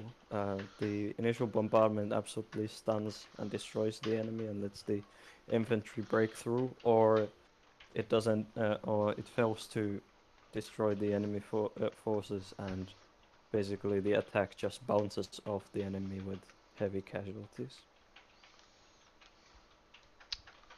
All right. Yeah, I think the one thing that we did that I liked that we did it is we set up our artillery to be a little flexible. Yeah, we had the first barrage at 0600 naturally, but then we had, that was Aspen, and then we had Birch, and then we had Cedar. And Birch ended up, it was originally scheduled for 7 a.m. But what I told people was, I'll give this order and I'll give a time with the order. And when at the time, so I'm going to send out an order and it will be Birch 0700. That means at 0700 the artillery rounds will drop, and then at 0715 the infantry is to make its attack. And that worked really, really well. And then I think the one that was off was Cedar, where we attacked what we thought was going to be their main line. But I think we were just behind timetable, and I'm not sure why. I think just the German resistance and units getting disorganized, we were too optimistic on our timetable. And even though that was our heaviest attack, Cedar, it was probably 30 minutes to an hour too soon. But I am pretty pleased with how everyone did. But yeah, creating that flexible timetable for the attacks where it's a pre-planned attack, but it's going to go on a queue with 30 minutes notice, I think worked really well. Did you, Sam, did you have any, what did you expect the Soviets to do? Did you take any of that into account in your plan? Or did you have any plan on what if you were the enemy, basically? Hmm. Do you mean like if I were the enemy, or? Or did you basically what did you expect the enemy to do? Is what I'm trying to say. Well, I expected them to come from the main road. That's why I had most of the troops there. But I didn't have trenches on the other side because that was in the sector of 30th Division, if I remember. So I didn't put trenches there.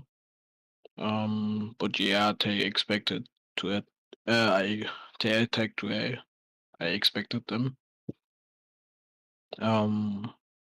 But they kinda did attack late on the hill, which I didn't expect. But yeah, by then I was already in the hospital. I just have a question to the German high commander. Why couldn't we have left the forward trenches almost empty, or with like a couple of platoons, so that they soak up all the Soviet ammunition, and then we wait with them against in the trees and in the forests? Well, because I think that would have been a waste of trenches, and I had orders from high command to make the Soviets bleed for every meter they take. so I followed their orders. Well, we could obviously have done that, but I think our initial positions for defense were alright. Yeah, So, sorry, Sam, because I when didn't the mean to cut you Soviet, off. because when the initial Soviet troops reached our trenches, they encountered staggered men that were barely able to fight. I mean, wasting trenches, which we can't build every time, for some Soviet ammunition wouldn't have been that much of a trade-off, I think. Well, we have plenty of trenches from what I see here. Don't question your commander-in-chief. He's no longer my commander-in-chief, he's dead. I'm in the hospital, so... You're gonna get captured, mate.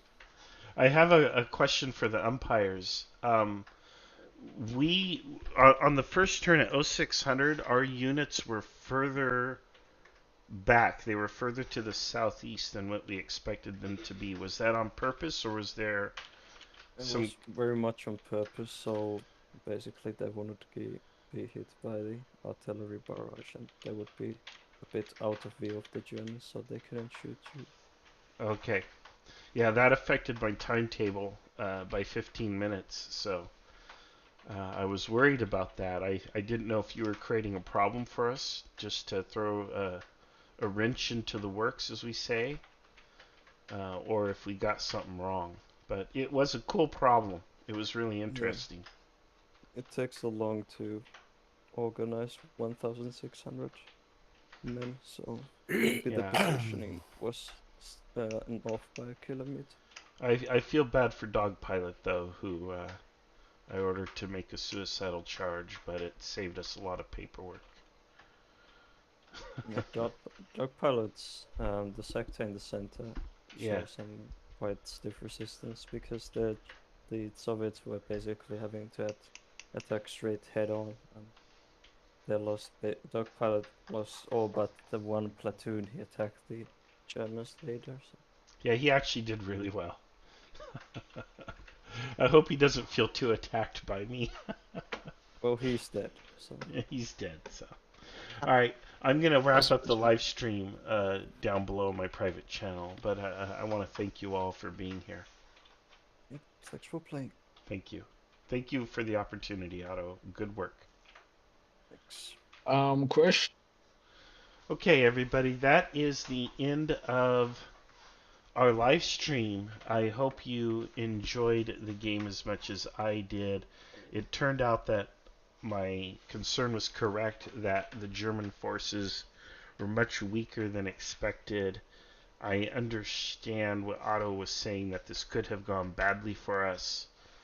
I guess, it's a blend of things. It's a blend of luck. It's the scenario. The planning wasn't horrible. It was good planning that I think we did. I think that the argument, why not leave the trenches lightly manned in the front to soak up artillery? That's not a bad contention, but again, it's armchair generaling. It's Monday morning quarterbacking. It's after we've seen how the battle went, and I understand that Sam was following his orders, which was to make the Soviets pay for every meter. So I understand both arguments. I think Sam was correct to do what he did, even though he ended up losing partly because of that. But I think that's like in Kriegsspiel, where I tell people you're correct, but you're not right. So you can make the correct decision and still lose because you made a decision that really wasn't right, even though it's technically correct, if that makes sense. And I think that's an example of that. So in any case, this was a really cool battle. I was very pleased with it. I had a lot of fun planning it and playing it. I hope you folks who watched the live stream enjoyed watching the live stream. And that's all I've got. So tomorrow we're going to be live on our podcast, Coffee, Kegs, and Kriegsspiel. I have to settle on a topic, but I have a list of things that people want me to talk about, not to mention this battle.